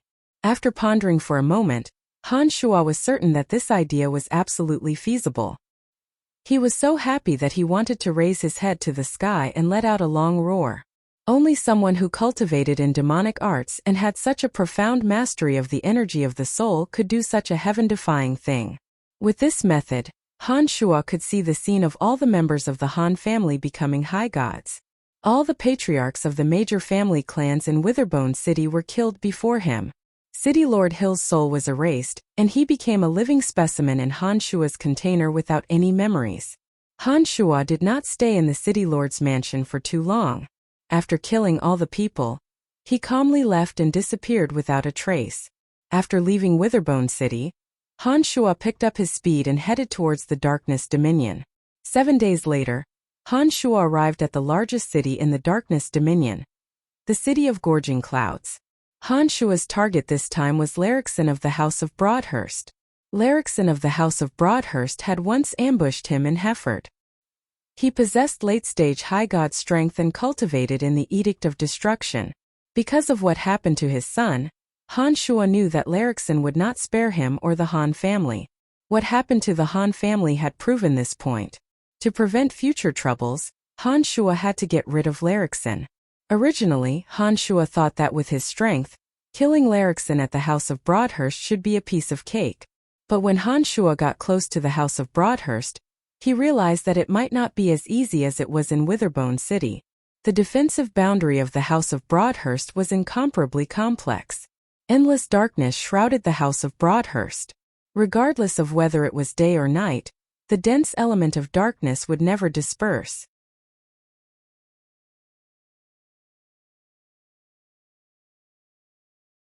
With just one glance, Han Shua knew that the wall of darkness of the House of Broadhurst was not something that a high god could deploy. He could faintly sense an enormous amount of darkness aura from the House of Broadhurst. The rumors are true.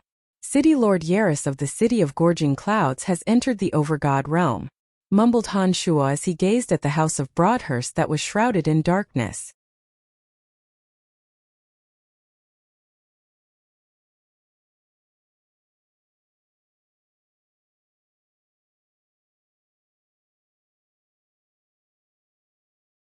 Chapter 905. Of all the cities in the Darkness Dominion, the city of Gorging Clouds was without a doubt the most powerful city in the Darkness Dominion. There were countless high gods in the city. Be it Hoff's Hushvale City or Wallace's City of Shadows, they were far inferior to the city of Gorging Clouds. The overall strength of the House of Saint might not even be as great as any of the major family clans in the city of Gorging Clouds, much less the House of Broadhurst. All along there had been rumors that Yaris, the city lord of the city of Gorging Clouds, had surpassed High God Realm. However, rumors were just rumors. As Yaris had always kept a low profile and had delegated many of the city's affairs to his trusted aides, as well as those who had seen him could not tell the difference between an overgod and a high god, the rumors were never verified. However, when Han Shua stood in front of the Broadhurst residence and sensed the boundless darkness shrouding the residence, he immediately realized that Yaris had indeed reached the realm of Overgod. The endless dark elements hovering above the Broadhurst residence were all attracted by Yaris. Using the energy towers in every corner of the Broadhurst residence, Yaris could gather a large amount of dark elements for his own use. The gods cultivating in the energy of darkness in the Broadhurst residence could more or less benefit from it. Han Shua, who was about to attack Larrickson immediately, stopped in front of the door and bunched his brows when he sensed the powerful aura of darkness surrounding the residence. If the House of Broadhurst didn't have an overgod like Yaris, Han Shua would have been able to sneak into the residence and kill Larrickson without alerting anyone. However, Yaris' strength had exceeded Han Shua's expectations. It was nearly impossible for Han Shua to sneak into the residence undetected. If Han Shua were to be discovered, he would be attacked by Yaris. Of course, Han Shua wasn't afraid of Yaris, but if Yaris were to attack, it would disrupt Han Shua's plan. With an overgod and the high gods of the Broadhurst family present, Yaris would have a very slim chance of killing Larrickson under Yaris' protection. Not only that, the news of Han Shua's return to the Darkness Dominion would also be exposed. Wallace and Hoffs might hide for a while after learning that Han Shua had returned.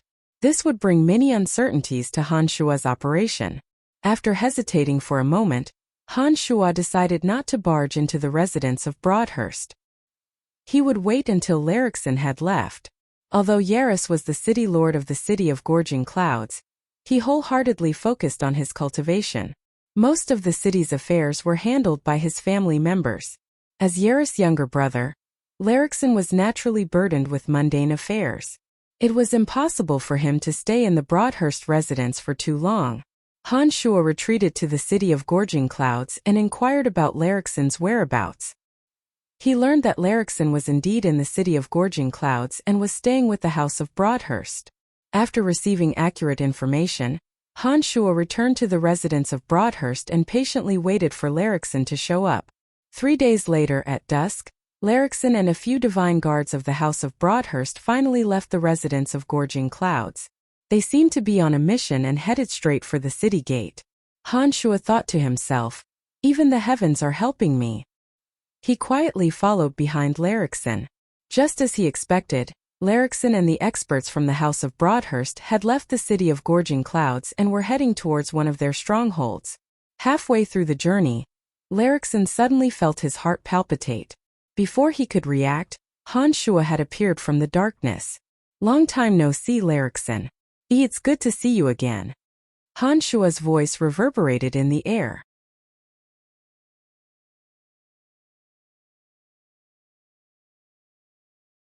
Suddenly, a shadowy figure materialized in the air and appeared before Larixon. It's you. Larixon cried out in surprise. Before his voice faded, his space ring flashed and the space in front of him was torn apart. Without a word, Larixon dived into the torn space. Han Shuo did not expect that Larixon would be so cowardly that he would tear apart space and escape without even finishing his sentence. This was completely out of Han Shuo's expectation. Han Shuo's face jolted. He knew that it was too late to stop Larixon. He let out a cold groan and shot into the torn space in Larixon's space ring like a bolt of lightning. Dazzling light filled his surroundings.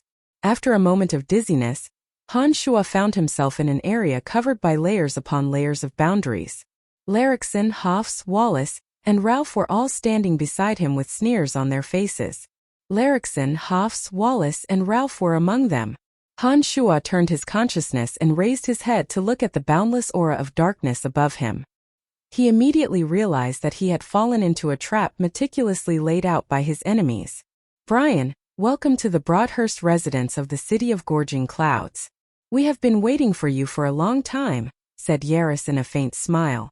Yaris wore a faint smile as he looked at Han Shuo and said in a soft voice. His body was shrouded in the aura of darkness. As the city lord of the city of Gorging Clouds, the most powerful city in the Darkness Dominion, Yaris naturally possessed the bearing of someone who held a high position. Coupled with his power as an over-god, he possessed an indescribably unique bearing. Han Shuo was in an area surrounded by layers of boundaries. There were a dozen high gods outside the boundaries. Among them, 5 were late-stage high gods like Hafs and Wallace. The rest were mid-stage high gods. Most of them cultivated in the energy of darkness. They wore cold smiles on their faces as they looked at Han Shuo as though he was a turtle in a jar. What a trick! To think that you would use such a trick to lure me in. Han Shuo took a deep breath and looked at the boastful Yaris.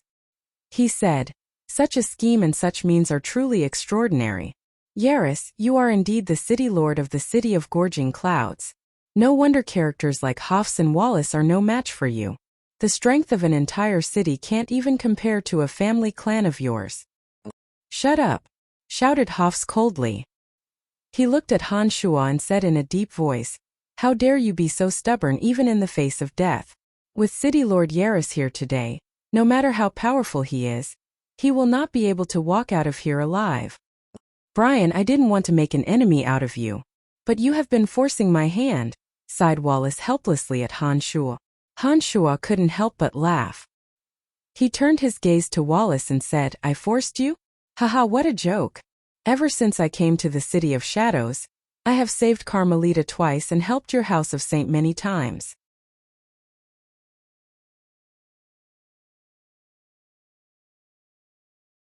Ever since the Han family established themselves in the City of Shadows, I knew that you wouldn't allow the Han family to continue developing. I was even prepared to leave the City of Shadows with the Han family. But you, Hafs and Larixon, have the nerve to say that I am forcing you? How amusing. The City of Shadows will forever belong to the House of Saint. As the patriarch of the House of Saint, I have to exterminate anyone who can threaten the House of Saint. Wallace was rendered speechless by Han Shuo's words. I have given you face but you don't want it. Han Shuo put on a cold smile and shook his head. He knew that he had nothing to say to Wallace. Larixon, Wallace, Hafs, Ralph. Very good, very good. Everyone is here. Han Shuo's gaze swept across them one by one and finally landed on Yaris, the city lord of the city of Gorging Clouds. He smilingly asked, You have meticulously planned all this. Why haven't you made your move? Yaris put on a carefree smile and said to Han Shuo in an incomparably sincere manner, Brian, I have long heard of your great name. It seems that you live up to your reputation. But I, Yaris, am willing to allow your Han family to settle in the city of Gorging Clouds. As long as you are willing to let go of your hatred towards Larixin, I will welcome your Han family on behalf of the entire city of Gorging Clouds. I can assure you that what happened to Wallace will never happen again. Yaris spoke with great sincerity. He didn't seem to be joking, which was completely out of Han Shua's expectations. Elder brother, how can you do that? He killed your nephew and many experts of your house of Broadhurst. How can you allow him to enter the city of Gorging Clouds? Before Han Shua could say anything, Larixin was the first to panic. He roared at Yaris in panic. Shut up! Shouted Yaris. Larixin, who had always been arrogant in the Darkness Dominion, immediately shut his mouth. It appeared that Yaris had been in the house of Broadhurst for a long time, that even Larixin feared him. You and Field were the ones who started this. You provoked him first. It is only natural that you suffer a little, said Yaris with a frown. Yaris frowned and scolded Larixin. Compared to an overgod, your son's life can be ignored. You have plenty of energy anyway. Just give birth to a few more. Big elder brother. Larixin was stunned and he wanted to say something. Yaris' face turned cold.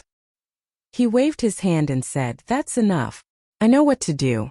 Cut the crap. Larixin, who was full of complaints, dared not utter a word after being reprimanded by Yaris. He lowered his head and glared at Han Shua with hatred in his eyes. Wallace and Hafs were astonished. Yaris clearly did not discuss this with them. They looked at Yaris with sparkling eyes, as though they wanted an explanation from Yaris. Brian, as long as you are willing to come to my city of Gorging Clouds, I will write off all our grudges. Not only that, I will provide you with a manor, manpower and resources that are much better than what you had in the City of Shadows. Anything that your celestial pearl needs, I will provide. What do you think? Said Yaris as he looked at Han Shua expectantly. Han Shua was secretly impressed by Yaris' way of doing things. However, he still shook his head resolutely and said smilingly, Thank you for your kindness. After what happened in the City of Shadows, my Han family will never submit to anyone again.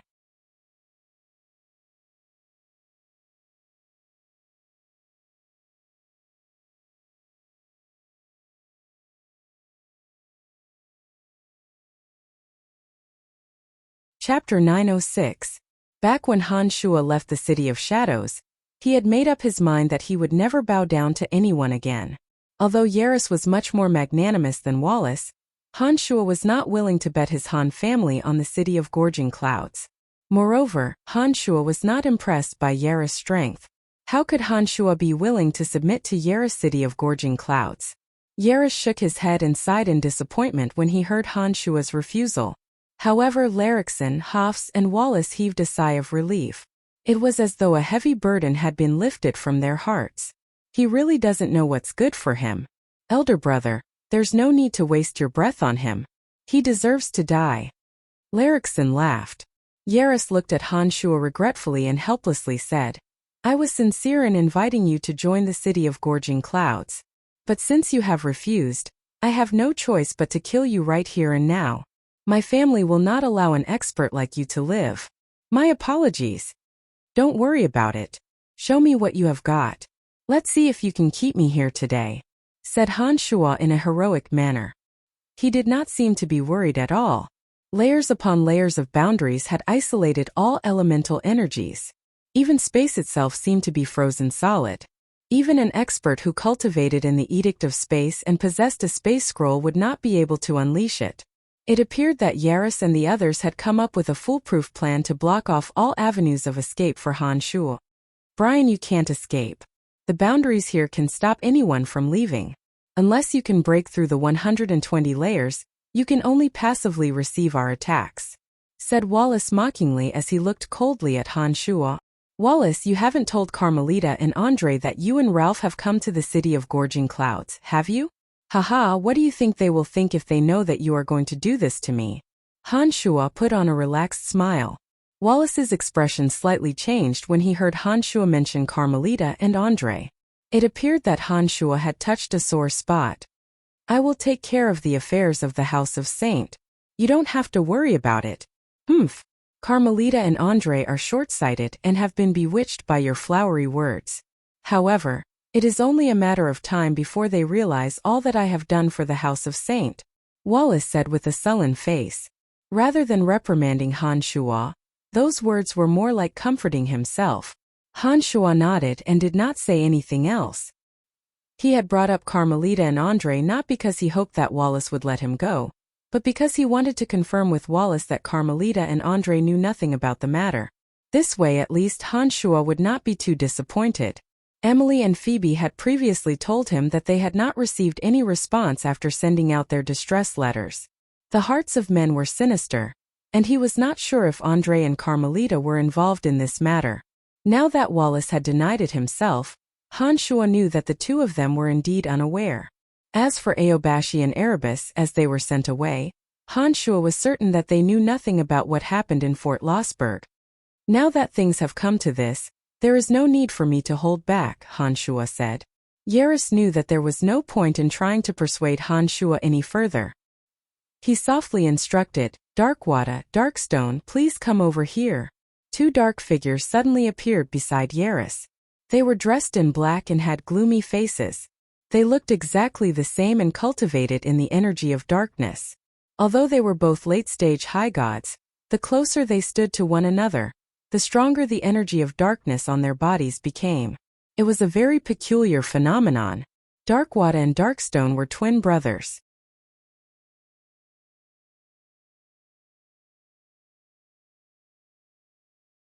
They were the city lords of Blackwater City and Blackrock City respectively. The twins were second only to Yaris in fame in the City of Shadows. It was said that the god of darkness had placed an identical brand in their divine souls. When the two joined forces, they could unleash extraordinary power. The twins were telepathically connected. They cultivated in the energy of darkness and were both late-stage high gods. Furthermore, they were imbued with the same brand by the god of darkness. It was only because they were identical that their combined strength would multiply. Han Shuo slightly bunched his brows when he saw Darkwater and Darkstone. His face turned a little grave. Han Shuo of course knew that the two had been hiding in the dark. However, as the two were in two different directions, Han Shuo did not pay too much attention to them as they were just two high gods. However, when the two suddenly dashed out from the darkness and closed the distance between them, Han Shuo suddenly discovered that the divine energy in their bodies had increased by an unbelievable amount. The aura of darkness on their bodies was rapidly converging. When the two stood beside Yaris, Han Shuo discovered that the aura of darkness and divine energy in their bodies had far surpassed that of Hoffs and Wallace. Although it was not as dense as Yaris over God realm, it was clearly beyond the realm of high gods. Yaris alone was already rather difficult to deal with. Now that the two city lords had joined the fray, and there were more than 100 layers of boundaries, Han Shuo immediately realized that it would be much more difficult to break through the layers of boundaries. Brian, I will ask you one more time. Do you really want to be my enemy? The smile on Yaris' face slowly faded. His expression became unprecedentedly grave. He had revealed all his trump cards in the hope that Han Shuo would be able to see the situation clearly. Han Shuo laughed involuntarily and said to Yaris, Do you really think you can trap me with the addition of the two of them? Yaris shook his head and replied, Not trap you but kill you. Haha, let's see how you plan to kill me. Han Shuo laughed heartily. He raised his head to look at the dark aura that was pressing down on him and said, Do you really think that my strength will decrease just because you have isolated all elemental energies in this area? Haha, come, let me see what you have up your sleeves. The elements in this space were isolated, and there was only an endless amount of dark energy in all directions, like a black mountain pressing down on them. Any other god cultivating in the elemental energy would have their strength greatly reduced in this isolated area. They would have to rely on the divine energy in their bodies to resist. Without the replenishment of elemental energy, every ounce of divine energy that was consumed would be depleted. Once the divine energy in one's body was depleted, even the strongest expert would become extremely weak.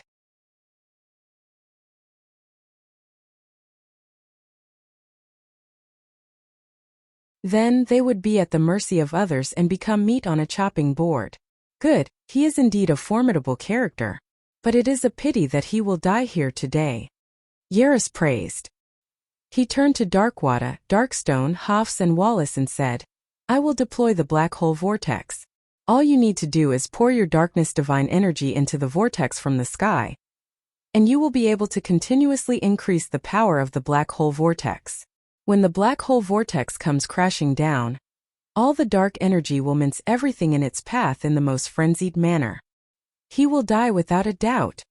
Darkwater, Darkstone, Wallace, Hafs, and a few other experts cultivating in the energy of darkness nodded in understanding.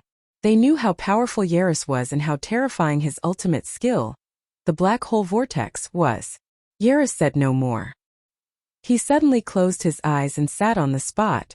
Wisps of gloomy aura flew out from his body and fell into the endless darkness shrouding the boundary.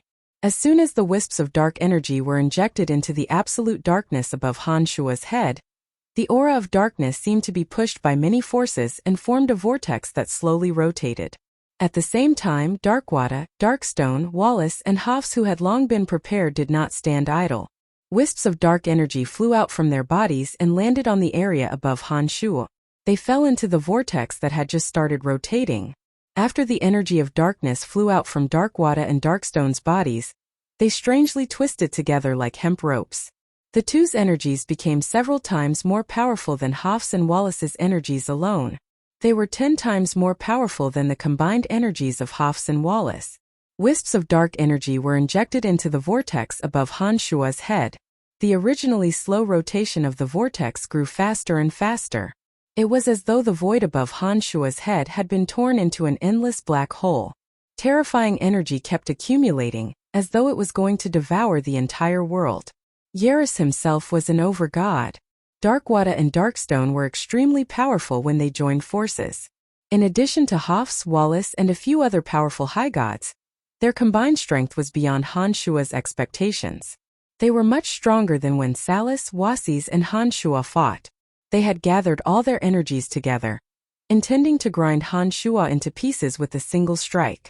The energy in the vortex of darkness that was accumulating energy grew more and more terrifying. Han Shua's heart grew heavier and heavier. Han Shua really couldn't think of a way to deal with this frightening force. The 17 flying swords had long flown out of his body and were bombarding the 100+ layers of boundaries that bound the space. However, the 100+ layers of boundaries were extremely tough. The 17 flying swords simply couldn't destroy them all at once. Fight! In that split second, Han Shua made up his mind. He finally decided to use all of his and Cauldron Spirit's power. The 17 flying swords no longer bombarded the layers of boundaries. Han Shua withdrew them and sat cross-legged on the ground. The demonic infant, the foundation of demonic arts cultivation, slowly flew out from his body.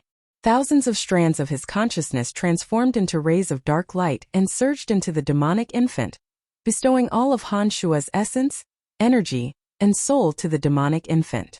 The demonic infant slowly flew out from the top of Han Shua's head. A phantom identical to Han Shua drifted erratically and grew longer and longer. At the same time, hundreds and thousands of demon generals whizzed out of the cauldron of myriad demon and disappeared into the demonic infant. The demonic infant, which was originally the size of an infant, grew larger and larger after receiving the energy of hundreds and thousands of demon generals.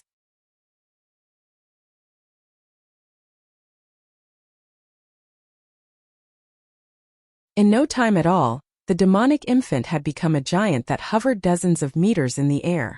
The terrifying energy of coldness, ruthlessness, and bloodlust suddenly filled the entire city of gorging clouds. The more than 100 layers of boundaries seemed to be unable to obstruct the demonic infant's destructive energy.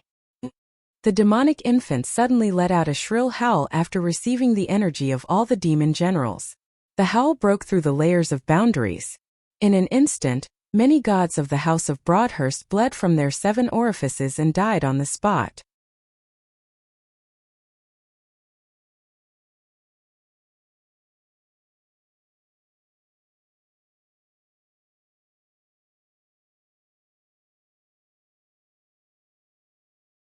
Chapter 907.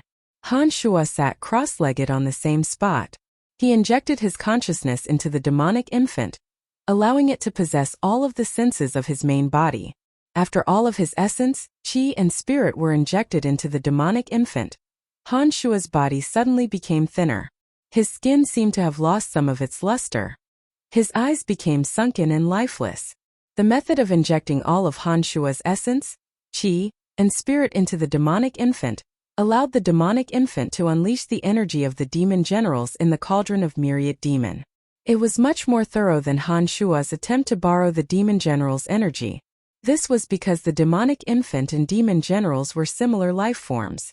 Not only could the demonic infant absorb as much of the demon general's energy as possible, it could also unleash the demon general's energy to its fullest potential. Before Han Shuo's strength had reached the Skybreak realm, his demonic infant wouldn't be able to withstand the power of the myriad demon manifestation. If his realm wasn't high enough, even if he managed to absorb the demon general's energy with his demonic infant, he wouldn't be able to expel the demon general afterwards. Once the demonic infant transformed into a demon, the essence, qi, and spirit of Han Shuo's main body would be separated from the demonic infant. Han Shuo's main body would become unprecedentedly weak. One mistake and he would be in grave danger. If Yaris and the others weren't trapped in the layers of barriers, they wouldn't be able to get close to Han Shuo in an instant. In addition to the terrifying dark vortex above his head, Han Shuo wouldn't have used the myriad demon manifestation, a powerful but dangerous move. Hiki! Shrill howls resounded throughout the city of gorging clouds. The weaker gods of the House of Broadhurst who were closest to the barrier died on the spot with blood gushing out of their 7 orifices. Those who were further away suffered injuries to their hearts and lungs and vomited blood. Yaris and the others who had surrounded Han Shuo were the first to bear the brunt of the attack. However, most of them were high gods. They were able to withstand the shrill howls of Han Shuo after he transformed into a demon. Their minds were shaken and their bodies trembled slightly. What is it? Hoff's face suddenly jolted. His mind was seized by something and he cried out in alarm. Not only Hoff's but Ralph, Wallace, Blackwater, Blackstone, and the others were also shocked. They could sense the terror of the giant demon, floating in the air from the layers of barriers. Humans would instinctively fear the unknown, and they were no exception. Yaris, whose realm surpassed high gods, was the only one who remained unfazed. He shouted, "We don't need to worry about what it is. Everyone, concentrate your energy and inject it into the dark vortex. No matter what it is, we will destroy it soon." Yaris' calmness seemed to have infected those people. After hearing his words, they all calmed down and no longer talked in panic. One by one, they continued to pour the dark energy in their bodies into the vortex of darkness above Han Shuo's head. As they continued to pour their darkness divine energy into the vortex of darkness above Han Shuo's head began to spin faster and faster, as it slowly descended upon Han Shuo. Han Shuo, who had transformed into a demon, let out a shrill howl. His enormous body hovered in the air between incorporeal and incorporeal as he abruptly landed on the ground behind his main body. With a loud rumble, the entire ground of the Broadhurst residence trembled as if a great earthquake had occurred. Even Yaris' heart sank when he heard the trembling of the earth. Previously, he had thought that the gigantic Han Shuo was just an illusory body and that there was nothing to be afraid of.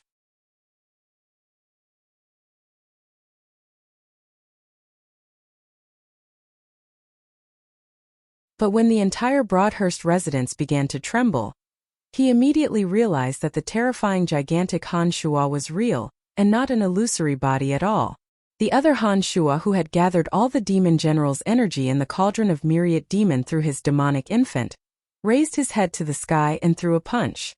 At this moment, the violent power revealed its sharpness. This punch was so heavy that even Yaris and the others, who were separated by 100 barriers, felt a chill in their hearts. Bang! Yaris, Blackwater, Blackstone, and the others joined forces to cast 120 boundaries. Under the tremendous impact, dozens of boundaries and seals were blasted apart, leaving a millstone-sized crater in the air. With one punch, more than half of the boundaries and seals binding the area were destroyed. However, Han Shuo did not stop there. He laughed sinisterly and threw another punch. Bang! Dozens of layers of the boundaries were blasted apart. Not good. Attack with all your strength. I'm going to trap the dark vortex. Yaris' expression changed. He knew that if he threw another punch at Han Shuo, all the boundaries binding the area would collapse. Once Han Shuo walked out of that area, the dark vortex might not be able to accurately trap Han Shuo. Blackwater, Blackstone, and Wallace were alarmed. Under Yaris' command, they attacked with all their might. Streams of dark energy flew into the air, gathering more and more power in the dark vortex. The dark vortex no longer approached Han Shuo slowly. As if the sky was falling, it suddenly enveloped Han Shuo. After transforming into a demon, Han Shuo was dozens of meters tall, which was already very large. However, the dark vortex created by Yaris and the others was even larger. It covered the sky above Han Shuo's head. Once it fell, Han Shuo would have nowhere to hide. Yaris, Darkwater, Darkstone, and the others had expended their divine energy to form layers upon layers of boundaries and seals. All of them were materialized using the divine energy of darkness. Therefore, the boundaries and seals that were able to firmly bind Han Shuo to this place were not hindered in the slightest by the dark vortex that was of the same origin. Not only that, when the two collided, the dark energy that was attached to the boundaries and seals immediately surged into the dark vortex, further boosting its power. Before Han Shuo could punch a third time, the dark vortex suddenly enveloped the transformed Han Shuo. The divine power that Yaris and the others had gathered in the dark vortex tore and strangled Han Shuo in an instant, trying to grind Han Shuo into pieces. Strands of dark energy surged into Han Shuo's demonic body in an instant, filling every demon general that made up his enormous body. In the blink of an eye, Han Shuo's enormous body was torn to shreds, spinning continuously within the dark vortex. The space around Han Shuo spun and the earth spun. Under the terrifying energy, the space collapsed with a loud bang.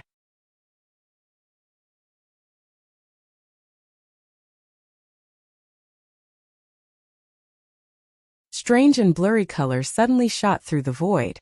At a glance, one could even see stars that were immeasurably far away. The dark vortex formed by Yaris could not only cause damage to physical space, but also to souls. The divine sense gathered on the demonic infant was also torn to pieces and torn apart repeatedly. The dark vortex disappeared as quickly as it came. It tore apart Han Shuo's consciousness in the blink of an eye. Then, in a flash, it vanished without a trace in that strange and blurry space-time rift. All the boundaries disappeared, and the blurred light above his head suddenly calmed down. There was nothing special in that area. Only Han Shuo's body sat motionless.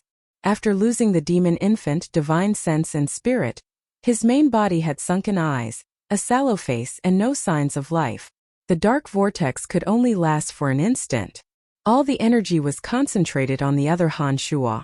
Therefore, Han Shuo's main body was unscathed and unaffected by the vortex. Yaris heaved a sigh of relief and smiled. That was close. If we had allowed him to escape, our dark vortex wouldn't have been effective. This guy is too powerful. Once he escapes, there will be endless troubles in the future. Big brother, what about the other body? Larrickson pointed at Han Shuo's main body. All of his power has been drained, and even his soul is gone. What use is this body? Yaris shook his head and said regretfully, "It's a pity that he possesses such mysterious power at such a young age. If I could use him, the strength of the darkness dominion would soar. Just in case, I destroyed that body as well." Wallace wiped the sweat off his forehead with his sleeves before cautiously walking towards Han Shuo's body. It seemed that Wallace was the one who wanted to kill Han Shuo the most. He didn't even want to let go of the only body he had left. Don't worry, that guy is done for. His divine sense will be ground to pieces in the dark vortex. Be it a physical body or an incorporeal body, he won't be able to escape.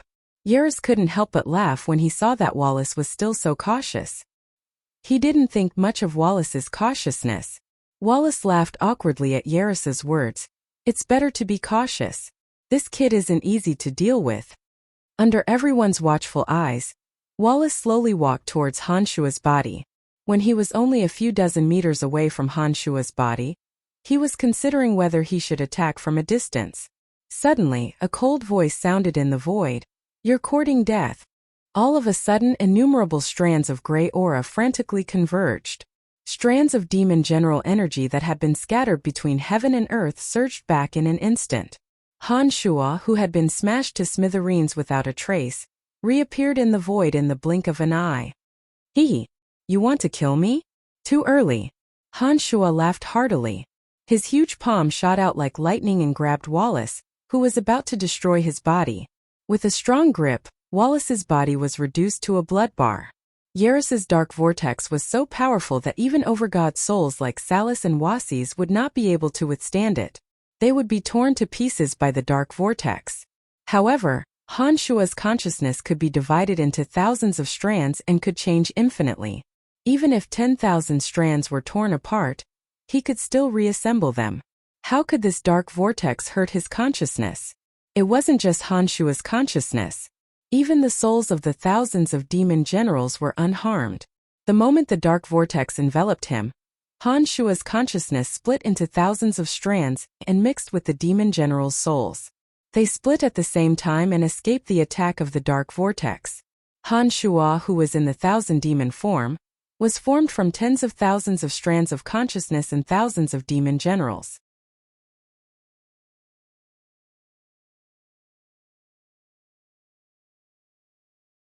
Since he could form into a demon, he was naturally not afraid of splitting. How could this dark vortex, which could tear him to pieces, destroy him completely?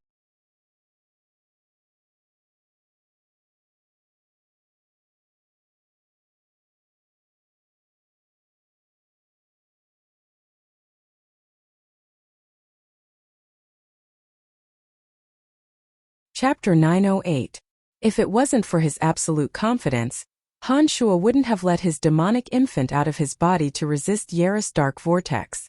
After all, the demonic infant and the consciousness were the foundation of Han Shuo's existence. If either of them were to die, Han Shuo would be in big trouble. Han Shuo's consciousness and demon generals converged as Han Shuo transformed once more. Wallace, who was about to destroy Han Shuo's main body, was crushed to pieces by Han Shuo. As soon as the thought crossed his mind, Han Shuo took a deep breath and sucked Wallace's divine soul into his stomach. He would refine Wallace's divine soul into a demon general in the cauldron of myriad demon after everything was over. The series of events happened in the blink of an eye. Before Yaris, Darkwada, Darkstone and the others could react, Wallace had been killed by Han Shuo. How could this be? Yaris revealed a look of panic for the first time.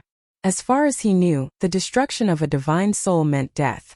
The destruction of a divine soul was even more thorough than the destruction of a divine body. A god who had lost his divine soul would have vanished from the face of the earth. He did not expect that the demonic arts cultivated by Han Shuo could divide his consciousness into thousands of strands, reassemble them into a soul with a thought, and then scatter them into strands of memories with a thought. Naturally, the gods of Elysium would never be able to comprehend such a miraculous divine ability. Haha, now that all the boundaries are gone, let's see how you're going to stop me. Han Shuo raised his head and laughed maniacally. He stomped his foot and the Broadhurst residence violently shook. The 17 flying swords in Han Shuo's body whizzed out and chased after Hofs, Ralph, Larrickson, and the others. Han Shuo, who was formed from the demonic infant and demon generals, took enormous strides and charged at Yaris amidst deafening rumbles. Along the way, the earth quaked and the mountains trembled. Houses near the Broadhurst residence collapsed one after another. Many gods of the Broadhurst residence nearby vomited mouthfuls of blood and died tragically under Han Shuo's terrifying rumbles. Yaris turned pale with fright as he watched the enormous Han Shuo charge at him. He gathered the energy of darkness and enveloped the entire Broadhurst residence. In the blink of an eye, the clear sky was completely covered in darkness and the darkness pressed down on Han Shuo. Haha, you're still using this trick? Han Shuo laughed heartily. Suddenly, he raised his head to the sky and howled once again. The howl carried a bizarre magical energy that could tear one's eardrums. It spread out wave after wave and actually affected the gathering of the dark energy. The darkness that blotted out the sky was forcibly torn apart by the howl. Ralph, who only possessed mid-stage high god strength, was no match for Han Shuo. Now that Han Shuo's strength had advanced to the Skybreak realm, he was the first to die. Ralph was followed by Hofs and Larrickson. The 17 flying swords intertwined to form an enormous chilling net. Chilly winds blew inside the net. The energy of frost and corrosion was pushed to the extreme. Hofs, Larixen, Blackstone and Darkwater were trapped in the enormous net. After Ralph, Hofs, Larixen and Larixen were also caught in the net. The 17 flying swords intertwined to form a gigantic, chilling net. The energy of frost and corrosion was pushed to the extreme. Hofs, Larixen, Blackstone and Darkwater were trapped in the giant net. No matter how hard they tried, they could not break free. The 17 flying swords intertwined with each other and moved faster and faster. The space they were trapped in was getting smaller and smaller. Once the 17 flying swords converged into a single point, all those trapped in the skybreak net would be annihilated in body and soul.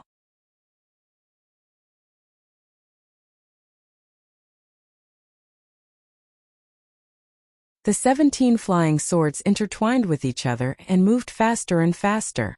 The space they were trapped in was getting smaller and smaller. Once the 17 flying swords converged into a single point, all those trapped in the skybreak net would be annihilated in body and soul. Hofs and Larixen let out 2 screams in succession. Darkwater, Darkstone, how dare you attack us? Hofs' face was pale. He bellowed and attacked desperately against Darkwater and Blackstone in a room-sized space. This place is only so big. If you die first, we brothers will be able to live for a while longer. Darkwater's face was gloomy as he and Darkstone attacked with all their might. The 2 brothers had utterly defeated Hofs and Larixen. It wouldn't be long before they killed Hofs and Larixen. The skybreak net would constantly shrink, and it would take some time for the 17 flying swords to intertwine with each other. Therefore, the skybreak net would shrink over time. Hofs, Larixen, Darkwater and Darkstone were the only ones trapped in the skybreak net. By the time the skybreak net shrank to a certain size, it wouldn't be able to hold all 4 of them. Therefore, in order to survive for a while longer, Darkwater and Darkstone decided to launch a sneak attack on Larixen and Hofs when the net of sky had not shrunk to a certain extent. Darkwater and Darkstone were slightly stronger than Larixen and Hofs in the first place. Not to mention that they had launched a sneak attack on Larixen and Hofs. As a result, Larixen and Hofs were severely injured. Haha, interesting. Han Shua, who had been continuously pressuring Yaris in his demon form, laughed heartily. He did not expect that these people would actually kill each other at such a crucial moment. This was completely out of his expectations. Darkwater, Darkstone, how dare you? I won't let you get away with this. When Yaris saw that Larixen was gravely injured and on the verge of death, he shouted sternly, Larixen, Yaris, you still have the cheek to speak? If it wasn't for you, we wouldn't have ended up like this. Sneered Darkwater. He mercilessly pierced a pitch-black awl through Larixen's head. Darkstone was not much slower than Larixen.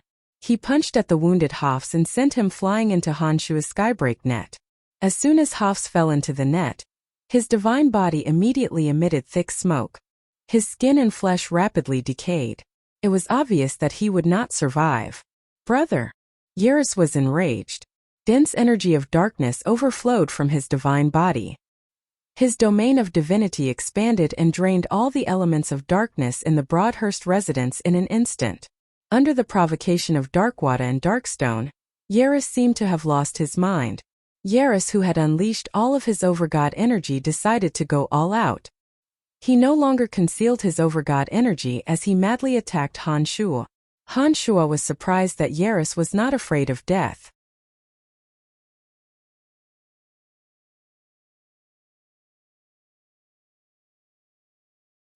He did not expect that Yaris and Larixen had such a deep bond.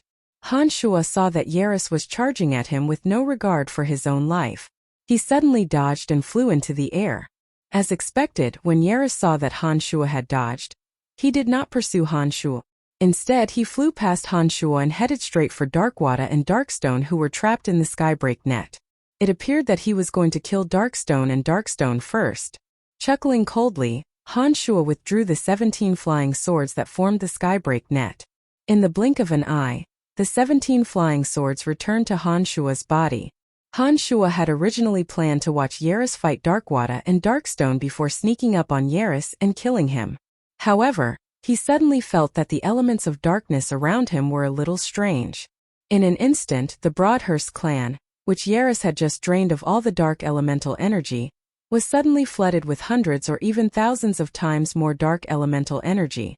The dark elemental energy rapidly gathered in the void, and a consciousness that covered the entire city of gorging clouds gradually formed at the center of the gathering dark elemental energy. Han Shua's expression changed. He immediately gave up on attacking Yaris and Darkwater and Darkstone. He also stopped materializing in the air in his demonic form. The materialized Han Shua suddenly transformed into an erratic and distorted shadow. In the blink of an eye, he appeared above Yaris' main body that was sitting cross-legged on the ground. Like a wisp of smoke, the demonic form of Han Shua entered the main body's skull once more. At the same time, the three brothers Yaris, Darkwater, and Darkstone, who were about to clash, suddenly felt the dark elements in their bodies vanish. The divine energy in their bodies was completely restrained by a terrifying force. The earth-shattering attack of the three suddenly became a brawl between rogues, without any power. With the element of darkness extracted and the divine energy in their bodies restrained, the three city lords of the darkness dominion were not even as strong as a base god. When their physical attacks landed on their opponents, they simply could not cause any damage to their opponents. Darkwater, Darkstone, and Yaris were entangled in a battle that was not the least bit aesthetically pleasing. Very soon the three realized what was happening. Their expressions changed. They stopped fighting and looked up at the sky. Boundless darkness had enveloped the entire city of gorging clouds. It was as though all light had vanished from the city forever. The heavy pressure made it hard for everyone to breathe. The gods that cultivated in the energy of darkness could feel this familiar and intimate power from the depths of their souls. They couldn't help but bow to the ground. Yaris, Darkstone, and Darkwater, the three city lords of the darkness dominion, were among those who bowed to the ground. After his consciousness and demonic infant returned to Han Shua's body, he immediately stood up and sensed the darkness that had enveloped the entire city of gorging clouds. Han Shua's expression changed. His opponent's power was more than 100 times stronger than that of demigods like Salus and Wasis. Han Shua knew that he had no chance of winning. Without hesitation, Han Shua deployed blood disassembly. With a flash of blood-red light, Han Shua left the city of gorging clouds, drenched in blood. Hafs and Wallace were the two city lords of the darkness dominion. One of them must have the overgod's seal in his divine soul. Their sudden deaths must have alerted the overgod of darkness. Therefore, the overgod from the darkness dominion immediately descended upon the city of gorging clouds. An overgod who possessed the quintessence represented the most fundamental energy of darkness in the universe.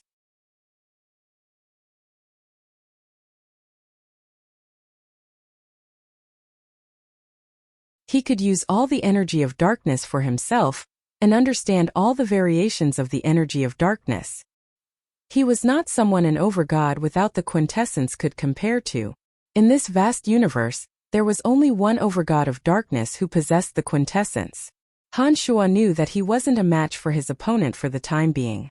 Therefore, he made a prompt decision to flee the city of gorging clouds, even if it meant getting injured. You're tuning in to the Li Mei's Wuxia Whispers YouTube channel. We're so grateful for your support, and don't forget to subscribe to join us on this incredible journey through captivating stories. Your generosity through donations truly makes a world of difference, as it's the primary source of revenue that allows me to expand and enhance this channel for you. Thank you from the bottom of my heart for being a part of this adventure.